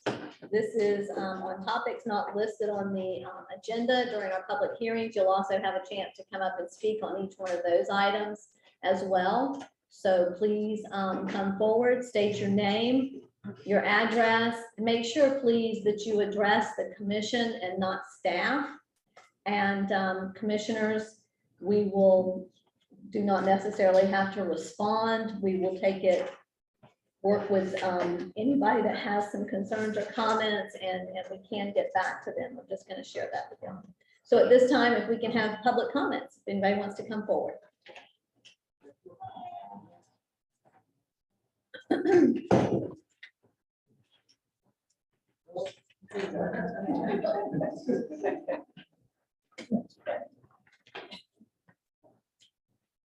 At Langen, 25 South Prospect. I just would like to know the status of the wonderful RV park at the end of Prospect. All I see is no activity for weeks and weeks, and now it's level, there's still trees, but there's an awful lot of growth going on there, and no Sorry. activity. I just want to know what happened. Okay, thank you. We have any other public comments? Do you have any announcements too? This is your opportunity. Huh? Is it working? It's working. It's not working. Is it working? No, it's not. Okay, do you want to use your, Karen? You got it? Okay. Christopher Coleman, 407 South Main Street. Just wanted to find out what is the status on the speeding here in town. As you know, I was hit by someone in my front yard who was speeding and running from the cops.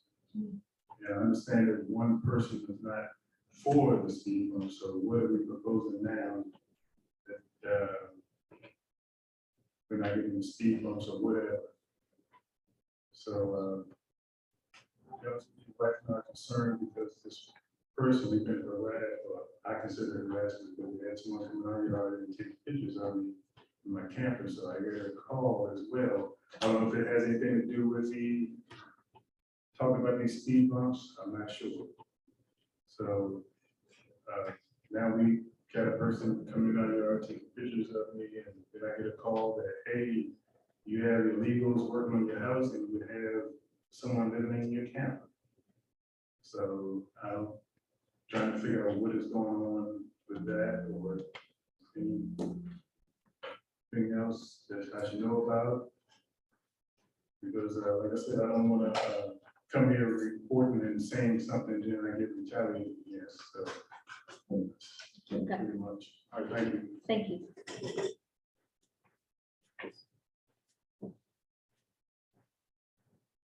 Tracy, I heard 109 North Prospect Street. A lot of strange things happening around here, such as last month's commission meeting with my car being vandalized in this parking lot. I suggest that you guys get some cameras out there. Maybe we can see who's doing this. Thank you very much. Okay, do we have any other public comments?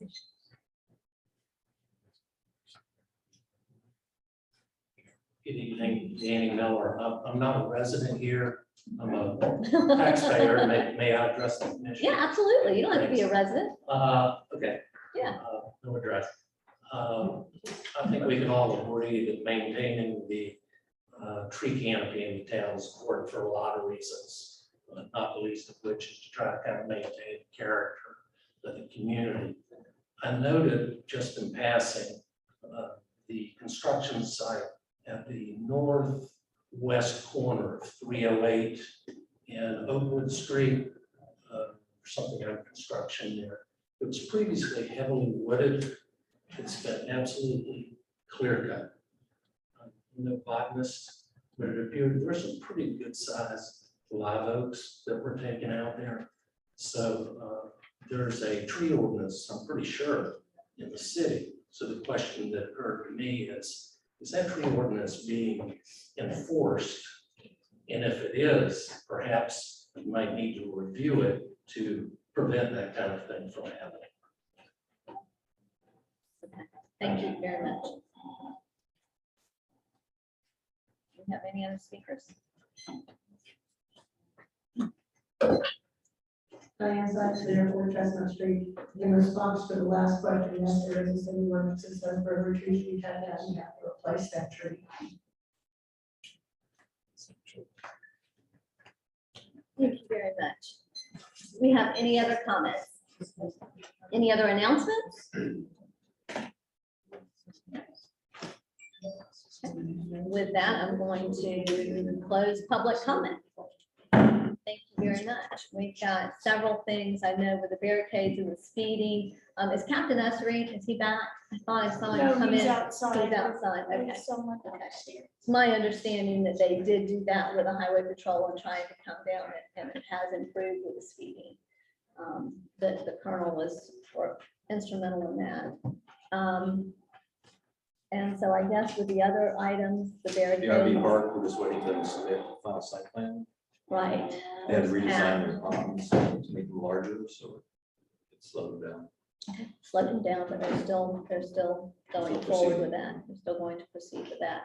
And the barricades, we have something on the agenda for today. Okay. With that, okay, we're going to move on to our public hearings. And commissioners, I'm going to ask you, just we have a lot to go through. We've got some people waiting as for later on, that we be pretty precise and keep our comments to one point. Okay. So with that, we're going to go to the second reading of ordinance 2022-06. Does Bobby want to read that? Yes, I can, sorry. 20, an ordinance of the city of Crescent City, Florida, amending chapter 3 zoning regulations of the land development code relating You can't hear. Sorry, Bobby, I need to- relating to simulated gambling devices and internet cafes, specifically creating section 3.7, setting forth findings of fact, setting forth authority, intent, scope, and purpose, providing for definitions, providing for a prohibition against the use of simulated gambling devices, providing for exemptions, providing for conflicts with state law, providing for violation enforcement penalties and remedies, providing for conflicts, providing for severability, providing for repeal, providing for directions to the codifier, and providing an effective date. You want to speak to this, Charles?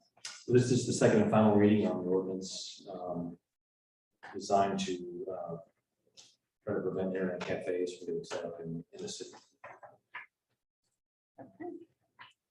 I make a motion that we accept the second reading, final reading, on ordinance 2022-06. I'll second. With that, I'm going to open up for additional factual testimony for or against. Seeing none come to the podium. Do we have any public input on this? Seeing no one come to the open, I'm going to close public input. And at this point, commissioners, we have a motion and we have a second. Do we have any discussion? Any comments? Okay, seeing no comments, all in favor, say aye. Aye. All opposed, nay. Ayes have it. So it passes, that ordinance passes. Okay, then we're going to go to the second reading of ordinance 2022-07. Bobby? An ordinance of the city of Crescent City, Florida, providing for the Putnam County Supervisor of Elections to conduct all necessary actions to determine the qualifications of prospective candidates for office within the city of Crescent City, providing for severability and providing for an effective date. And this is the second and final reading of turning over essentially all our election functions to the supervisor of elections. I'm going to open it up for additional factual testimony for or against. Okay, seeing no one come forward, I'm going to also open it up for public input at this time. Do we have any public comments? Seeing no one come forward, we're going to close public comments. So commissioners, we have a motion and we have a second. No motion. No motion or second. I move so 2022-07. And a second. I just keep hearing that in my head. You know, okay, Okay, so now we have a motion and a second. Do we have any further discussion? Any discussion? I just have one comment. Yes. This is something that I hope to see a couple of years ago. I think that it will take an unnecessary burden off of our city staff and allow them to get other work done for the good of the city. So I think this is great. Okay, great. Thank you. Any other comment? Okay. And then we have a motion. We have a second. All in favor of passing the second reading of this ordinance, say aye. Aye. All opposed, nay. Okay, the ordinance passes. Then we're going to go to the second reading of ordinance 2022-08. An ordinance of the city of Crescent City, Florida, amending chapter 2.65 of the code of ordinances of the city of Crescent City, providing for 5 code enforcement board members, providing for conflicts, providing for codification and directions to the code codifier, and providing for an effective date. Mayor, this is the second and final reading. This ordinance will reduce our code board from 7 to 5 members and reduce the quorum necessary from 4 to 3. We hope this will help us to be able to achieve a quorum more. Okay, thank you. This time I'm going to open up additional factual testimony for or against. Seeing no one come forward, do we have any public input on this? Okay. Seeing nobody come forward and close public input. Yeah, I make a motion that we accept the second reading of ordinance 2022-08. Okay, you need to do it. I'll second it. Okay, so we have a motion and a second. Commissioners, do we have any further discussion? I have one question. Yes? Do we still have a vacancy on the code enforcement board? No. All positions are filled. Yes. Great, okay. I believe so. Any further discussion? They're filled because now if this It's passes, five. it goes down to 5. Correct. So with this, we will not. Okay. Okay, so we have a motion, we have a second. All in favor, say aye. Aye. All opposed, nay. Okay, the ordinance passes. Now we're going to move on to the first reading of ordinance 2022-09. An ordinance of the city of Crescent City, Florida, approving an amendment to the budget for the fiscal year beginning October 1st, 2021 and ending September 30th, 2022. Charles, if you want to. Thank you, Mayor. We just obviously went through a budget workshop, but for the benefit of the audience. A mid-year budget adjustment is a normal annual function where we adjust budget lines based on whether we overestimate or underestimate or had some surprises in the first 6 months of the year. This year, our firm McLaren went through the budget and found some changes they wanted to make in terms of, as an example, on the screen, there's we had been creating an expense of the CRA, the city's contribution to the CRA out of our other general government line. That's actually a transfer out. So we're moving that out of that budget, amending that budget line. We were awarded a FERDAP grant, which we were approved to move forward this year. We have to add that to our budget. We also have to add the ARPA, American Rescue Plan Act funds. And we were reimbursed for a DOT grant that was expended last year. We received the money this year, so we have to add it into this budget as revenue. So in doing that, with also recalculating the revenue, which I'll show you in a minute, we determined that we ended up with $559,000 of undesignated funds that we needed to put into the budget. These were funds that I think were probably informally set aside for a fire truck and so forth, but we need to actually make those allocations. So to go over the revenues, why there's a change of increase in revenue. Essentially, we have been calculating our ad valorem at 100% collections. So we recalculate that at 95%, which actually would reduce our revenue by $31,595. And then using regular state indexes, we recalculated the 6 cents gas tax, the option 1 to 5 cent tax, state revenue sharing, and the half-cent sales tax. So those numbers all went up slightly. We added the FERDAP grant, the recreation grant, the payment from DOT, and the ARPA funding, the American Rescue Act. So it gives us an addition to our revenue of $871,515. So what we propose to you is this last column of additions to each of these finance and administration, $92,819. Utility billing and customer service, $7,900. Planning and zoning, $15,000. Other government general, $59,000. Fire control, $200,000 of this is put aside for a fire truck. Well, actually, when we do the budget for next year, we'll move that into the capital budget. But that, I believe that money had been set aside over several years gradually to build towards a matching grant for a new fire truck. Also $30,000 of parks recreation, mostly to continue the maintenance and upkeep of our parks. And then what was left was about $106,000 put into streets because we have several stormwater issues on Lake Avenue that we need to design and develop, and hopefully implement some of them within that money or match grants to correct those problems that we're having. So those additions to the budget come to the $559,011. Additionally, the Better Place funds, there were additional about $364,000 in Better Place funds, which We're not recommending any changes to the plan this year to look at that money for next year. And then actually a reduction in the CRA by just over $4,000. We had overestimated the rollover in that fund. Do you want to speak to the fact that last year in our budget, I mean, in this current budget, that we were looking at having to take from, and we don't no longer have to take from our reserves? Certainly. So the budget we brought to the commission last September, we requested about $69,000 in reserves to make the balance, to balance the budget. And we were able to show that those would all be one-time expenditures. We weren't asking for reserves to balance the budget every year. As it turned out, when we closed out that fiscal year, revenues exceeded expenditures by over $150,000. So we no longer needed that $69,000. And I estimated we probably had about $85,000 that we would need to put into the adopted budget. I think the practice in the past was just to put that money, whatever was left, into the reserves, to just keep building the reserves. We have over $1 million in reserves, which is really sort of unheard of for a city of our size and budget. So I wanted to put that money into the fund, and I had a cleric looking in the budget, telling me exactly how much money was there. And as they dug through, they found these funds that had been, I would say, informally set aside and just were not included as reserves because they were meant for something. So we ended up with that $500,000 that we needed to designate, which is what we're doing tonight. Thank you.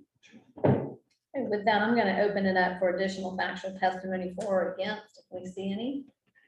See no one come to the podium. With that, I'm going to open it up for public comment. So if anybody has any public comment, do you want to come forward at this time? Again, please keep your comments limited to 3 minutes. Say your name, your address, and speak to the commission, please. I agree with more Chestnut. The $1 million that we kept in reserves from all the meetings that I've been in since 2006. Commissioner West had always supported keeping that amount because South Pleasant, we don't get the response immediately after hurricanes, and to the best of my knowledge, that was always the intention of keeping that amount so high in reserves. Thank you. Okay, do we have any other public comment at this time?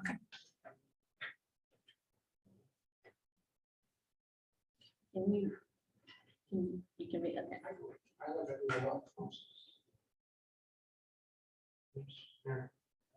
We can move it to the side if you need us to. Okay.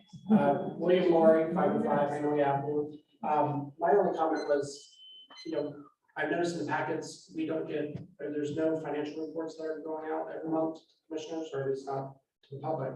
And this is one of those things that contributes to that.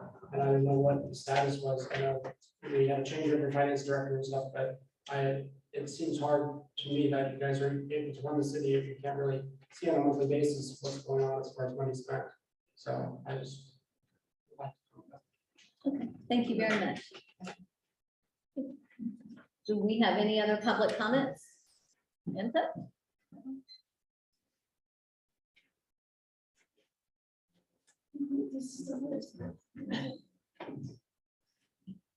Elizabeth Gomez, 19 Cedar Street. I just wanted to ask permission. I don't know if I'm allowed, but you were talking about the dock that was fixed for the yacht race. And I wonder if that fence going towards the park for the kids, where you park your bikes, if I could have maybe 2 inches to grow wildflowers. I already got the seeds and I will do the dirt and everything and take care of it. Okay, thank you. Charles, do you know how to get in touch with Ms. Gomez? I think so, yes. Okay. Fill out our application. Okay, good. Okay. So when you are follow up, maybe written on that. Thank you. Do we have any other public input? And no more public input. I'm going to close public input at this time. Okay, commissioners, we had a pretty lengthy workshop on this. Do we have? I move that we accept the first reading of ordinance 2022 approving an amendment to the budget for fiscal year beginning October 1st, 2021. I second. We have a motion and a second. Do we have any other discussion? I just have one comment or clarification. Okay. And then we have a workshop and for the benefit of everyone, when the city manager explains some of the changes, the reduction in our estimation of ad valorem revenue from 100% to 95%. According to our finance director at Clarion, that's required by state law. They required that we not estimate collection of ad valorem taxes at 100%. And as well, the ARPA funds, that very large amount of $700 and something, that does not go into our general use. We had a workshop on that previously. That is federal money. It's governed by federal law. There's very strict guidelines, and we are using it according to those guidelines, not for general operations of the budget. Okay, thank you. And that's also with that amount, that is for both of our deposits that they're making in that. So that's the full amount that we'll receive, correct? Because it's within this fiscal year that's going to be. And I guess in the past, you've been doing this at 100% with the ad valorem, and so we're adjusting it, and as we go forward, we'll be at the 95%, which makes sense. Okay, so we have a motion and a second. And do we have any other discussion? Any more comments? Okay. No more comments. All in favor, say aye. Aye. All opposed, nay. Okay, first reading passes. Thanks very much. Okay, with that, we're going to go to the first reading of ordinance 2022-10.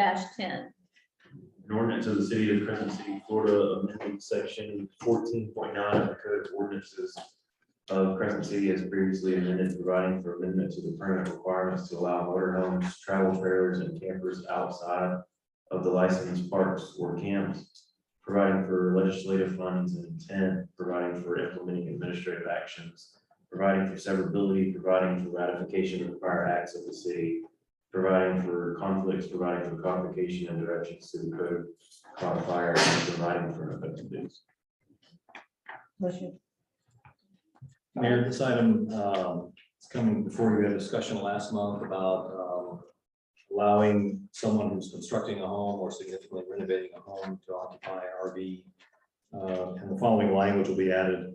A property owner may obtain a permit from the administrative supervisor's office to allow a motorhome, a travel trailer, or camper connected to a permanent or temporary electric service for a period up to 1 year on a residentially zoned property where a residence is being constructed or extensively renovated and active construction permits have been issued. In the event that an extensive renovation does not require permits, the property owner must provide evidence of continuous progress towards completion to the city's code enforcement officer. Okay. At this time, I'm going to open it up for additional factual testimony for or against. Seeing no one come forward, I'm going to open it up for public input. I haven't opened up for public input yet. You can come forward. I'm opening it up right now.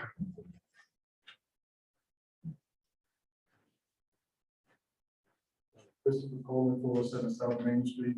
The only concern I have, or question I have is how do you enforce that? How do you know if someone is living in a camper that's on the property without coming on, taking pictures or whatever? How do you, that's the only thing I'm concerned about because it's happening to me. So This one is when they're in the middle of a construction or renovation. So we should be able to. There'll be activity on the property showing that they're under construction or renovation, correct? Correct. And they will have pulled permits. Well, I see Mr. Coleman's question though. It says it should be unlawful for any person to use or occupy any mobile home or et cetera, within the city. And then it says you can get a permit for 14 days and stay in the camper. That's just for any home. If you have a company come in, you can get a permit and they can stay out in the camper for 2 weeks. Okay, but this is all included in this first reading. Well, it's just, we're adding language to that other language will remain there, so you can still get that 2-week permit if companies come in. But if you're gonna build a house, you can, what was happening is people were getting the 2-week permit and then living for 9 months while they constructed a house. This is just adding that additional language. Well, now, I have just one other question, and then I'll let you go. But, okay, so if I go with the 1 year on a residential zone property where they can stay for a full year while they're building something, how much is that permit gonna be for? What's the, how much are you gonna be charging people for these things? We didn't And he's propose, got a I think good that's- point. He's got a good point, how do you police it? Okay. we didn't propose a cost to that. There was no cost for the 2-week permit. But why not? And Well, that you- will you be in can our, that, impose a let's, cost. can we hold that for our discussion, for our general discussion, and once we close out public input? That's okay. That's okay. You have a very good point. That's okay. Thank you. Okay. Do you have anything else? Yeah, that was just the only thing. I was just curious how you enforce that. If somebody pulls a camper in the yard, who's to say somebody's living in it? It's almost like you can't buy one and put one on the property. It seems, I didn't want to get to the point where we don't have the freedom to own a camper. Or every time somebody pulls a camper in their yard or whatever, that there's something going on. You know, go in your yard and take pictures and do whatever. But we're actually going to schedule a workshop to talk about campers in the yard.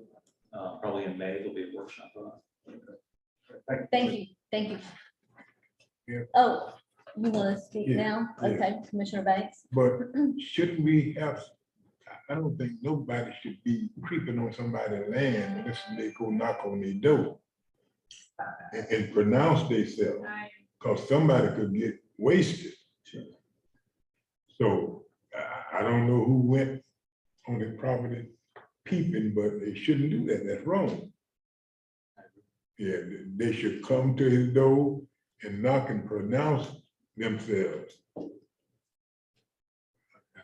I would advise nobody to come creep around somebody's house without pronouncing themselves. Thank you. I'm through. Okay, you're good. Okay, Diane. Diane's not on Chestnut Street. Kind of question why we're even having this first reading since we don't have a workshop on this subject until May. Why don't we put off the ordinance until after we have the workshop? I'm going to ask you to direct all of your questions Oh, to the sorry. commission and not staff. Thank you. Sorry. Okay, that's okay. Why are Thank we you. doing this? I think we're premature because we haven't had the workshop yet. Okay, thank you. Thank you very much. Uh-oh, you dropped something. Okay, Yeah, I made the mistake of turning off. do we have any other public input?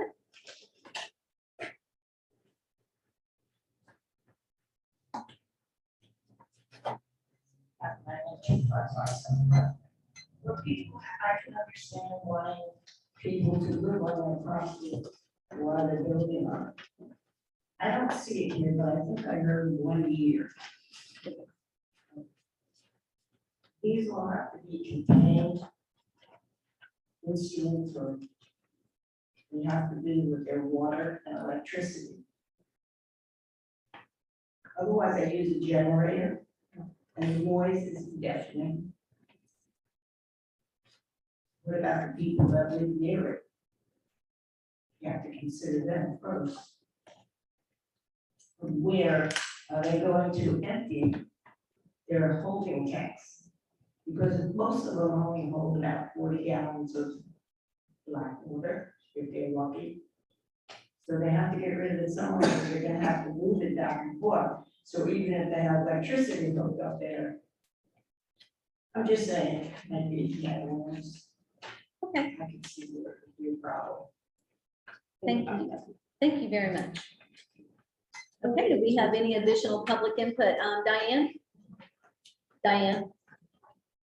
This is, you're gonna get this second time only once, and from here forward, everything at one time. I'm sorry.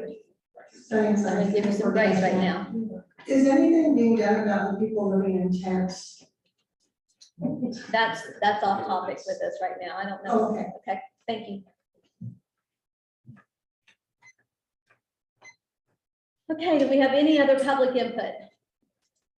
I see no one come to the podium. I'm going to close public input at this time. Commissioners, I'm going to bring it back to you for discussion. And do we have a motion? Do we want to start with a motion? Or or do we just want to start with discussion? I'll make a motion. Okay, We should have a motion. we should. So I move that we accept ordinance 2022-10 to allow occupation of motorhomes and travel trailers, et cetera, for 1 year under specified circumstances. I'll second. We have a motion and a second. Okay, Commissioner Burton, at this time, if you want to go ahead, I know you wanted to discuss it. If you look in the ordinance, if you'll go down to where this language is being added, it's going to be in section 14.9, parentheses. Is that correct, Bobby? Yes. Okay. Okay, that's where it is. So if you'll go down there and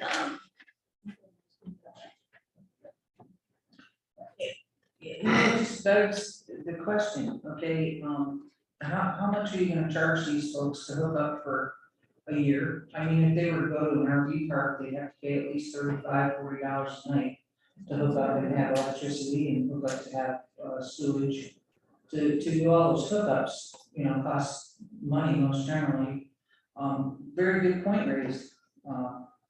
You know, they don't have, if they're just moving a trailer in and they might be able to hook up with electricity, they certainly don't have any place to put, you know, there's no sewage place, so I guess they'd have to drive it off to get it, to dump that. I just don't think that this, I'd like to know how much we're going to charge them to hook up for a year. With limited taxes on while they're building their house or doing whatever they're doing. And, you know, again, if they're not hooked up to electricity, They'll have to be with this, they have to be hooked up to electrical service. okay, There'll be no generator. And we're not proposing a fee. It's up to you if you want to charge a fee. If they're camping on their property. well, they're camping on their property, but at the same time, they're not paying the full, a lot of times they're paying for a building permit. They have to have a building permit, so they have to have all their permits in place. So they are paying that fee. we got people that have been almost 2 years working at houses. That's all I'm saying. It's crazy.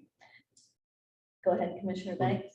I think I heard Diane say about the passing of the ordinance and we were gonna do a workshop on it. So why pass the ordinance right now if we ain't did the workshop on it? Well, I want to clarify. certainly, there are two areas in the code that deal with RVs. There's this one, which is if you want a 2-week, initially this was just to get a 2-week permission to occupy an RV in the park. There's another section of the code that talks about parking a utility trailer, a boat, or an RV in your front, side, or backyards, just parking it there. And you expressed a concern to talk about that. Are we allowed to park a boat in my own yard? So that's a separate issue of just parking it unoccupied and leaving it there. Now, I think you can put it in the backyard if you have a 6-foot fence and so forth. So that's a whole separate issue. This is, we've had folks, we have 2 that were currently living. One was renovation, one was new construction. We have another one wanting to do the same. He's gonna bring sewer onto the property and an electrical hookup, but wanted to live in an RV. So we had been allowing it. And so this would just create a procedure where they could do it up to 1 year. And we'd be aware of it. And if it's a renovation, our code officer would be able to go up, knock on the door and say, let me see, presumably for renovations, because the bathrooms aren't usable or the house is not habitable. And it gets to a point where it's habitable, we'd advise them you need to, be done. So this is a separate area of code than just parking might pop up in my yard. I'm not gonna live it, I just wanna park it there, and I'm not allowed to under our current code. So it's 2 separate issues. So what do we do when we have a person that's over a year still hanging out in a trailer? we would then cite them like any other code violation. Okay. So now if we were to cite them, you'd say, well, I had a verbal agreement from years ago. So now we'll have, say, well, you need to get a permit, and it's been 11 and a half months, and it's time to. Do we have the ability to give you, do we have the ability to give you an extension? Because I know like right now, we're looking at windows, and they told me it would be 6 months before I could even get windows, because we have to replace all of our windows. It's like, that's 6 months before we can get your windows in, because they have to be custom, because it's an older home. So I mean, is this going to allow you to be able to extend your time, the time? I think it would give you that flexibility to do that. If they can prove, A new permit. they'd have to get a new They permit. have to come in and talk to us. Talk to me. Good, now, I understand. We have- I won't jump in there, but do we have any other comments, Commissioner West? I do not. I would just make one comment to the noise. This is the very reason the noise, the generator is very noisy. And this is why we had the original one where you could not have one and run it in your yard because of that noise. But with this, they have to have the electrical hookup, so the generator cannot run. It shouldn't be running at any time in the city. That's why we added that. Right, Got to be hooked up to exactly. power. Electrical hookup. Commissioner DeVito. Yes, yeah, the issue of the generator was very important to me, because as the comment was made, it is unbearable. So that's been taken care of. I did not think of the issue raised by Ms. Langen. We've provided that they have to have electrical service.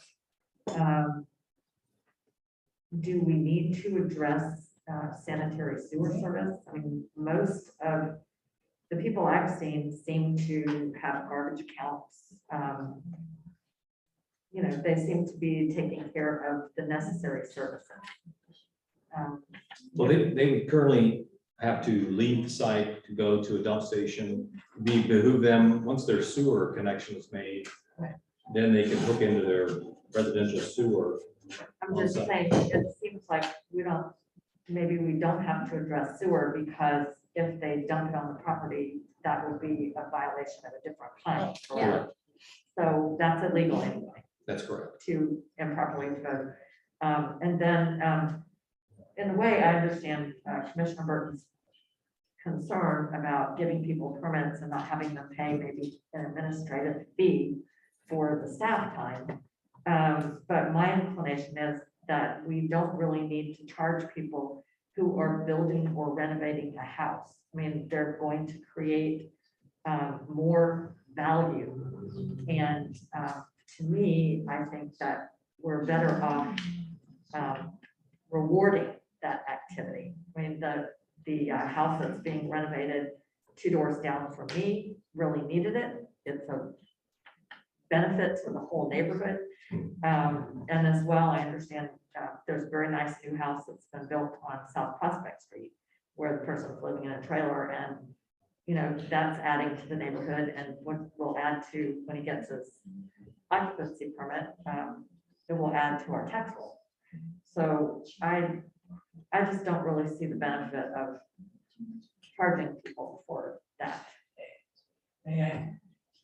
Commissioner DeVito, are you done? Okay, Commissioner Burton.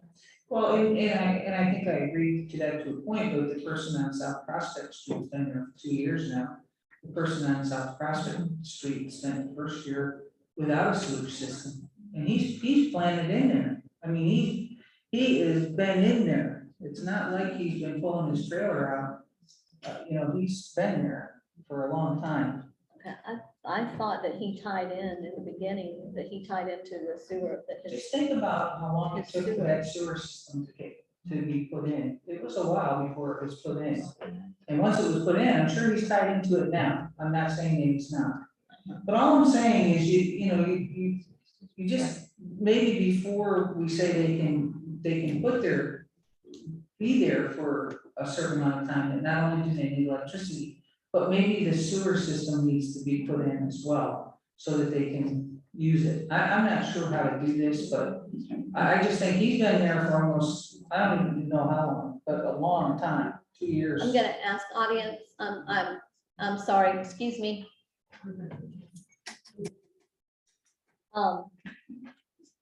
We can add that language in, can't we? That they would have to tie in also to the sewer system? But If it would it's then fall back on available. us to install Yeah. their connect, and they would be held up until we Okay. got it done.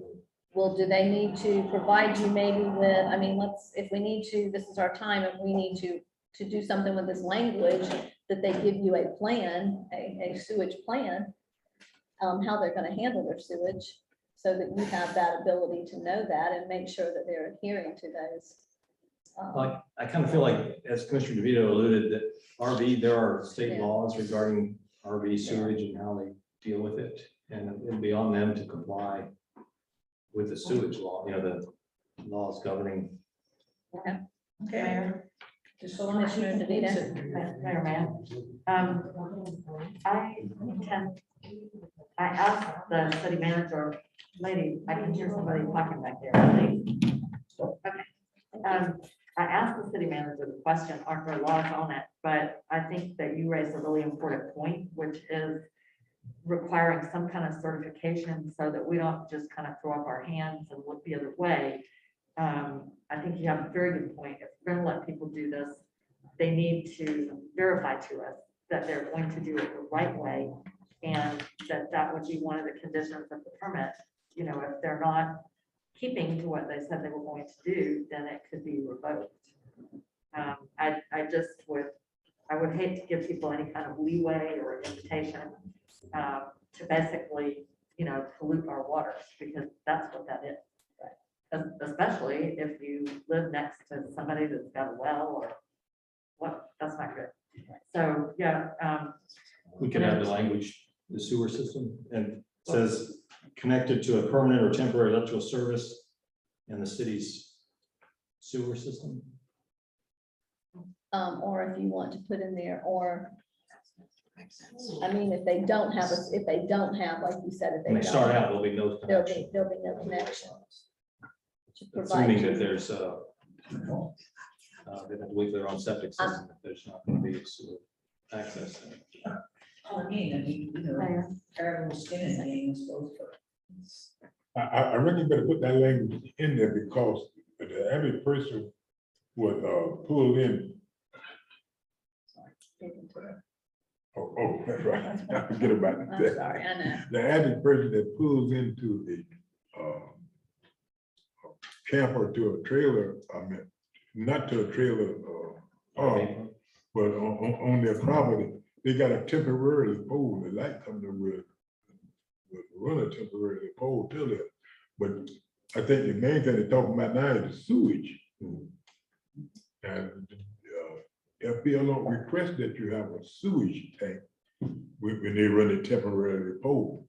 That's just a construction pole, they call it. Right. Mhm.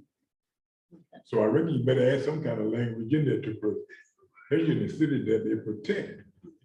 That you need to put something in there called. Cities and the city sanitary sewer system. Yes. Yeah, you need to add something in there. Hold on a second. If I hear, come on, guys, you know better than that. No booing. That's not how, let's not do that, okay? Nope, you've already had your chance. Yes, Commissioner DeVito. Sure. Given that not every site is going to have access to sewer. City sewer. In the city limits, something that your language about providing a verifiable plan for appropriate disposition of, I think ice. I think Right. that's a better way to go. I do, because Provide they a might plan not have. for Right, but a verifiable wastewater, plan. verifiable plan. Right.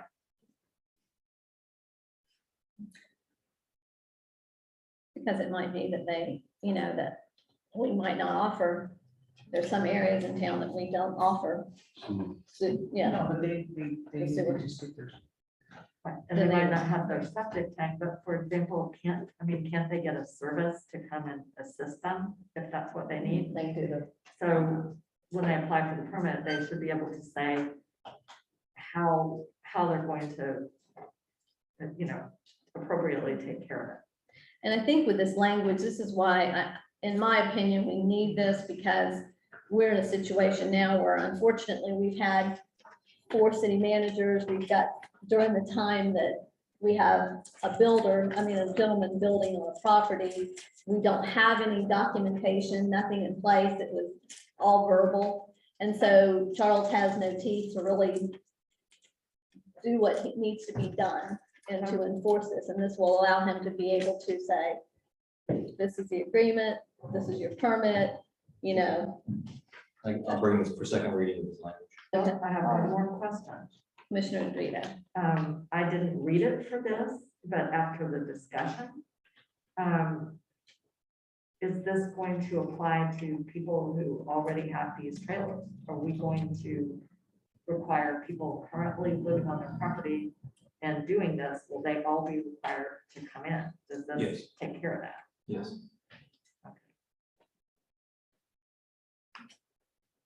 And Right now, how many, I know that we have the one down. There's 3 that I know of. There's one that's actually living in an RV with no plans to build a home. So this will be, we've held off on citing until we clarify this language.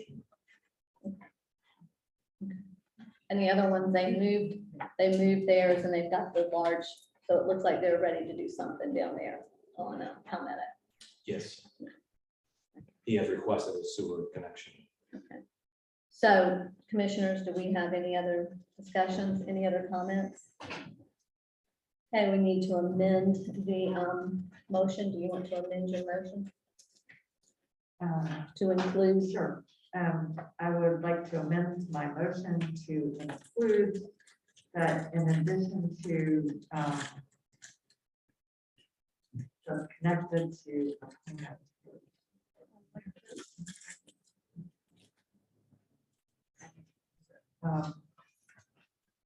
I would just add at the end.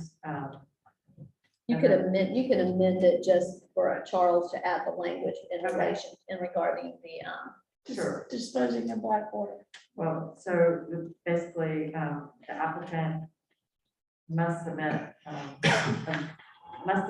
verifiable plan for disposing of black water or whatever appropriate sewer, right, of sewer water. okay. I'll second. So we have a motion and we have a second. Do we have any further discussion?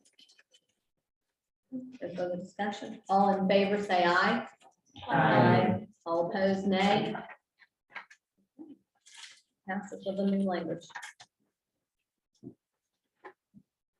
Okay, that's going to close out our public hearings at this time, and then we're going to go to our consent agenda. You'll see on the consent agenda right now, we have the library donation, the directional board for internet, fiber optic installation for annex, barricades purchase.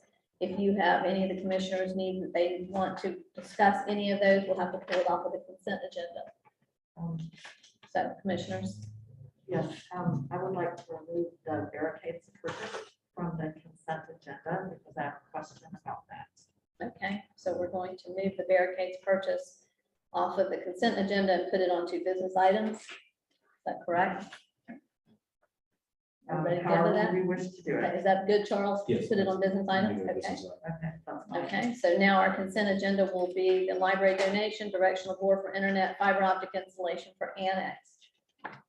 Okay, commissioners, are we all good with that? So all in, do we have a motion to accept the consent? agenda? I move that we accept the consent of Second. agenda. Okay, Sorry. we have a motion and a second. All in favor, say aye. Aye. All opposed, nay. Okay, consent agenda passes, with a barricade purchase being moved down to the business items. Okay, Charles, let's start with business item number 1, appointing the Citizens Advisory Task Force. You want to just tackle the barricades? while we're We right can here? if you want Okay, to, let's yeah. hit the barricade, let's hit those. So this is a request to purchase, essentially with a plastic barricade. We can fill with sand or water or use them empty, move around. Generally speaking, we don't have barricades. We put out cones, lots of cones. These barricades would be used for closing roads, for special events, for construction, for safety. Specifically, we use them initially for the closing of Pine Street that we've been talking about for months. We were unsuccessful with borrowing barricades from other areas, or even renting them will be more expensive than this. So it was renting them that had me look at what would it cost us to own barricades that we could then reuse for our special events. So this is for 15 jersey barriers and 15 solar powered blinking lights that would go on the top. $6,970. Okay. We did provide two different proposals in your package to show you. Nice thing about these is we can move them around as needed too. When they're empty, they're only about 100 pounds, so our guys can move them. The concrete, once it was dropped, we don't have the ability in-house to move them around or adjust them even, so. Thank you. Commissioners? You want to, I'm probably gonna open it up. I'm gonna open it up for public comment if they have any, since this has been a big issue over on Pine Street. Could I ask my questions first, because they're pretty basic? Sure. Okay. So my first question is, at the last meeting, Charles, you mentioned that the county director of emergency management was not supportive of closing Pine Street with barricades. Has there been any other, and that was because it would possibly impede access for an emergency vehicle. Has there been any other further communication with the emergency management director about that? No, our fire chief said it was okay, he was in favor of it, and I spoke with him after that. He still feels it would be fine. I feel like he's more familiar with our circumstances and responses. The director from the county, I'm not sure he was really familiar with where we're talking about. He sort of had a blanket stand against closing any thoroughfares. So I stand by our fire chief. Okay, and then my next question is, you said that they're easily movable when you remove the water or the sand. How long does that process take? I have no idea. Okay, because the reason I ask is, it concerns me a little bit when you said you're closing, you would use them to close streets for special events.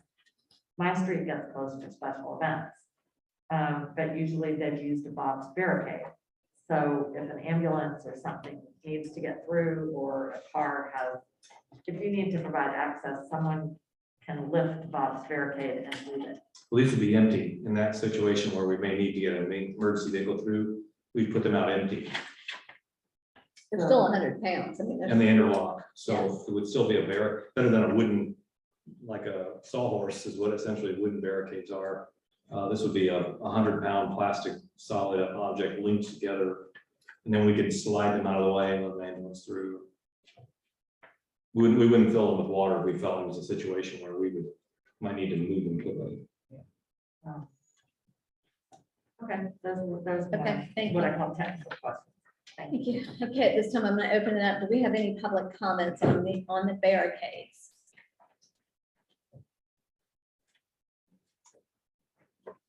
Scott King, 721 Roman Avenue.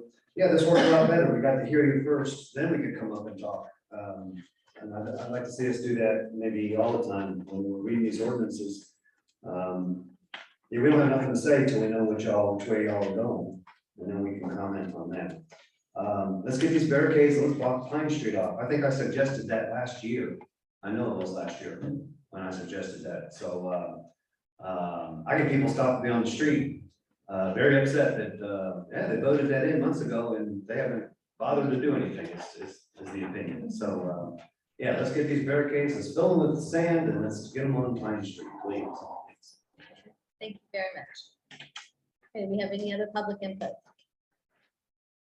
I'm seeing none. I close public input. Okay, commissioners, I'm going to bring this back to you. We're on the barricade purchase. We have a motion. Have a motion to go ahead and purchase barricades for street closures and special events. So we have a motion. Do we have a second? A second. Okay, we have a motion and a second. Commissioners, do we have any further discussion? Yeah, that's me. Yes, I do. you know, I voted for the original plan to close Main Street.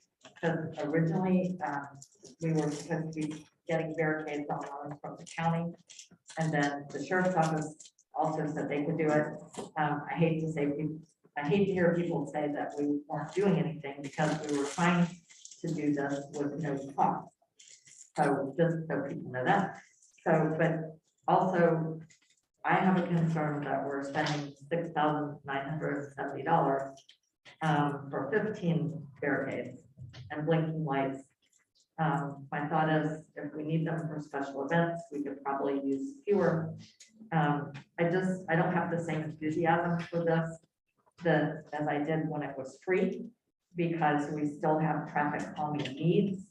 And I would just like to point out that I don't think closing Pine Street is going to maybe solve a problem on Pine Street, but it's not necessarily going to solve the speeding and other problems on Main Street, where Mr. Coleman was hit, or on Vernon Avenue, or on Grand Logic.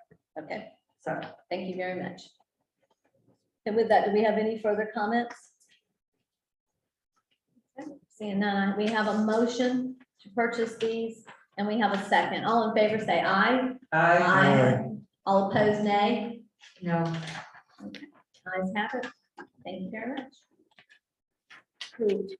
Okay, let's go to appointing the Citizens Advisory Task Force.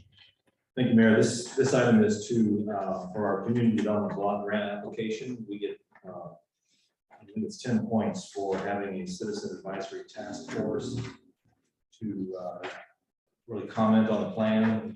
The plan for this application is to put a new water main. Actually, there's not one existing, put in a water main on Main Street from Central and up to 308. And also to provide a generator for the lift station at Bay Lane, which currently is not on the boundary. So the idea is this is to be a task force composed of low to moderate income residents, not necessarily in the affected area, but could be in the area affected by the grant application. So we did advertise this and did not receive any applications or interest directly to City Hall. So we're really relying on the commission to come up with 25 citizens for this task force. Okay. So do you need us to submit names to you to bring back for the May meeting? Is that? Well, hopefully, We need it prior to hopefully that, don't we? you were bringing them tonight, and we would appoint a task force tonight. But if you don't have the names, we have to just keep searching. The grant cycle hasn't opened yet. I haven't heard when it's going to open, but we're trying to be prepared when it opens. We make application. Okay. That group needs to meet at least once before we make application. Okay. Commissioners? Any discussion? Yeah, do you have an application for these people to fill out to show that they're low income people? 'Cause that's what We you're do. looking for. It's at the front desk, and that's kind of, I think, the awkward part about this. You have to talk about your income and check the box. If you have 3 people in your household, are you within this income bracket? Yes or no? To verify the income status of the participants. So we have it located at the front desk. Yes, yeah. Commissioner DeVito? sure. I did get a couple copies of the application and handed them to somebody who served last time. So far they haven't applied. My suggestion is that we talk to maybe some churches, some pastors in the area where these projects are going to take place, and anybody else that we know that lives there. And as well, we could put a notice of applications at the public housing. Apartments that we have, because most of those people have to qualify for it. So anyway, and I'll be happy to help with that. Do they have like a bulletin board or community? I believe so. I know Smith Thompson. I'm pretty sure Smith Thompson does over there. They have one. Right. Oakwood has a more stable population. Yeah. The others tend to turn over a lot more. So we can do that. And I guess if you feel like we need to call a special meeting at any time to bring these forward, we could do that If we get in a pinch if we for get the in a pinch. deadline. If we get in a pinch, okay. And what is the deadline again? I don't know yet, it hasn't opened, so as soon as I know that information, we're revised. I would imagine we'd have a few months once they open it to get this done, so. But if you know of anyone you can recommend, we can reach out to them. See if they'll serve. And Commissioner DeVito, you said you got reached out to somebody already? Yes, and I gave a handler of the application, so I will follow up. And see, it may be, maybe it's not convenient to them anymore. Okay, But I'll check on that. okay, great, thank you. Commissioners will, Commissioner Banks. I'll get an application, Okay. take it out to someone. And it's only, I guess, 51% have to be in that. Is that correct, Charles? That it has to be at least 51% of the members are low to moderate income? Yes. Or show substantial representation, okay. Okay. I don't think this doesn't require any. We don't have require continuing that. action. Okay. Let's move on to the body grant. The next item there was brought to my attention, on Public Works Director, that Kubota is doing their second Hometown Proud Community Revitalization Grant. And they provide $100,000 to 5 communities for projects we believe will help revive the community, fund local revitalization project. And the deadline is tomorrow. I'll have to come in tomorrow and submit this. If you approve, there's no match. Yeah, there's no match, but it just came up just before the end of the deadline. It was brought to my attention. We have nothing in terms of park renovations or whatever planned, so I was going to submit our container park idea as an incubator for small business to help revive. One of our challenges is leasable space in our downtown that's turnkey. So I'll pitch it from that perspective. This would help us provide really incubator space for small businesses to get started in our community. It's a need that we have. And we'll see what happens. So you just need approval to go forward. Just need approval to apply for the grant, because we'll have to expend funds and then. Yeah, I move that we authorize the city manager to apply for the hometown proud community revitalization grant. And I'll second. We have a motion and a second. I'm going to ask, do we have any public input pertaining just to this? Seeing none, we have a motion and a second. Any further discussion? All in favor, say aye. Aye. All opposed, nay. Okay, the approval is. So you want to go to the extend the Masonic Lodge? Yes. So this item, you recall back in our 9th commission meeting, we directed staff to draft a request for proposals for the redevelopment of the former New Moon Lodge, Masonic Lodge. On the 9th, you approved that RFP and we issued it with a deadline for submissions of April 1st. We have had one interested party, the Concerned Citizens of South Putnam. They've been doing a lot of research on grants and partners and so forth. I put a letter in your packet that they sent, a letter of interest. They are putting together a proposal, but it requested an extension to bring it forward to you in May. So I went ahead and asked for the end of May as a deadline, new deadline for proposals. And they are the ones that predominantly went over there and volunteered their time and For the cleaned the cleanup. place up. Yeah, and cleaned the place up. Okay, so you're going to need an approval from us. Okay, commissioners? I move that we extend, I'm sorry, Commissioner Banks, you want to make a motion? I make a motion that we Nixon, just did it. okay. We have a second? Second. So we have a motion and a second. Do we have any public input on this? No public input, no public input. Do we have any other discussion? Mayor, I have a question. Yes. Okay, so the city manager has mentioned in conjunction with the cleanup that needs covering with a tarp. Yes. And as well, I think we got an email from architect Jim Stady, the tall guy who was here for the historic preservation thing. And he recommended, I think, before anything be done, that and structural engineer look at it, is that right? I believe so. He had a lot of recommendations of what to do. And I think the primary concern is the rain still pouring in the top. Yes, that's why I'm bringing And this up. we did make an attempt to go up there and close that up, but our bucket isn't high enough. Right. And the roof's too slippery. So we've got, there were some folks working on trying to get a roofing company to donate some services, at least to get us up there to cover it with plastic, at least a plastic tarp. If that'll work, challenge is the metal roof is bent up and they just slice right through the plastic tarp. So we're still working on that. We have to close it off, secure the building across the back and extensive cleanup inside and out. So it's in much better condition than it was. Right, but is there any chance that, do you think we'll be able to get a tarp up there anytime soon? I mean, the weather is very unpredictable. It is, and I don't know the answer to that. We're gonna have to, I'll have to follow up and see what the status of that. They could bring a bigger bucket truck out here. We can reach. If we had more height, we could pretty easily do it. Now, actually, put that seam back on the top and close it up. Got it. Okay, because it is one of our historic buildings, and I was looking at our historic district the other day, and actually the Masonic Lodge and the two churches on Cedar Street, the African American churches, Jethro Baptist and the AME, Union Bethel AME, those are both built in the 1880s. Those three buildings in that little triangle are some of the oldest buildings in the city.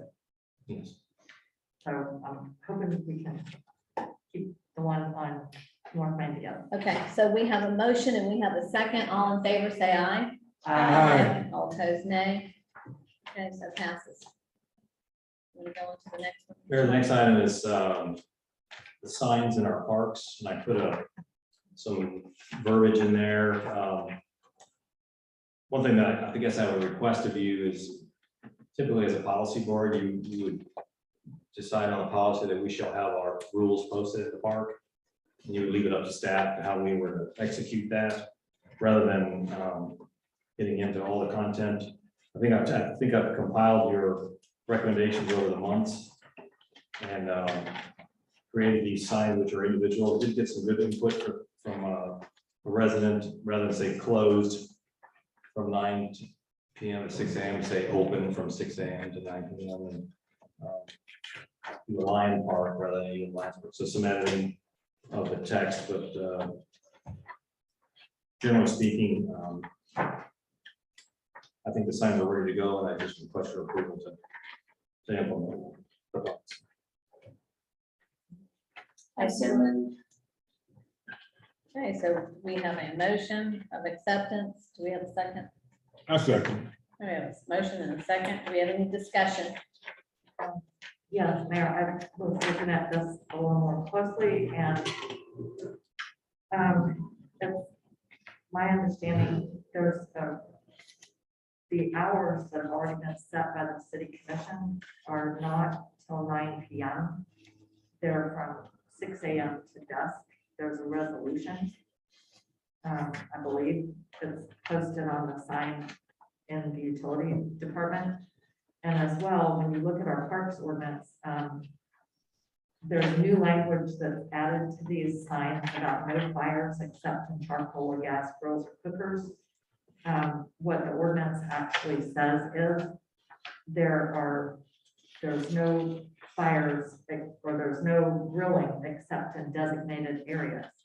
And most of the parks do not have a designated area for grilling. The existing signs, I think, comply with the existing park ordinance that just say no fires. So it's actually not the ordinance that the way these signs read, no fires except in charcoal or gas grills or cookers. The ordinance says there's no grilling except in designated places. Yeah. So it's out of step with the ordinance. Well, those would be the designated places. The cooker, you could bring a little portable cooker to the park and cook your hot dogs. That was the intention. In the whole park.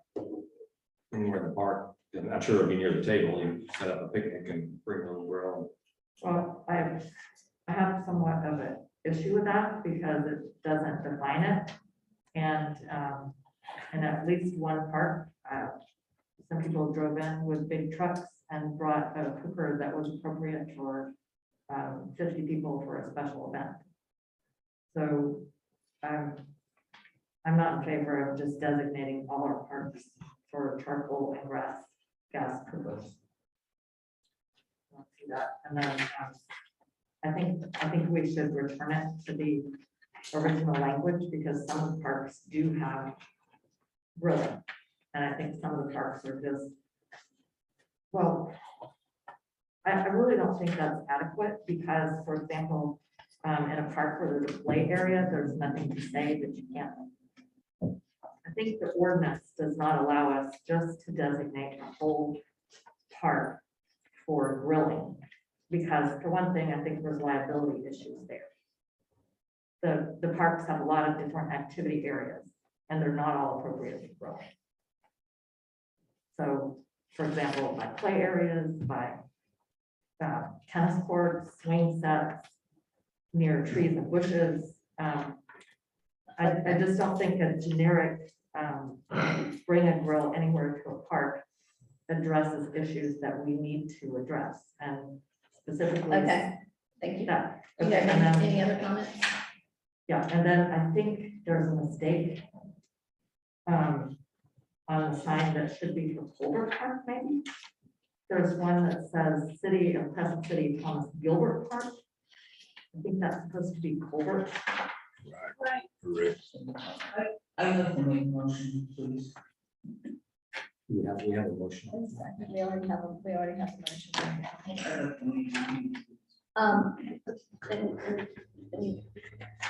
What's the second? Okay. Commissioner DeVito, is there anything else that you have?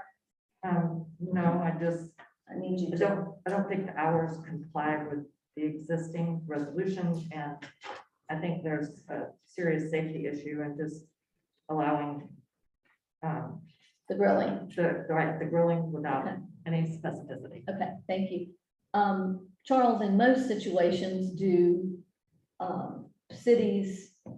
the commission approve each sign that goes out into the parks, or is that up to the city manager?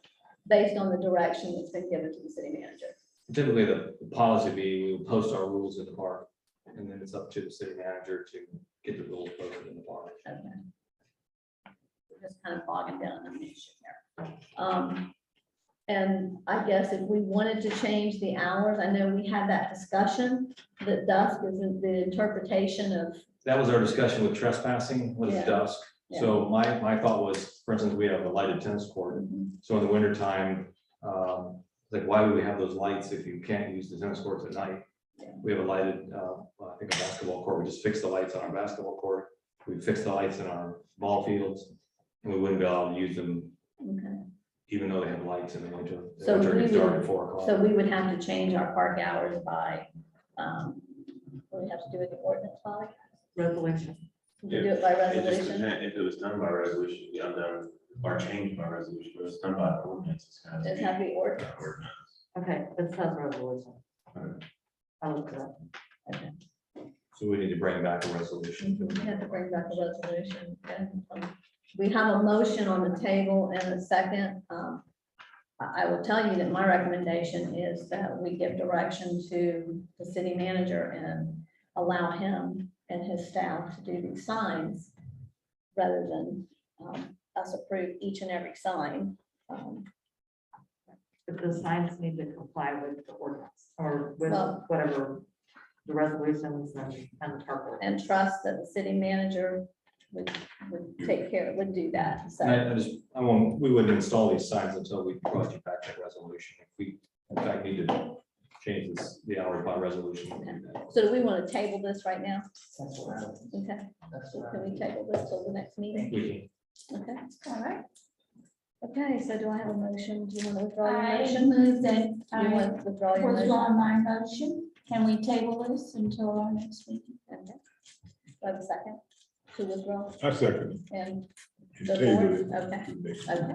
We have a motion and a second. Do we have any further discussion?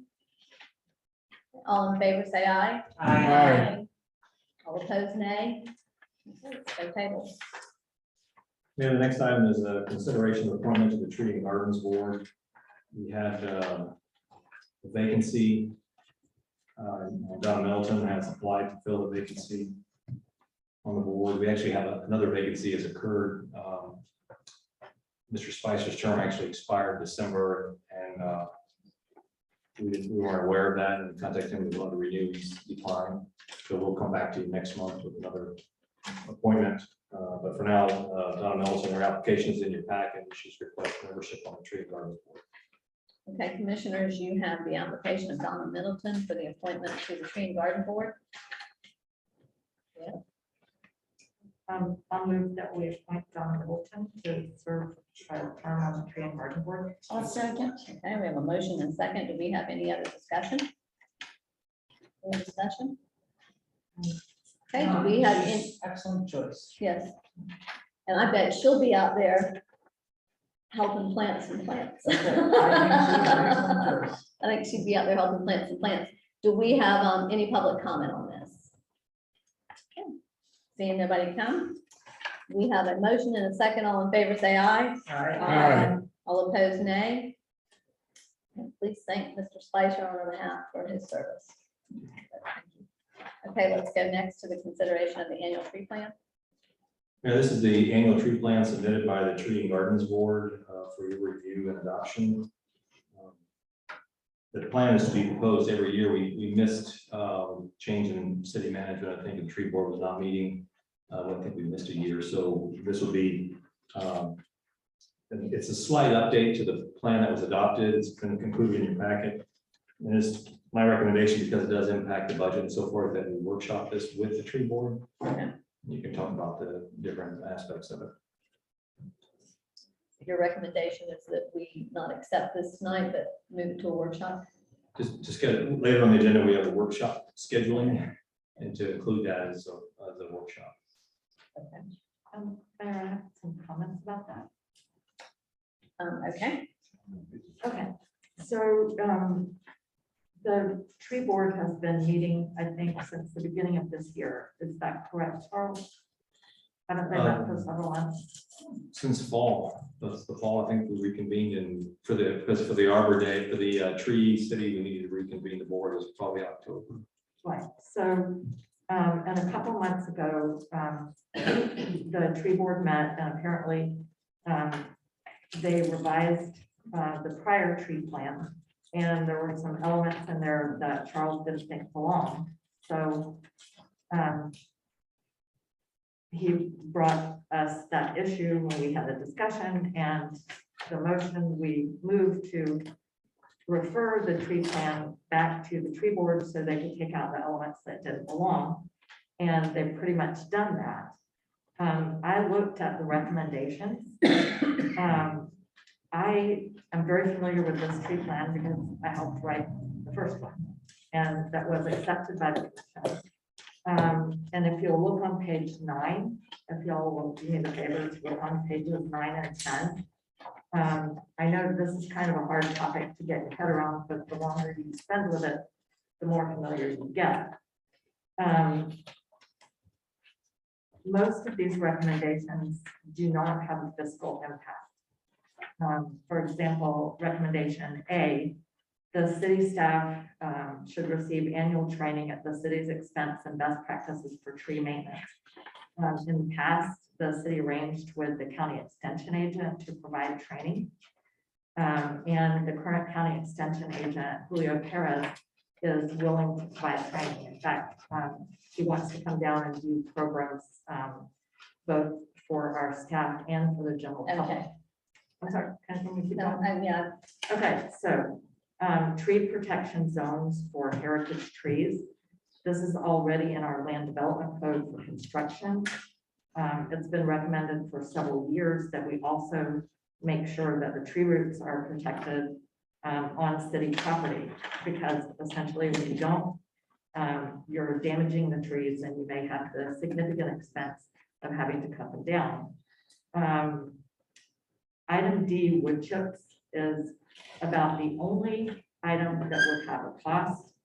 And I think that it would be minimal. Sometimes they're available for free. This has been researched in the past. There's really. Point of order, please. Yeah. Can we have a point of order and? Well, we and don't have, We need to do a motion and, well, we don't have a motion, so you can't do a point of order Well, unless we we- have, I mean, we need a motion, but yes, we do. we're, right now, Commissioner DeVito, I don't think we will need to go through the plan. No. I think Well, he's I'm- asked, wait a second, he's asked that we workshop this Okay, well, what I'm. with the tree board, and Okay, what I'm trying to say is that I don't, if the concern is about financial issues, what I see in this tree plan is basic common sense provisions that are policy in most cities that have significant trees that need to be protected. They're policies that are pretty much overdue in the city of Crescent City, and they're pretty standard. They've been adopted before. So my suggestion is that I'm willing to make a motion that we adopt the tree plan. okay, you have a Yes. motion? It is written, yes, Okay. and the last time we adopted it, I guess my motion would be that we adopt the tree plan to implement the recommendations, subject to available funding. Okay, we have a motion, do we have a second? Second, We have a motion and a second and to I have adopt this, do we have any further I discussion? have one little tick-tacky thing. Okay. On page 2, the second paragraph, the second to last sentence. And it's naming cedar, cypress, longleaf pine, and sago and coonty. But sago is the only one that's capitalized. Is there a reason for that? Probably, it's just probably, Okay. it's on page 2, second paragraph. Towards the bottom, where it names softwoods. Yeah, that's probably just a typo. Right, I'm sure it is. So right now we have, is that the whole thing? you have? Yeah, that's it. Okay, so right now we have a motion to accept this. Charles has recommended that we workshop it with the tree board. Commissioner DeVito has made a motion to accept it as it's currently written, and we have a second. So, She didn't say it's currently written. okay. She said that so long as it fit within our budget. Is that what I heard? No, I said subject to available funding. subject to available. Right, so Okay. as written, but subject to available funding. Because there's some policy issues here that don't cost anything that was. Okay, thank you.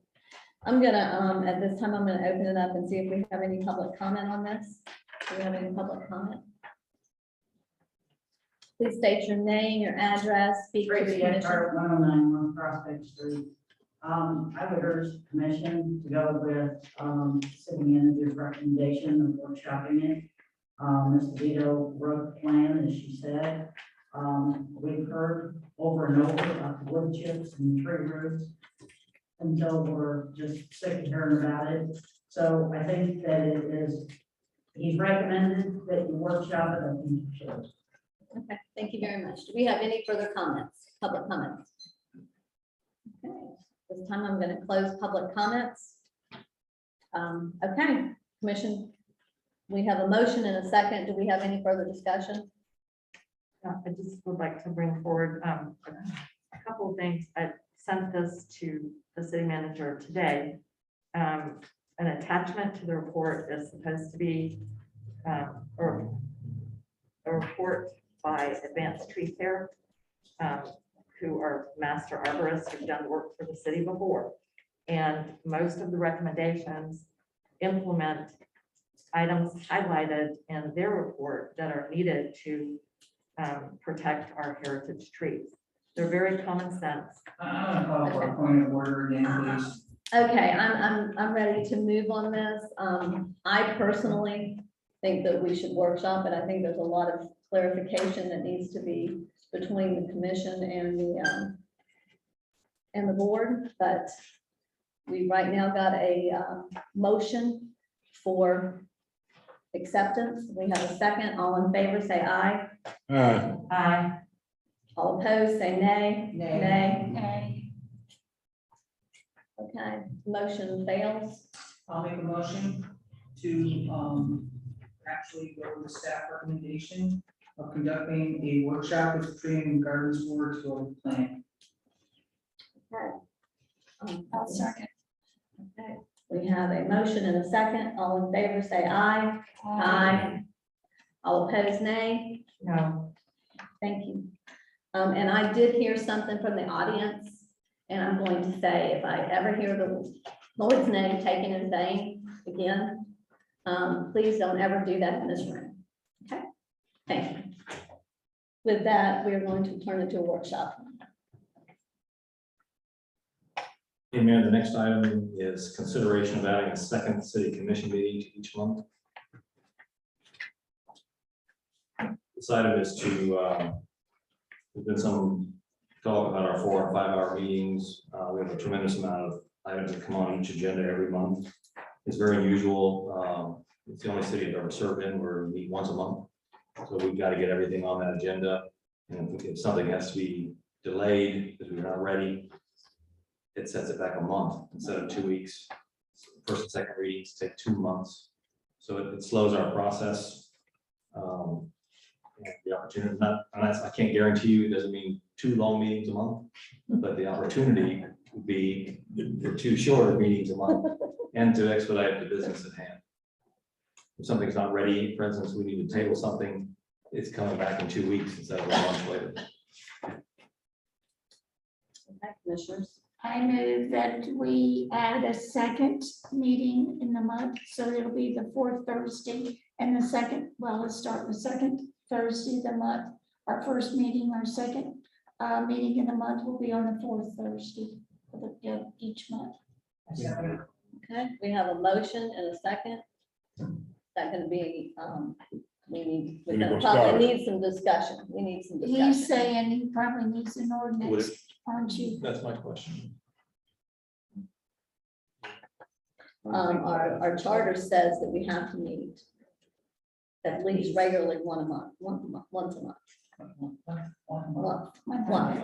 sorry, I've been talking a lot tonight. And it says that other or as such, and our meetings are set by ordinance under the charter.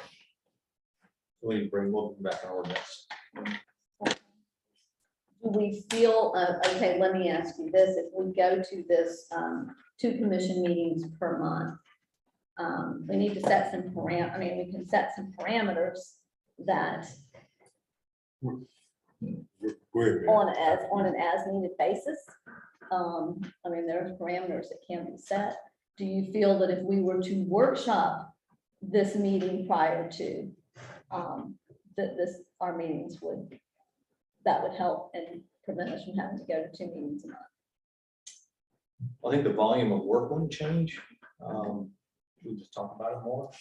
We talk and good vote. Yeah. Yes, okay, I'm just saying that we've got some, there's some options that we're looking at all of our options right now, and is this gonna lock us in? So that if we only have an hour meeting on that 4th Thursday, do we have the ability of canceling that meeting? No, I think let's. And Well, go ahead, man. no, I know, I'm just saying that we need to, before we commit ourselves to this. Well, do we have to meet so long and go down fairy tales, and all of that, and covering the same thing? Do we have to do that every meeting? Well, that's seeming what we're doing. We can do, we have some options, and a lot of times if we were to police ourselves a little better and limit our speaking to 5 minutes per commissioner, then we could try that before we go to the 2 meetings. It's up to you. We could definitely police ourselves a little much better.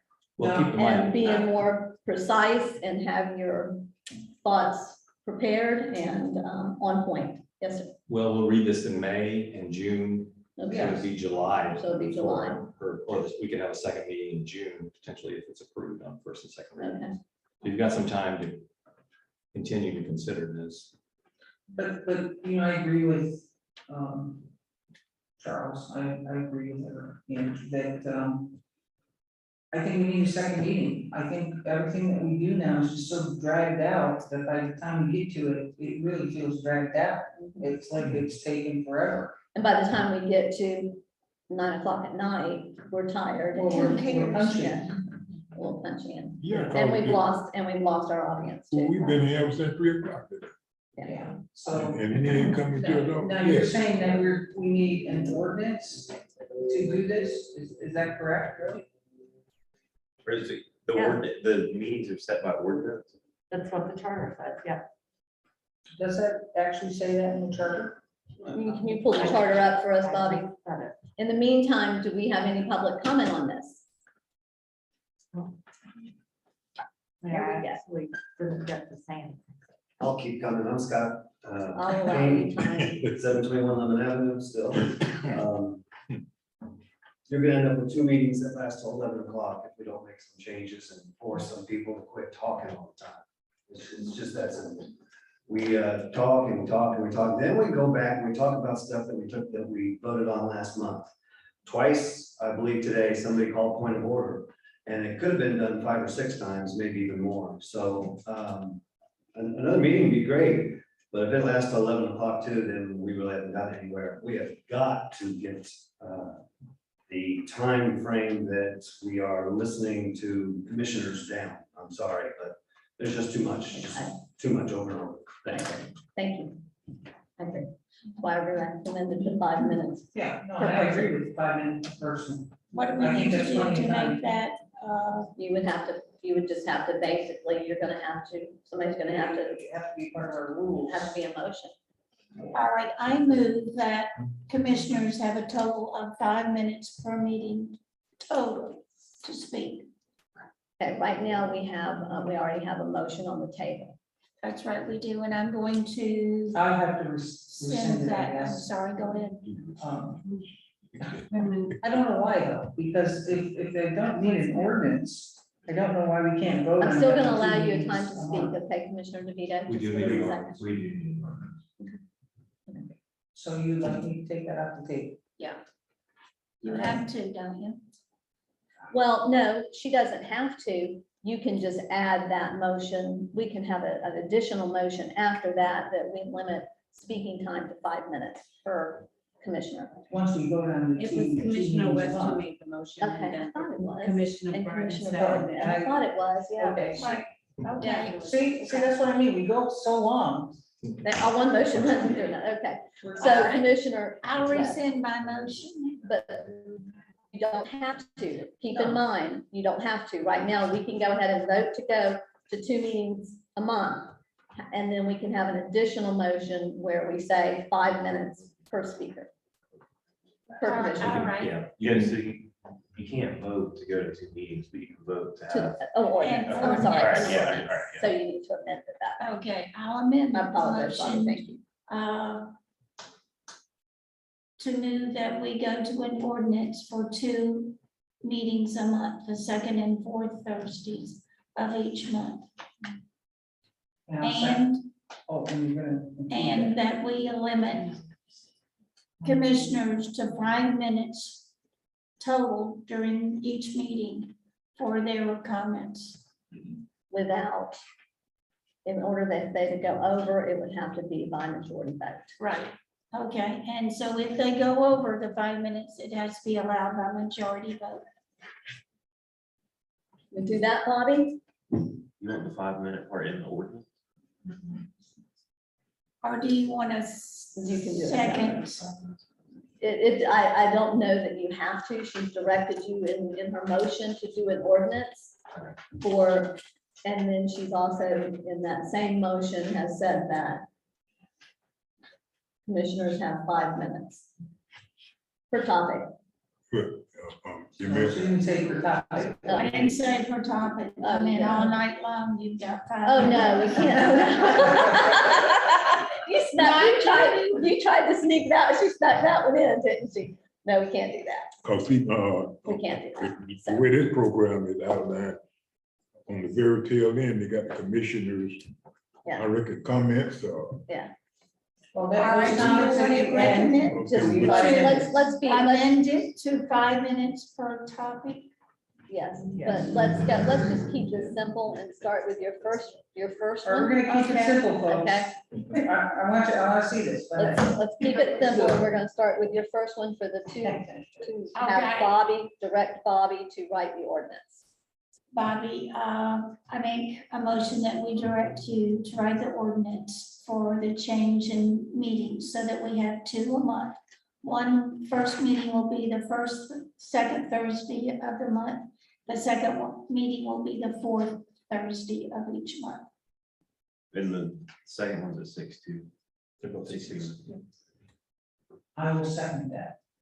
So you'll second her amended motion. Okay, with that, we're gonna have discussion. Do we, Commissioner DeVito, you did not have a chance to speak. Do you want to speak? Sure. I looked at this item on the agenda and my thought about this, and I had a chat with Charles, is that if the meetings are going too long, I think before we start setting 2 meetings, that we look at the cause of why our meetings are going too long. And a couple of things.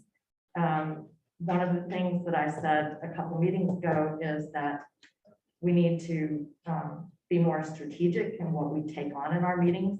We have a 5-year strategic plan for Crescent City. And one of the reasons we developed that plan was because we said we have limited staff time. One of the things I think you have to look at, if we're going to have a second meeting, we don't have any information here about the cost.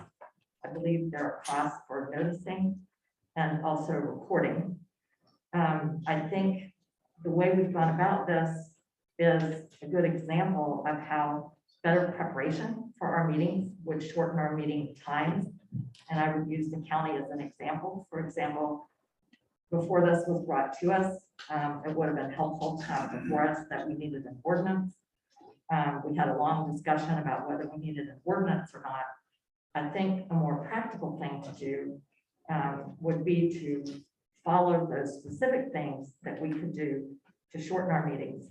Because you have to realize going to 2 meetings is staff time and it is also the time of the public. They have to come to 2 meetings. And the legislature has expressed concern about local governments passing ordinances without adequate public input. My question is, are people going to be inconvenienced by having to follow, in addition to planning and zoning meetings, also 2 commission meetings a month? And so I think we should look at the logistics of this before we decide that 2 meetings a month is the answer, given our limited budget and staff time. And we should go back to things like strategic plan to make sure that we're prioritizing what we do. Thank you, Commissioner DeVito. Do we have any other discussion? I'm going to say Commissioner DeVito, and I don't mean this to be disrespectful at all, but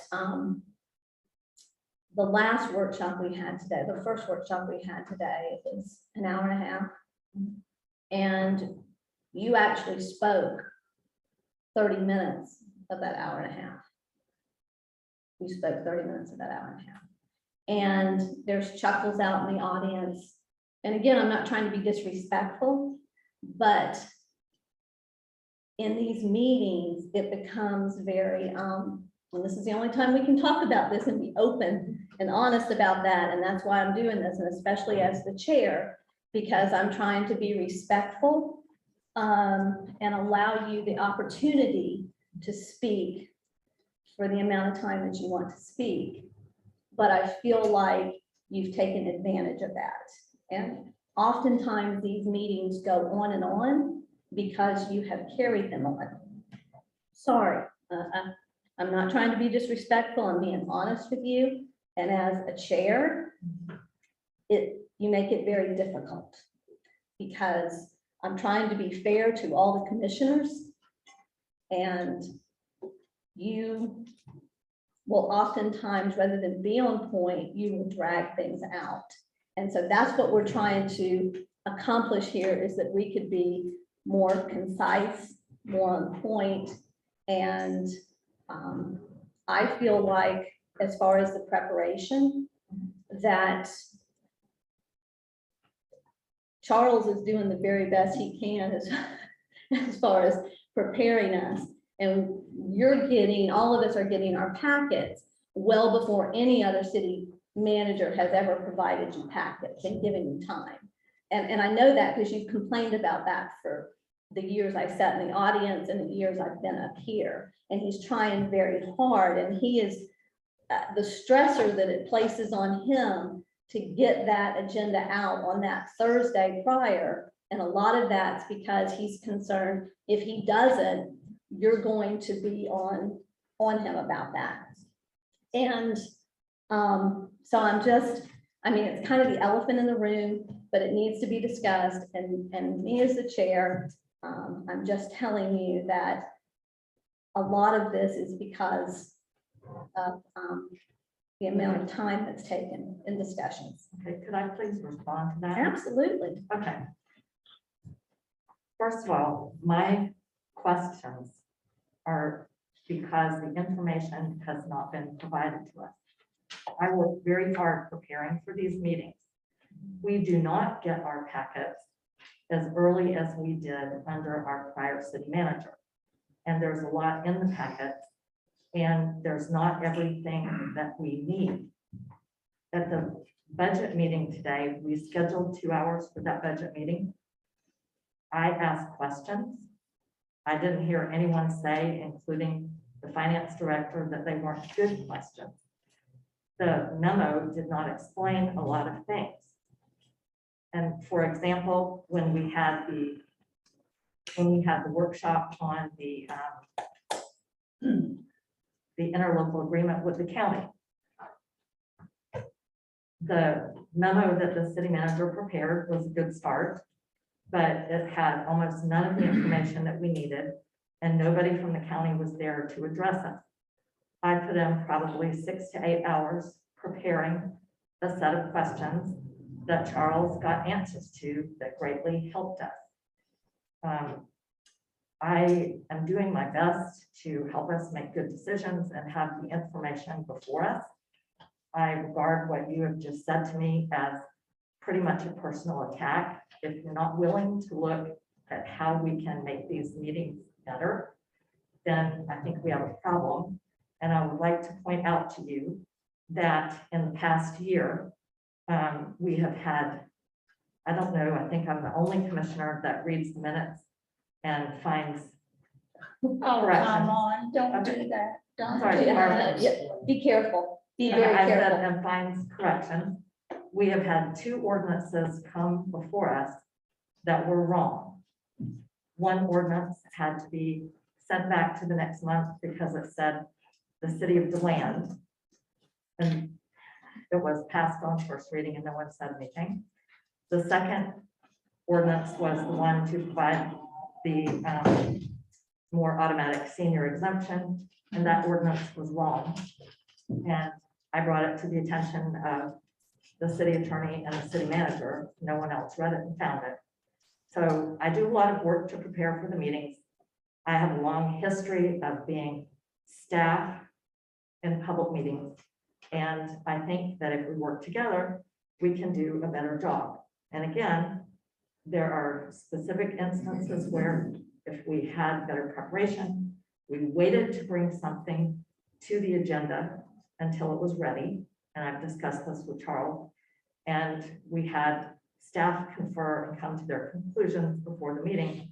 We could expedite matters much more quickly. Okay, And this thank you. one is an example. Thank you. And nobody, and at no time did I say that what you bring forward is not valuable to all of us.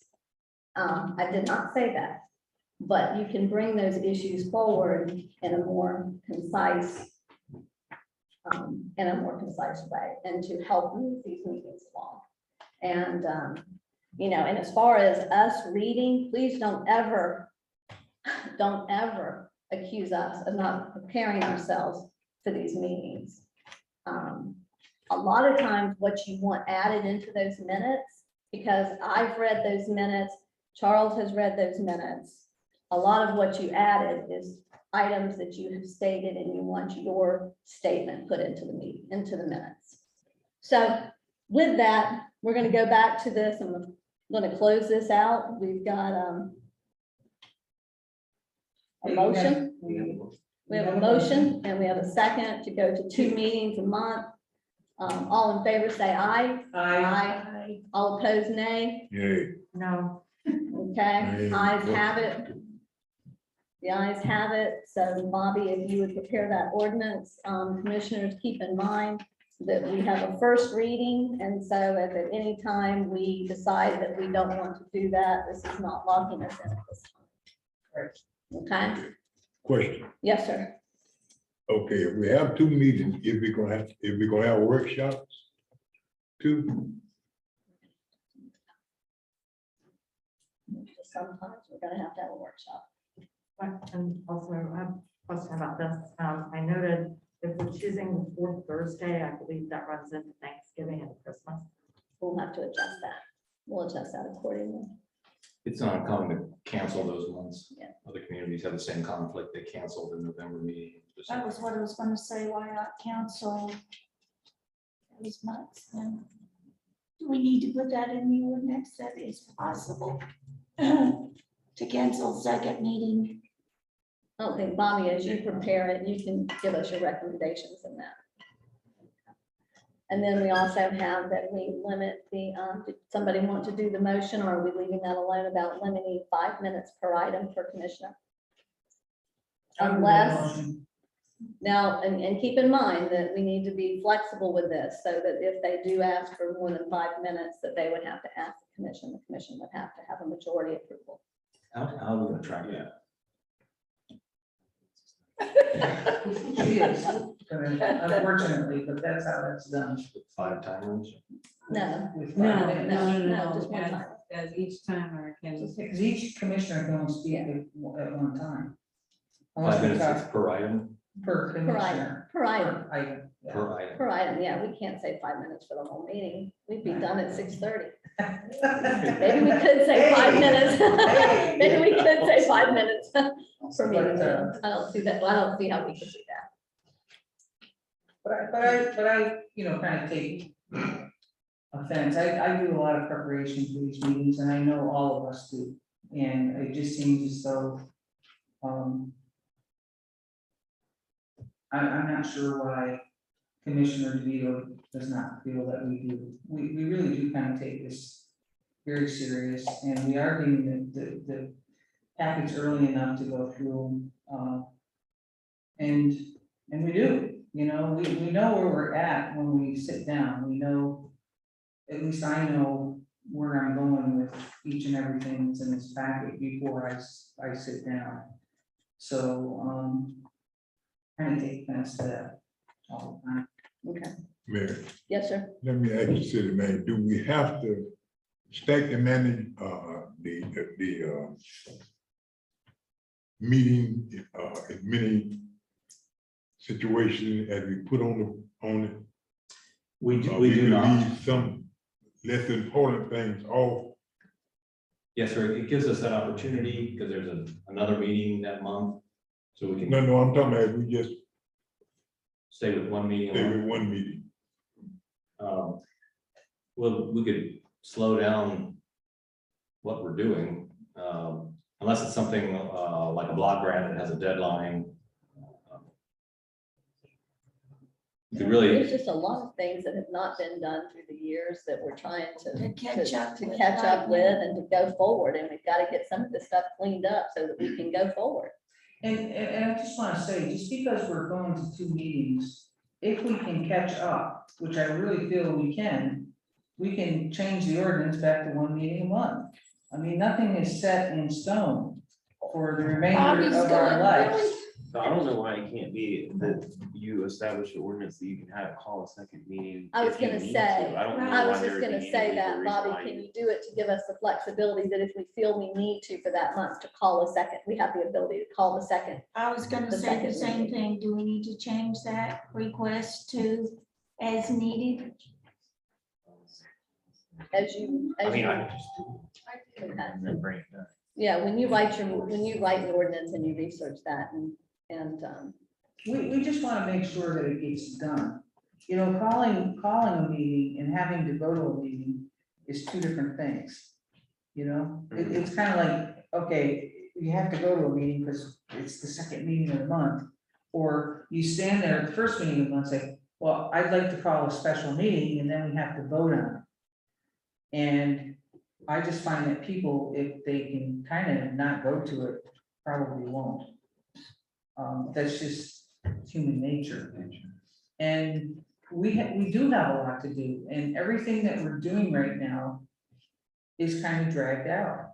And I think if we can get it a little more concise, if we can get some of this stuff done, we can move forward that much quicker, and hopefully, like I say,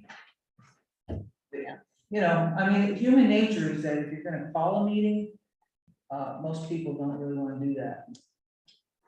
They don't know. They don't know. I mean, I'll be the first one to say, I more than anybody, I mean, I really don't want to go to two meetings, that ties up 3 of my Thursdays a month. Yeah, it ties up a lot of time for The me third too. Thursday too, but if that's what we have to do for right now to go forward and get this stuff done and not sit here till, you know, everybody's too tired and we've lost interest from the community, then that's what I'm committed to doing that. So let's move on. Okay, the next one we have is the scheduling of the workshops. So some of that work. So we have a variety of things you directed us to go to workshop, the animal control ordinance, merging hours with the counties. I'm recommending May 5th, 2 o'clock to start in the afternoon. And then 4 o'clock, that RV, boat, trailer, parking in front and side yards issue. I think we can handle both of those in a day. Okay, now what time is it? Make sure. What time? 2 o'clock, we do animal control.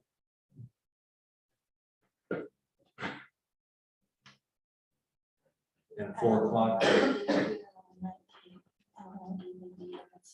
Okay, on May 5th. And I might not be either, I might be moving Michaela to. is that a bad day? It might be, yeah. And I don't know that that's gonna give, especially if we're gonna workshop it, if the public wants to come in and speak to that. Well, you can see the dates there and what we need to accomplish.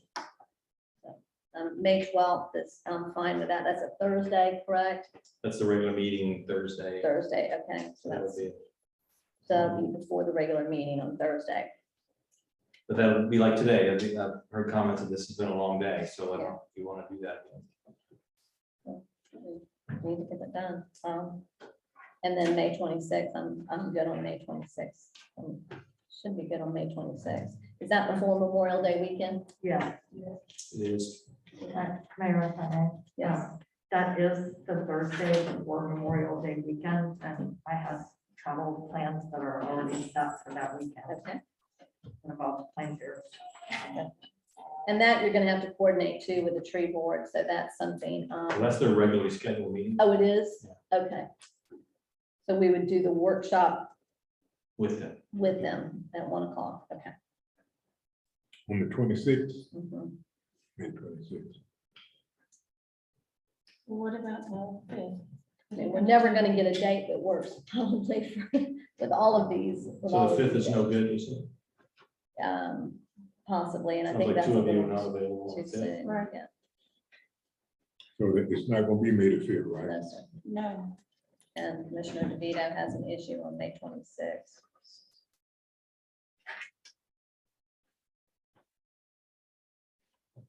And we still have our branding. We put that off, Commissioner DeVito, because you said you were not, you had doctor's appointments that day, but were you here? You were here that day, but that's put us off How long for that? Do We we don't know, know? they're still. So it's put us back into the mix on that, yeah. So if Well, something I don't happens, understand why we can't implement that. We have to have them here to do that. Well, they need to finish out, show us the rest of the deliverables, once Yeah. they're sure of the direction.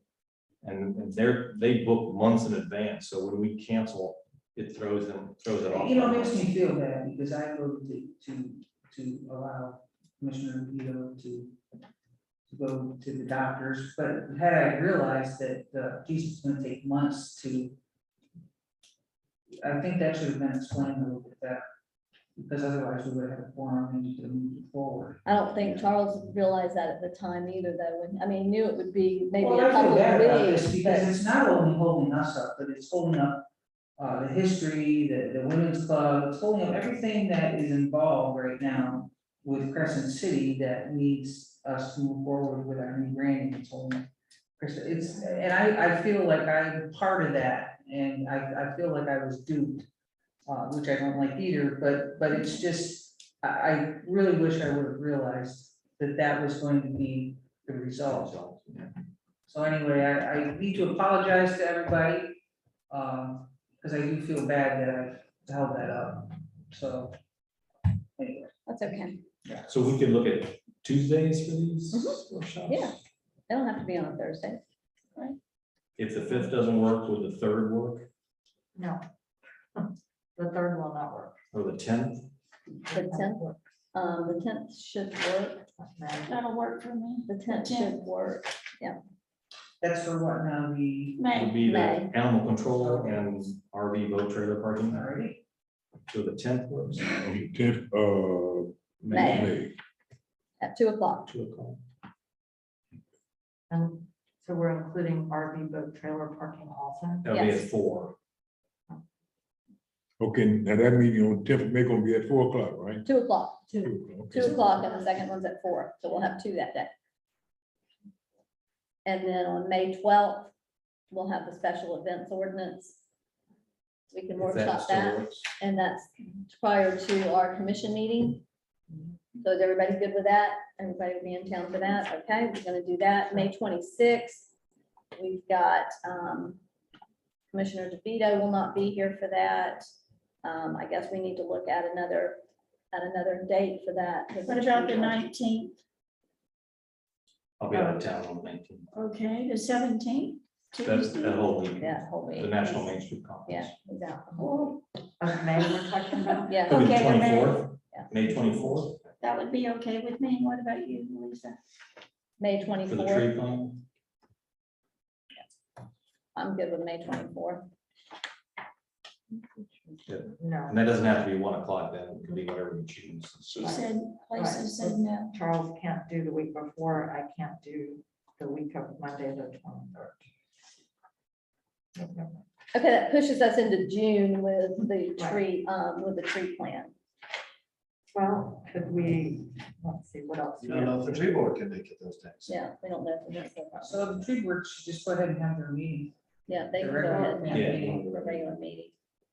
We are gonna have we are proposing on June 23rd, a joint workshop with the city commission and the planning commission to go over the land development code updates. That's to gather your input. That's on June 23rd. June then. 23rd, At what time?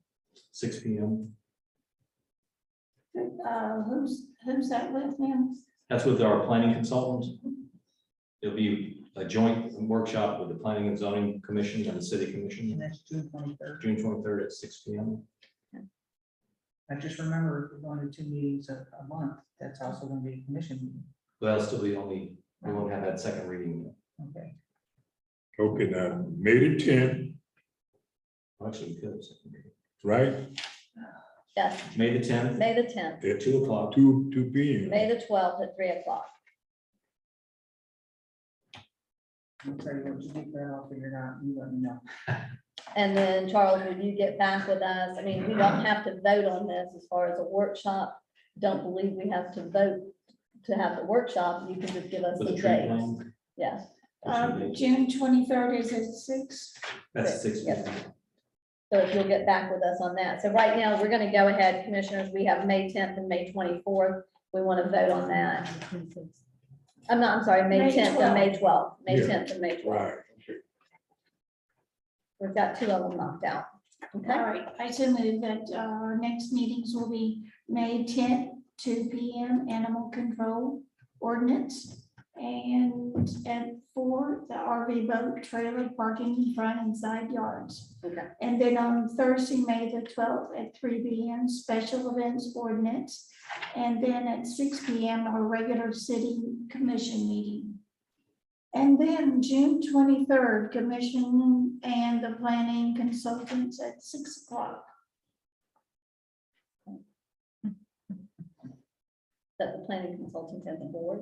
And the planning and zoning commission as Yeah, well. yeah. Okay, planning and zoning. Okay, so we have a motion. Do we have a second?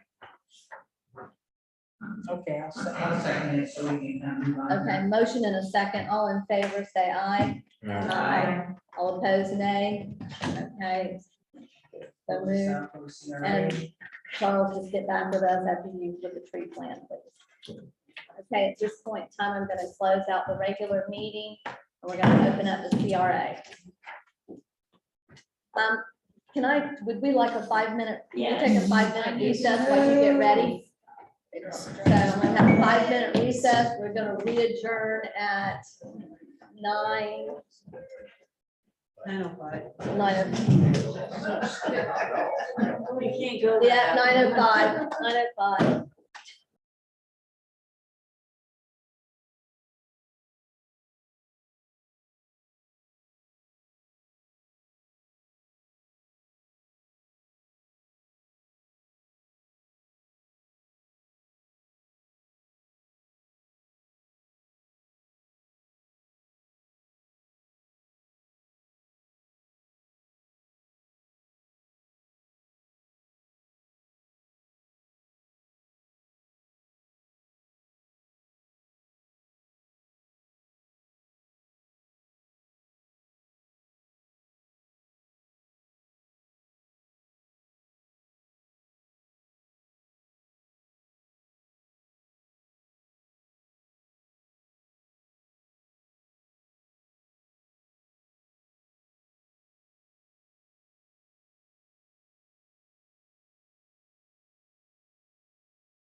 meeting.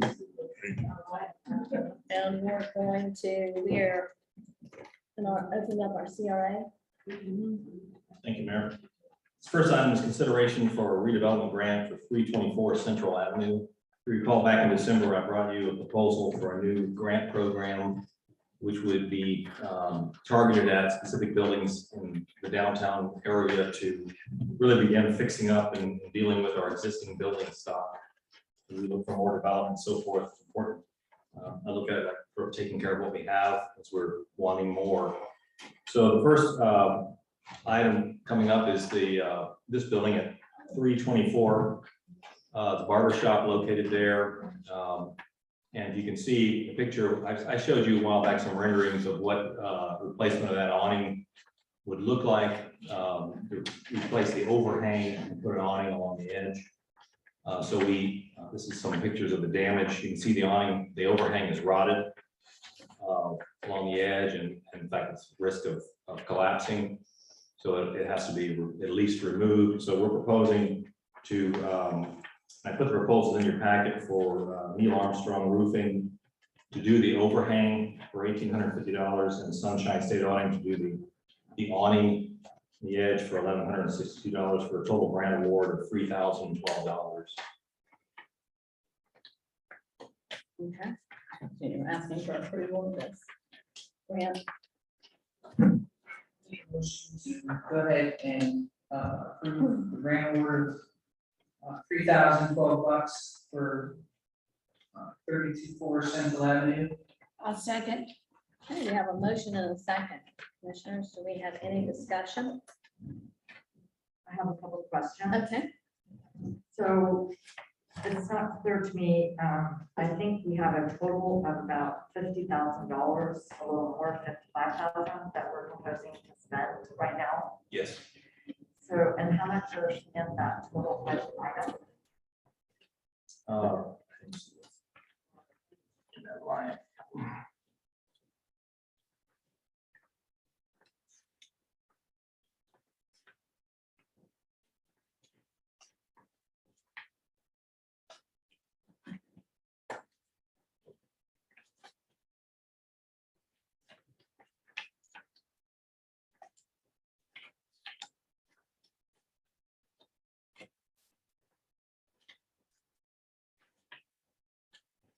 Actually, we have $80,000 in that line, of which we haven't spent any.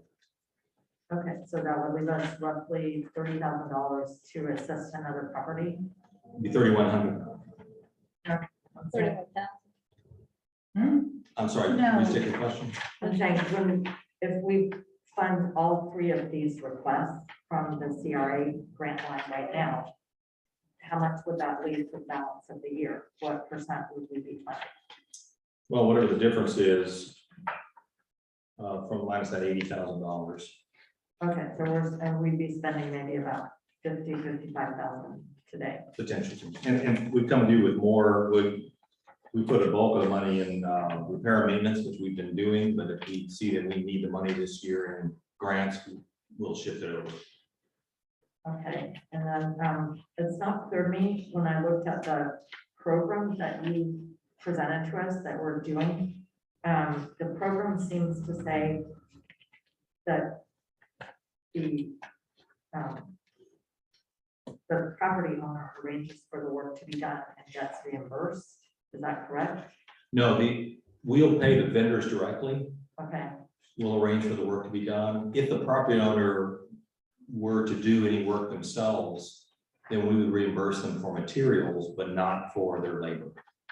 okay. So they might happen to be a painter or a contractor. They might say, oh, I can do that cheaper. So, okay, and that works as far as liability goes. I mean, for example, we're paying a roofer to repair the person's roof. Yes.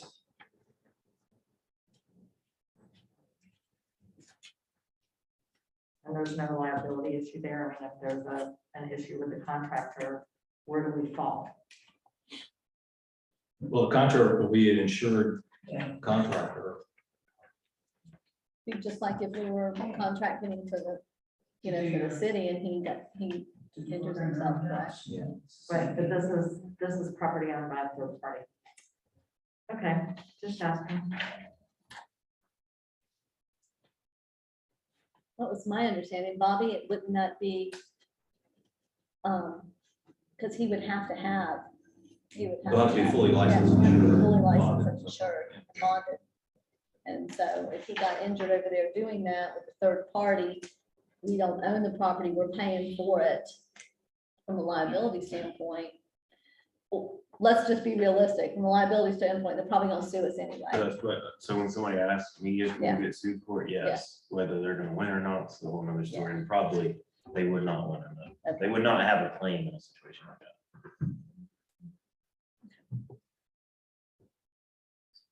Okay. Do we have any other? Commissioner West, do you have any comments? Do we want to do them individually now? Yes. Okay. You want to start on the first one? Yes. Starting with the barbecue. Okay, you've already got Yeah, that. we already have that. motion. We already motioned. I second it then. Yeah. So we are in motion second on this. And I was out there Tuesday, when I was running out there Tuesday, you know, Kenny's out there staring at his awning and, you know, he had somebody there looking at what it was gonna take for him to have to repair it. Cause he didn't know, you know, with us, what was gonna happen here. And I know it's going through his head, you know, from an insurance standpoint, he's gotta get this fixed. But you know, so this is, Well, we're offering to do this, so, you know, we have a motion, so. so, ready? Let's go. I did. Commissioner Banks, you good? I'm good. Okay, do we have any public input on this?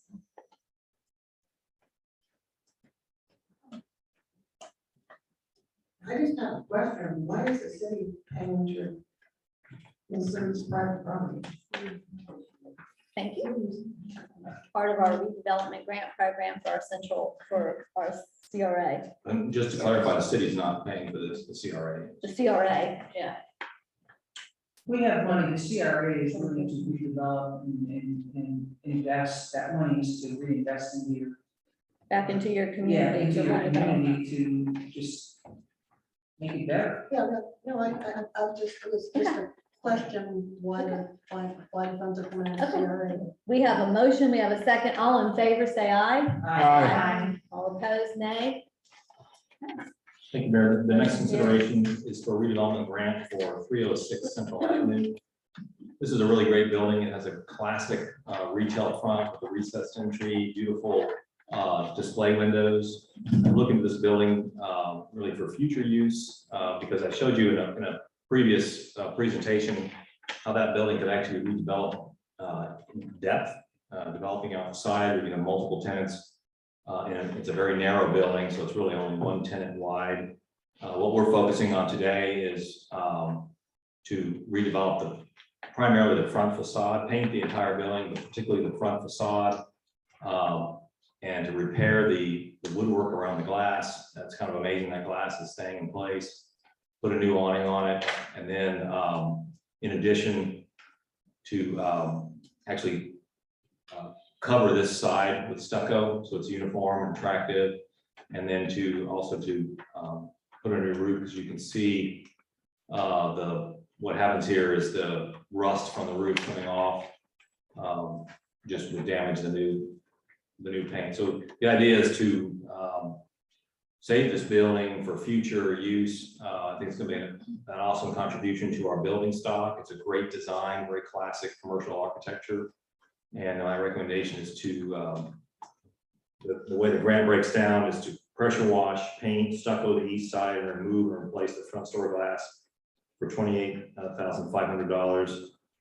To replace the metal roof, and I believe that's a 40-year roof, $13,925. And to fabricate and install a new awning for $2,230 for a total grant award of $44,655. I have a comment. Sidewalk coming out, I'm just gonna ask you, does it still say E&W store? No, ma'am, in 1999. It when we was did taken the up. Central Avenue. It used to be the E&W store when I was little. That was a couple years ago. Hey, go back there. Okay, so we have a request and you're saying that we would replace the metal roof and not coat the metal roof. That's the recommendation, correct? Okay, all right. Do you want to, Motion. I move that we consider the redevelopment grant for 306 Central Avenue, including painting, window repair, awning, stucco, east wall and new roofing. Okay, we have a motion. Do we have a second? I second it. Okay, we have a motion and a second. Commissioners, do we have any discussion? We'll start down on your end. Commissioner Burton, do you have any comments? Okay, Commissioner Banks. None at all. Okay, Commissioner West. You have any comments? I can't wait. It's gonna be pretty. Yeah, it would be nice. Commissioner Very DeVito, nice. do you have any comments? I have a question Okay, about the design. okay. My understanding, I think this building is a contributing structure to the historic district. And I'm not sure, I can't see, there's a tree in front of it. But the way the building looks now, there's some historic elements, there's the little, there's the design in the middle of the yellow brickwork. But that's just painted, that's still up there. Right, but I guess what I'm saying is, are we hopefully going to leave the elements that Yes, contribute to its historic structure? absolutely. The idea is to restore the facade to its historic design, which is a great design. Like including the awning? The awning would be it probably was one historically, but. it would There look something was like that. one a long time ago. Because there are, well, there used to be sky, what they call those, like the windows above the doorway. Right, that- skylights. Right. So just, as long as we don't eliminate any significant architectural features, is what I'm trying to say. Okay. That's a lot of money. Got my Buster Brown shoes there. Okay, now. I didn't like them. You know, if you think so. So right now, we have a motion and a second. Do we have any public comment? Anybody that wants to make public comment?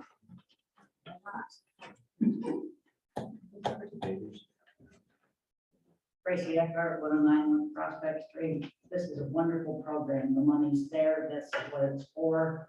This will be a show place. Please pass it. Thank you.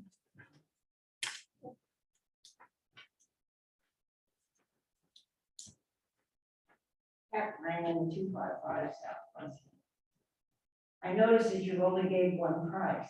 Did anybody did you bid it out for the prices or? Yeah, our So did you take the highest or the middle?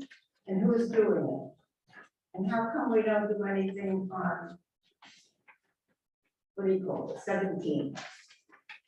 Any junkie movement stores there that could use help?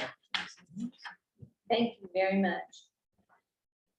Okay, with that, we've got, I'm going to close public comment. I don't see anybody else coming forward. With that, we have a motion and a second. Commissioners, your last opportunity. Any more discussion? Any no discussion? All in favor, say aye. Aye. All opposed, nay. So moved. Thank you. The next item is consideration of a grant for the Little Blue House Museum. You all are very familiar with this property. It's been a staple in the community since its dedication, March 18th, 2001. The Women's Club owns and operates the house. We actually lease the house from them. We have a 5-year lease, which will be coming due for renewal next month. And we also maintain the landscaping. So if you look at the house, they're coming to us for is a grant to restore the exterior facade is rotting. This is rotted along the base of the wheelchair ramp.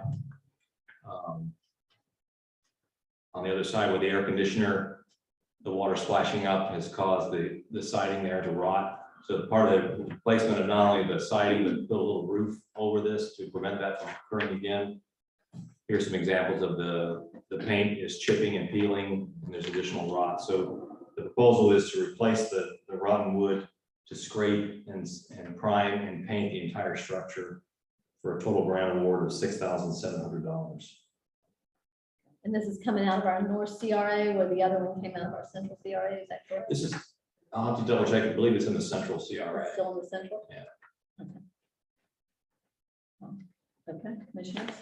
Just for history, that house was moved from where the post office is right now. It's on, right on that corner. Yep. Moved over there. Okay. We have to get a motion. I move that we consider the grant for the little blue house with the amount of 6,700 or 306. 517. We second. Okay, we have a motion and a second. Commissioners, do we have any discussion? Commissioner DeVito, you want to start on your, I'll start on your end. Yes, I just want to disclose that I'm a member of the Women's Club. Okay. And. Are you on the board? No. You're not on the board? No. Okay. Is that all you want to say about? Yes, I think it's an important structure and I think it's a very worthy structure to spend money on. So, Commissioner West? Commissioner Banks? I'm good. Commissioner Burton? I'm here too. Okay. Okay, I'm gonna open it up for public comment. Do we have any public comment? Okay. We have a motion and we have a second. All in favor, say aye. Aye. All opposed, nay. So moved. The next item is consideration purchase of a golf cart for our CRA manager for events and activities. What a golf cart's gonna cost us. Typical, we're looking, if I have to find one and then come back for approval, it might be gone. So what I'm asking for is a not to exceed amount. Any of you that are more familiar with golf carts, I don't want to change that amount, look into that, but we want to be able to purchase a cart for the upcoming market and all the activities that are going on. So easy for her to get around downtown and do setup and. Are you looking at new or used? Could be used.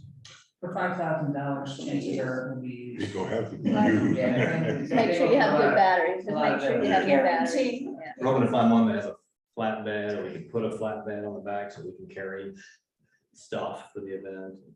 Are you going to do gas or electric? Let's see what we find. Okay. Gas would be probably easier. I'm not sure where we'll charge it. We've got to figure out where we're going to store it as well. Keith is gonna. We have a Kubota, but during an event, our fire rescue will be using that for their purposes. Golf cart does make it a lot easier. Right. I have a little green cart that you can, that you can tie on the back. Okay, so I need a motion. I did, and actually I had all the pine mulch on it right here, 6 o'clock, and I was waiting for that light and it never turned. And finally it turned and I took off and there's cars everywhere. My cart's sitting back here. So people are honking at me and I'm waving down like, hi. And they're like, your cart, your cart. But yeah. All right, I move that we give our city manager consideration of purchasing a golf cart for the CRA manager and with up to $5,000. Okay, we have a motion. Do we have a second? I'll second it. A motion and a second, all in favor? Well, can Do you want, we have a question? Yeah, I'm call for sorry, I should have question. called for question. Go ahead. You sure you gonna find something for $5,000? Actually, yeah, I'll help him with that. Oh, you have, okay. Well, I think Keith is working on it too. I think he said he's not No. going to. I thought he I was. could, but I didn't put it on. We're pretty good with it. Yeah. Okay. We'll not do that. All right. It doesn't have to be fancy. It doesn't have to have all the bells and Well, whistles. no, it doesn't have It just to be needs to be football. functional. And that doesn't, it just has to be functional. Do we have any more questions? I'm just a little concerned about where they are going to keep it, but Where they're gonna what? store it. Oh, Charles yeah, said it's he's gonna have not to sure figure where that they're out. gonna store it. We might have to park it down the fire station inside the chain link fence to begin with. There you go. It's close.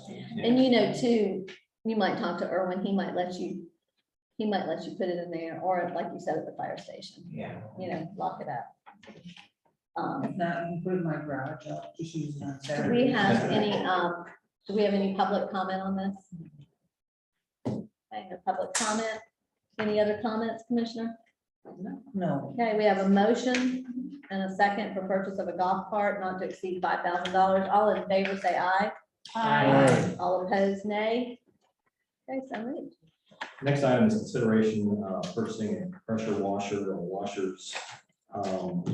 Recently we had a volunteer wash some of our sidewalks. It really looked great. And we did purchase the attachment they had, but the pressure washer we have is kind of a low power pressure washer. And so I've included in your packet an example of a higher power pressure washer that's about $1,300. We could buy 2 of them. What I'm asking for is a not to exceed $3,000 buying limit to get these washers, because our intention is to pressure wash the sidewalks and everything else downtown as part of our maintenance program. Okay. Commissioners, you can motion. I so move that we allow our city manager to continue with the purchase of 2 power pressure washers not to exceed $3,000. Motion, do we have a second? I'll second it. Okay, a motion and a second. Commissioners, do we have any discussion? Commissioner DeVito? No. Okay. Commissioner Banks? Commissioner West? Everybody good? We're good. Okay, do we have any public comment? No public comment. It made a huge difference when they did those sidewalks. I mean, I think it's really, to do that to our sidewalks is going to make a big difference. It's something that you do ongoingly. Ongoing, yeah. Maintain. Yeah, because we could use it too. Okay, so we have a motion and we have a second. All in favor, say aye. Aye. All opposed, nay. Okay, so moved. Mayor, the next item is consideration of sponsorship of the National Historic Preservation Month activities. You heard earlier with our proclamation, May is National Historic Preservation Month. We've been asked to sponsor the activities, and my recommendation was that, because part of the discussion was to do pole banners on the highway, that our sponsor should be in the form of purchasing those banners so that we can put them up every year. So basically our investment would continue every May, we can put those up to do 20 pole banners for US Highway 17. The estimates are they're about $80 each plus setup fees. So the request is to sponsor not to exceed $2,000 for the purchase of those National Preservation Month banners. And these can be reused every year. We would keep them and put them up each spring. Will that kind of take our CRA money? That kind of deplete it with what No. we just done? No, this is a different line. This comes out Okay, of- all right, fine. Okay, Commissioners. we have- I so move that we consider and buy 20 pole banners beyond along Highway 17, approximately $80 each. Banners will not exceed $2,000. Second. We have a motion and a second. Commissioners, do we have any discussion? Commissioner Burton, we'll start with you. No, good. Okay, Commissioner Banks. Good. Okay, Commissioner West. I'm good. Commissioner DeVito. Yes, I am a member of the Fruitland Peninsula Historical Society, and I'm a board member. Water board member? Yeah. Okay. Is that a problem? I'm a member. I'm just a regular member. I'm No, just. you're a benefit. I Yeah, do you're. have I a have- question though, You're to a you benefit. guys. Who's actually designing the banner for you? BJ has, let me go over there. Yes, Oh, please. yeah. Yes, I'm please. sorry, but I'm just curious who's doing that for you. Actually, BJ has been taking care of that, so I'm not really sure. I think they were Okay. going with a This Place Matters banners, because that was one of those holdups we were waiting on for the city logo. Oh, I know, and I could just kick my butt. We're just going with, Yeah. for that, but I honestly cannot tell you who's been taking care of that. And did you communicate anything with you, Charles? Not recently, I think he's waiting for the approval, so we need to order them. Yeah. Okay, just, thank you. I was just curious for you. Thank you. Who's designing it. Is Danny working on it? Is Danny doing it? Danny, no. No, BJ Lori's taking care of it. With the guy from the office team. Yeah. Thank you. Commissioner DeVito, do you have anything more? No, thank you. Okay. Okay, we have a motion, we have a second. All in favor of public comment? Do we have any public comment? Trying to be fair to. Okay, we're good, yeah. All in favor, say aye. Aye. All opposed, nay. Is the public still here? Okay, let's move on to the city manager's report. So my report's in your packet. I wanted to just, Oh, I'm so sorry. You're absolutely right, Karen. I apologize. I need to close out CRA and I'm gonna open up our regular meetings. I Thank just you. want to Karen. highlight a couple items in my report. About Zoom meetings, we have a Zoom subscription. I think it's $150 a year to broadcast our Zoom meetings. We typically have anywhere from 1 to 3 viewers. Don't know if we want to continue doing that. If we want to do a webinar in which we could share a screen, that is $250 a year. Right now, I think we pay $40 each time we would do a webinar. Whereas if we did a subscription for the year, it would be unlimited, I think, for $250 a year. I didn't know if you want to keep putting them out there. Like, we can still put them on YouTube. But I don't know if you want live Zoom meetings to continue. It's not really an action item, is it? We can. I mean, if we're only, if we only got like 3 people looking at it,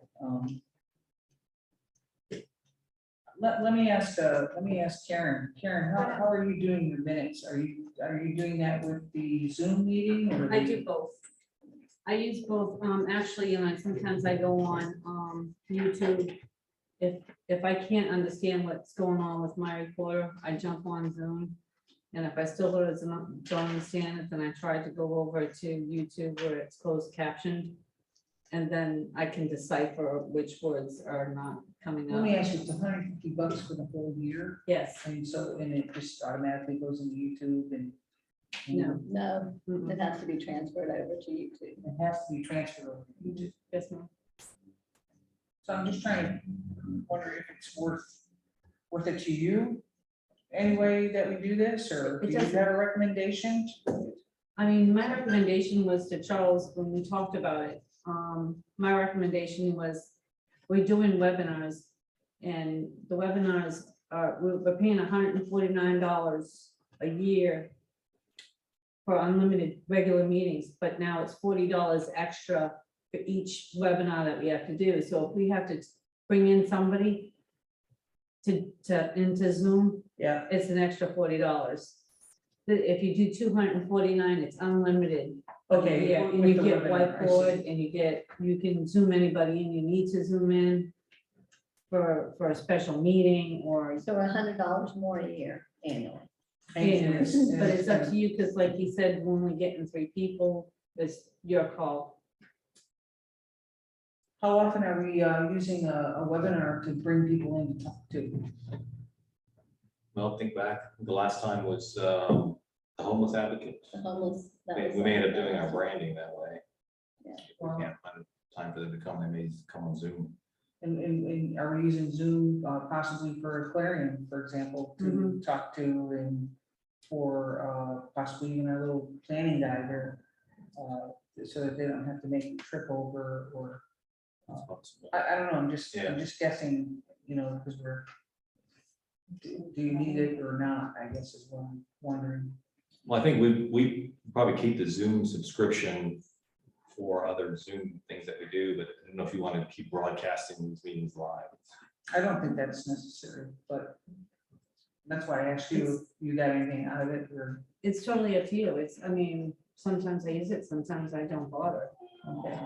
Do we find, never mind. Sounds like we'll keep going because I don't hear a consensus anyway, so we'll just keep going. The other thing I want to mention was we got a sponsorship from Comcast. And part of that included a donation of 15 laptops to do with as we see fit. So the commission needs to determine how you need to think about this, how you want us to distribute those. And I think you said sometimes they give you the libraries for people to check out and return like a book. So think about that and give us some direction. That was my thought. Maybe someone can afford one, but they'd like to use, but to be able to check it out, maybe to the library. Would they want to do that? Yeah, they ain't gonna come back. Okay. Well, that way we'll distribute them. I'm kind of like Kevin. You're right. Okay. Give us some thought. And it's a great opportunity, something to think about. All right. And that's the other thing I want to highlight. I mentioned earlier, Dave, the gas department mentioned that we're charging $250 for a new natural gas service, and it's costing us about $400 now. So next month, we're going to bring you a budget amendment for the gas department to include that grant for relocating the gas for the highway expansion. And I don't know if you want me to bring you anything to look at adjusting that fee. Basically, just recover our costs. Or just talk about it some more next month. So basically, the gas department's going in the hole again. For each new service, it's costing us more than we're charging to establish that service. We used to do it for free apparently years ago, and then now we're charging $250, but it's costing us more. What's this increase in fuel costs? What kind of impact is that having? Did we say yet? I thought we were in a contract that held ours in a certain. We are, and I could ask Dave how that's Yeah. working out for us. Asking if there's any rumblings out there. I think in general, the gas department seems to be doing well with our rate adjustment, but this was just enough because he's been ordering parts and he's looking at this is costing us more than we're charging to establish a new service. So, we'll have him here next month and he can talk to you about that. Okay. And that's all I wanted to bring up. I don't know if you have any questions on my report? Commissioners, do we have any questions on his report? Well, actually, I do, and I don't know if this is a question for Charles or for all of us. But I think one of the items in here is that our comp plan revision did not have any comments from the state agency, and it would be coming back to us for final adoption. Is that correct? At the last meeting, I think Commissioner West and I talked about having, maybe Charles commented on this too, talked about having a comp plan workshop 101 before we do the final adoption of the comp plan, because people had so many questions and concerns about it. I think here's the minutes. Commissioner West made a suggestion. Where I think I can't really understand the minutes there, but she seems to be saying that we could talk about the comp plan in general and then also talk about the density issue that was of such concern people. And then Charles said that we could have comp plan 101 and changing the density. I think you summed it up that way. So if the plan's coming back and it's going to be time for us to adopt it on second reading, seems that this would be a good time to have comp plan 101 and changing density. Well, the trick is going to be the schedule. We just went through, we weren't able to plan the tree workshop. So you all have to tell me when we would schedule that. We have to do second reading no later than the June meeting. That's our deadline. So. And Will, they said nothing actually happens if we don't meet the deadline.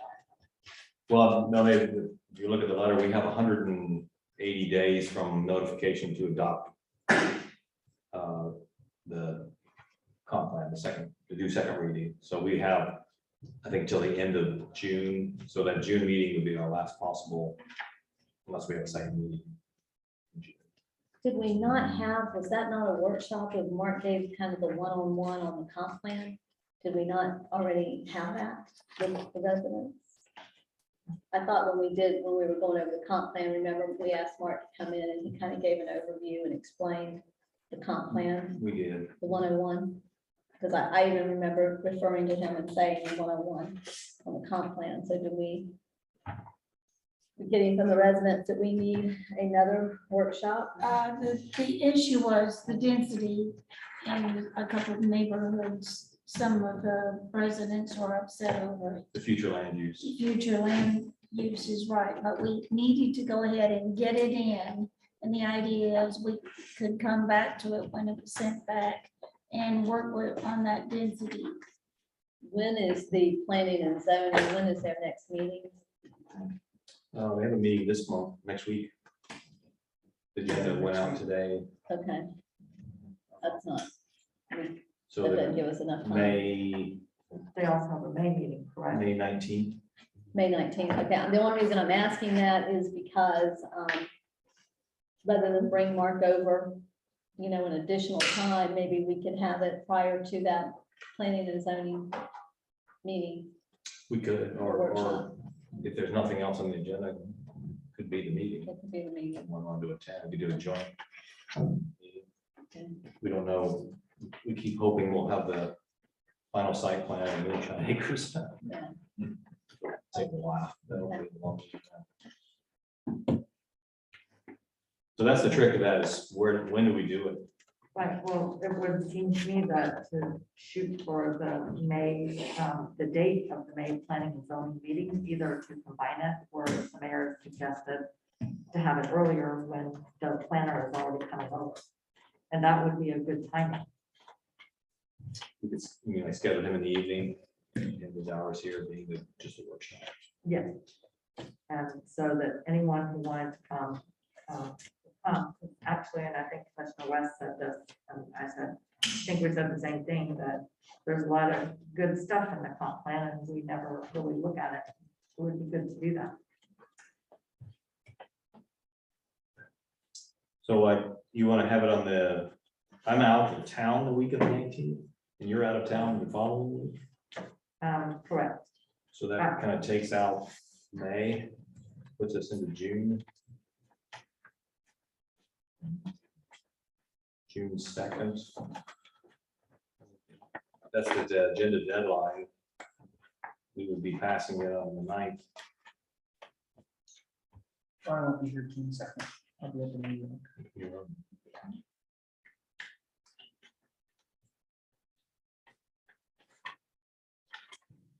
Upset 'cause I'm in Wisconsin. Did we miss skipping kayaks? Yeah, I'll be missing that. I enjoy that. Right, did we set in, well, I guess Mark comes over specifically for the planning and zoning meetings. We schedule them that day usually, and then one other day. Does he, well, But it's flexible. We tell him, we work out with him when he's coming over.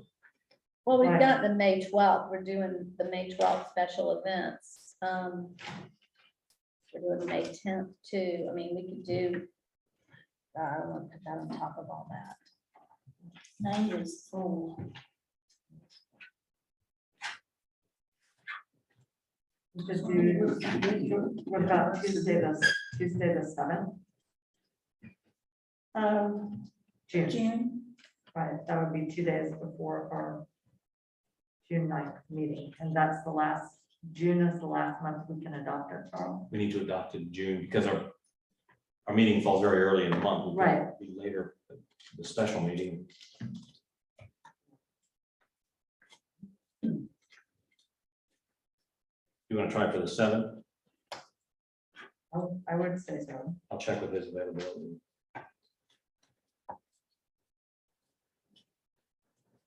Right, I'm just thinking this is mainly for the public, not even necessarily the commission.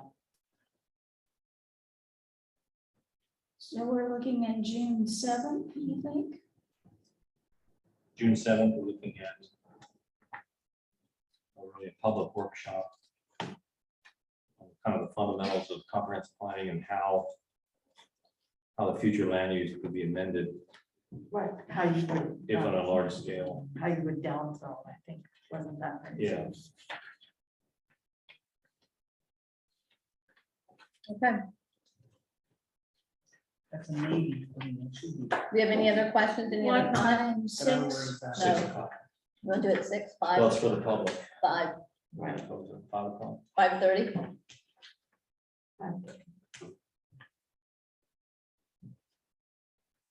So we're doing 5:30 then? Okay. You mean Pomona Park then? Who's in a second Tuesday? No, it's first Tuesday. No, we're second. Okay, It's the second same, Tuesday. on this Tuesday. Tuesday and Thursday, okay. Okay. Anything else? Any other comments on Charles's report? Commissioner DeVito? Just, Patrick Kennedy used to do this. It was helpful since we have a lot of meetings. If you could send out potential dates and then, you know, kind of like Survey Monkey or something and let us know so we could respond in advance and, you know, we could expedite the choosing a meeting for the workshop day. That was always very helpful. That's all I have. Anybody else? Okay, let's move on to, we've got our city attorney.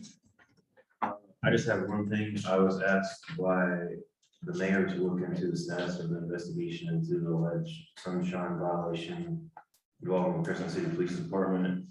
And I contacted the state attorney's office, and St. Johns County is actually the one that did it. And I have their closeout memo, and it says after a thorough review of the facts and evidence developed as a result of this investigation, evidence claims does not meet the standard established for criminal prosecution. This file is closed accordingly. Okay. So I have a copy. You have a copy for everybody? I just think everybody needs a copy. You need to hold on to that and have a copy of it for your personal. Thank you, Bobby, for looking into that. Do you have anything else? We just never got anything back after we. So thank you.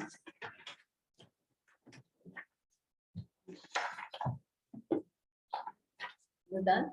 I'm done. Okay, so now I'm gonna open it up for the commissioner's comments. If you have anything that you want to discuss or bring forward. Commissioner Burton, I'm gonna start with you. Well, I pretty much brought up everything I wanted to say today, but I do, there is something that's kind of bothering me. That Crescent City's been out there, the realtors say that we are a golf cart community. Everybody thinks that we are a golf cart community, which we are. I have a golf cart, a lot of us have golf carts, we drive them around, and we love our golf carts, but we by no means are in. There's a lot of rules that go with being a golf cart community, and we really are not following those rules. So it's just something to be mindful of, and something that maybe as we move along, especially once Moonshine Landing comes in and a few of the other things that are kind of happening around here, we really probably should start looking at how to really become a golf cart community. Because we're not. I think you would agree with that. I'm looking at Captain Usry. So just to be aware of it,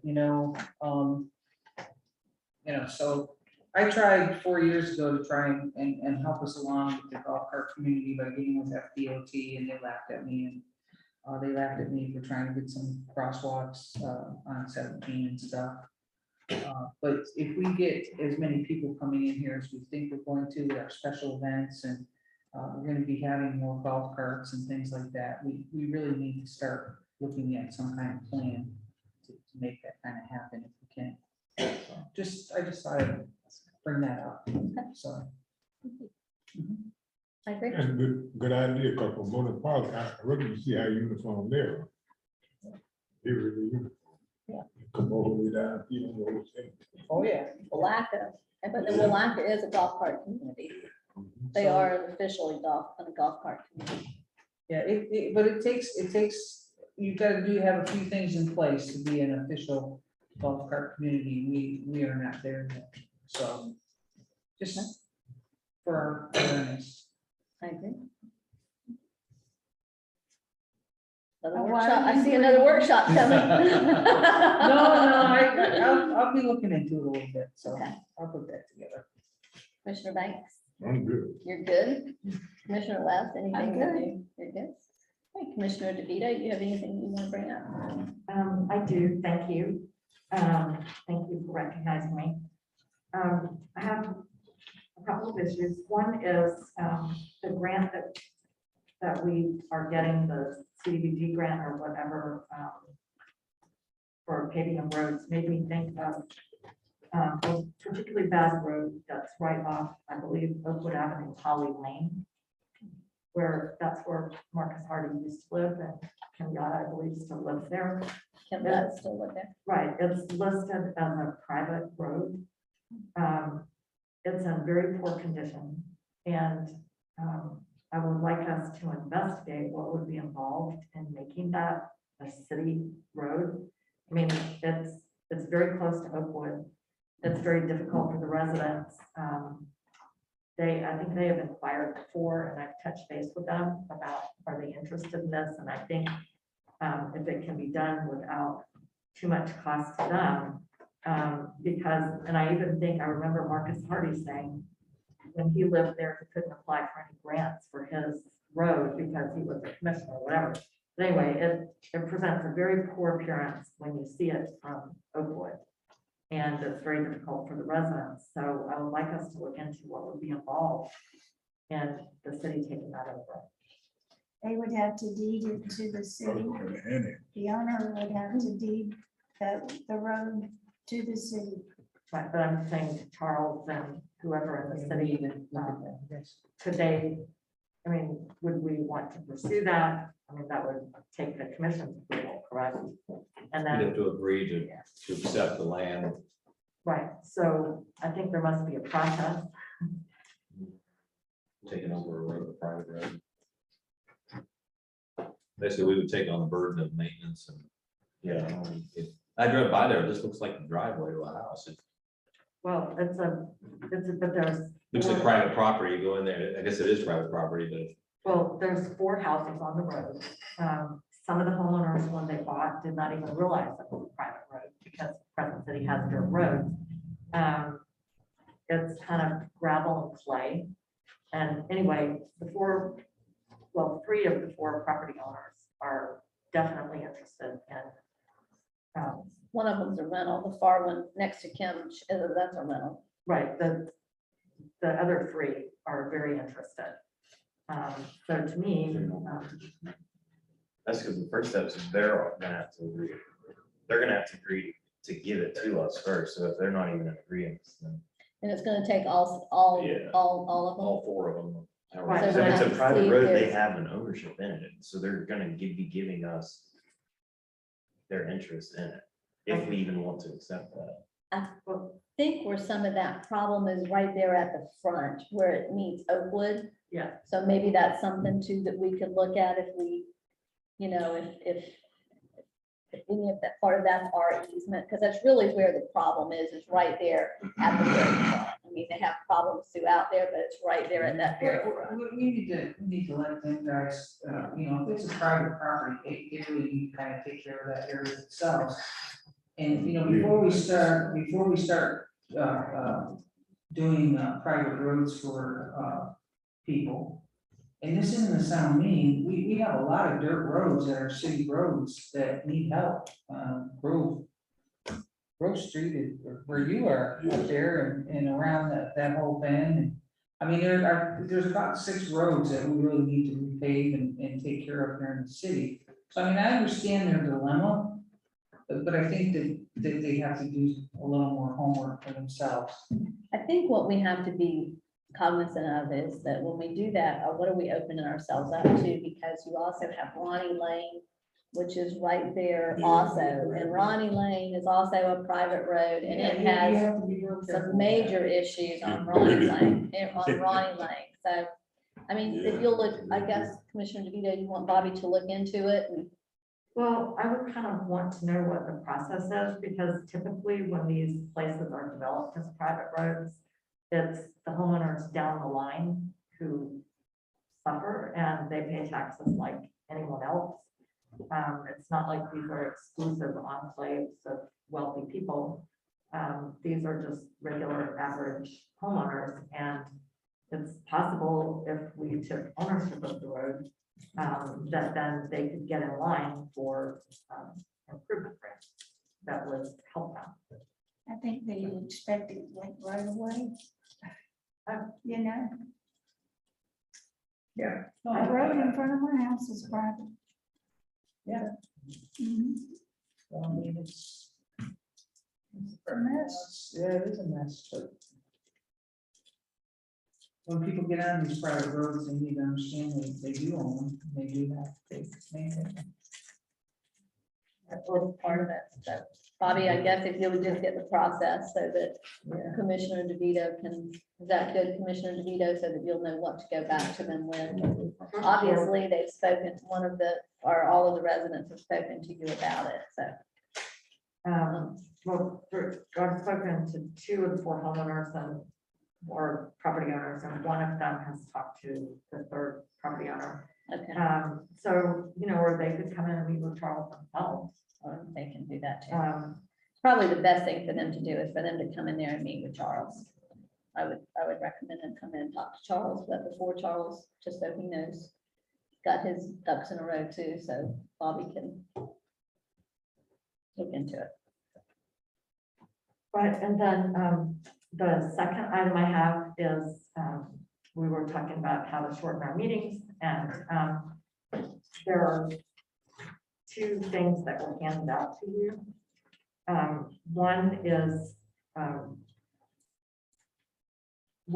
a handout from last year's Florida League of Cities conference, and I think the mayor and I both went to this.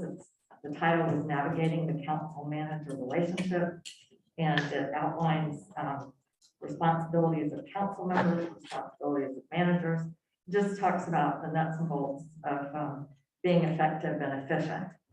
And I think that this could help us. So I'm asking my fellow commissioners to take a read, and maybe we could bring this back and discuss it.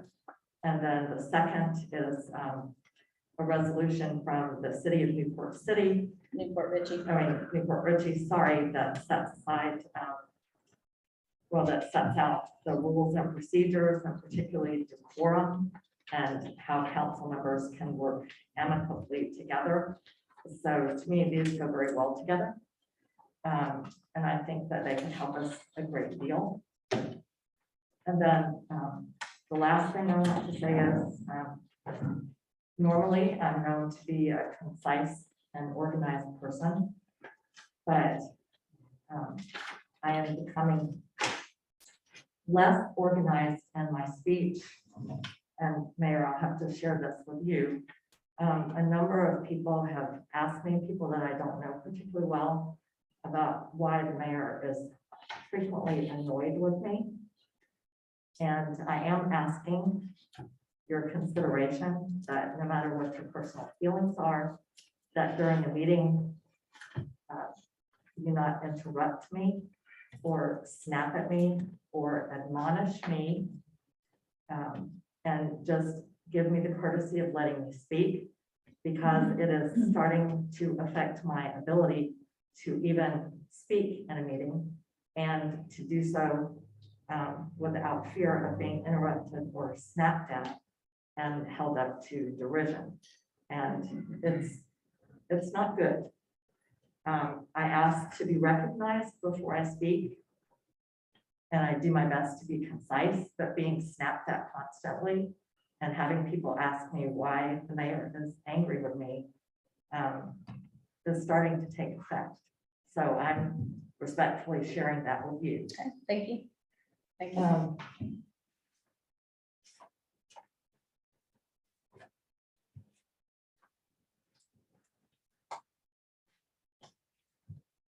Okay. Not quite done. And on that topic, I am just sharing this. I have been hoping for an opportunity when we did not have an overly long meeting. But this is an email that came from your account last summer that referred to me in very derogatory terms. I'm sure that you saw it. And at some point, I would like an explanation of why First Babson never got an apology that I know of, and why I never received an apology for an email going out from the mayor's email that referred to me in incredibly derogatory terms. That wasn't her. That wasn't That was Phil Leary. Phil Leary, it wasn't me. You know better than that. Come on, Lisa. We've been friends for years. You know better than that. And why would you do something like that? Why would you pull something like this in a public meeting and then admonish me for saying that I treat you with disrespect? I have done nothing. I have done nothing since I have taken over than try to give you so much reign and allow you the opportunity to speak. You've spoken more in the last year and a half than you have spoken the entire time you have been here. And why would you even think that I would have done something like this? The point is, I don't know that you did it or not, but it came out from your email and it referred to me in extremely derogatory terms. Not to mention it was very rude to the person who received it. And I never received an What does it say explanation on there? It says at or the an end, apology. kind regards, Phil Leary. So what happened is Charles had moved into, I guess what happened is when you moved into the other office and he was using my office, I wasn't even, August 13th, I think I was at the Florida League of Cities, August 13th. I wasn't even here. And he was using the computer that's sitting in my office. And that's what happened. But you know, this is not, I mean, the last meeting you were here and you asked us to be collegiate with you. Yeah. And the last meeting we were here, you decided to throw a bombshell out about Commissioner Burton and her sending out letters. Yeah, it was. This is very passive It seems aggressive. like it happens every meeting now. And so you asked us to be collegiate with you, but yet you're not willing to turn that same back on us? Oh, yeah, Y'all pray about it. I'm going to pray about it, and I've prayed about that, and I've prayed about some other things. I've prayed about this over and over again and asking him to give me the patience and the wisdom to get through these meetings. And I feel like if I have treated you disrespectfully, then I will work on that. But at the same time, I expect the same from you and in regards to the other commissioners. Yeah. And you wanted us to be collegiate with you. And I'm telling you that you're only going to get that from us if you're that way with us. And so I'm going to tell you as the chair that from here forward, for you to throw these bombshells out here, don't think that you're going to get that respect from me. Am I clear? Mayor, it's not a bombshell. We cannot talk about these issues except in a city meeting. You We have no passed alternative. this out and you made an I would like to make a accusation. motion, please, to. Dismiss this meeting. This meeting's dismissed. Thank you. Dear.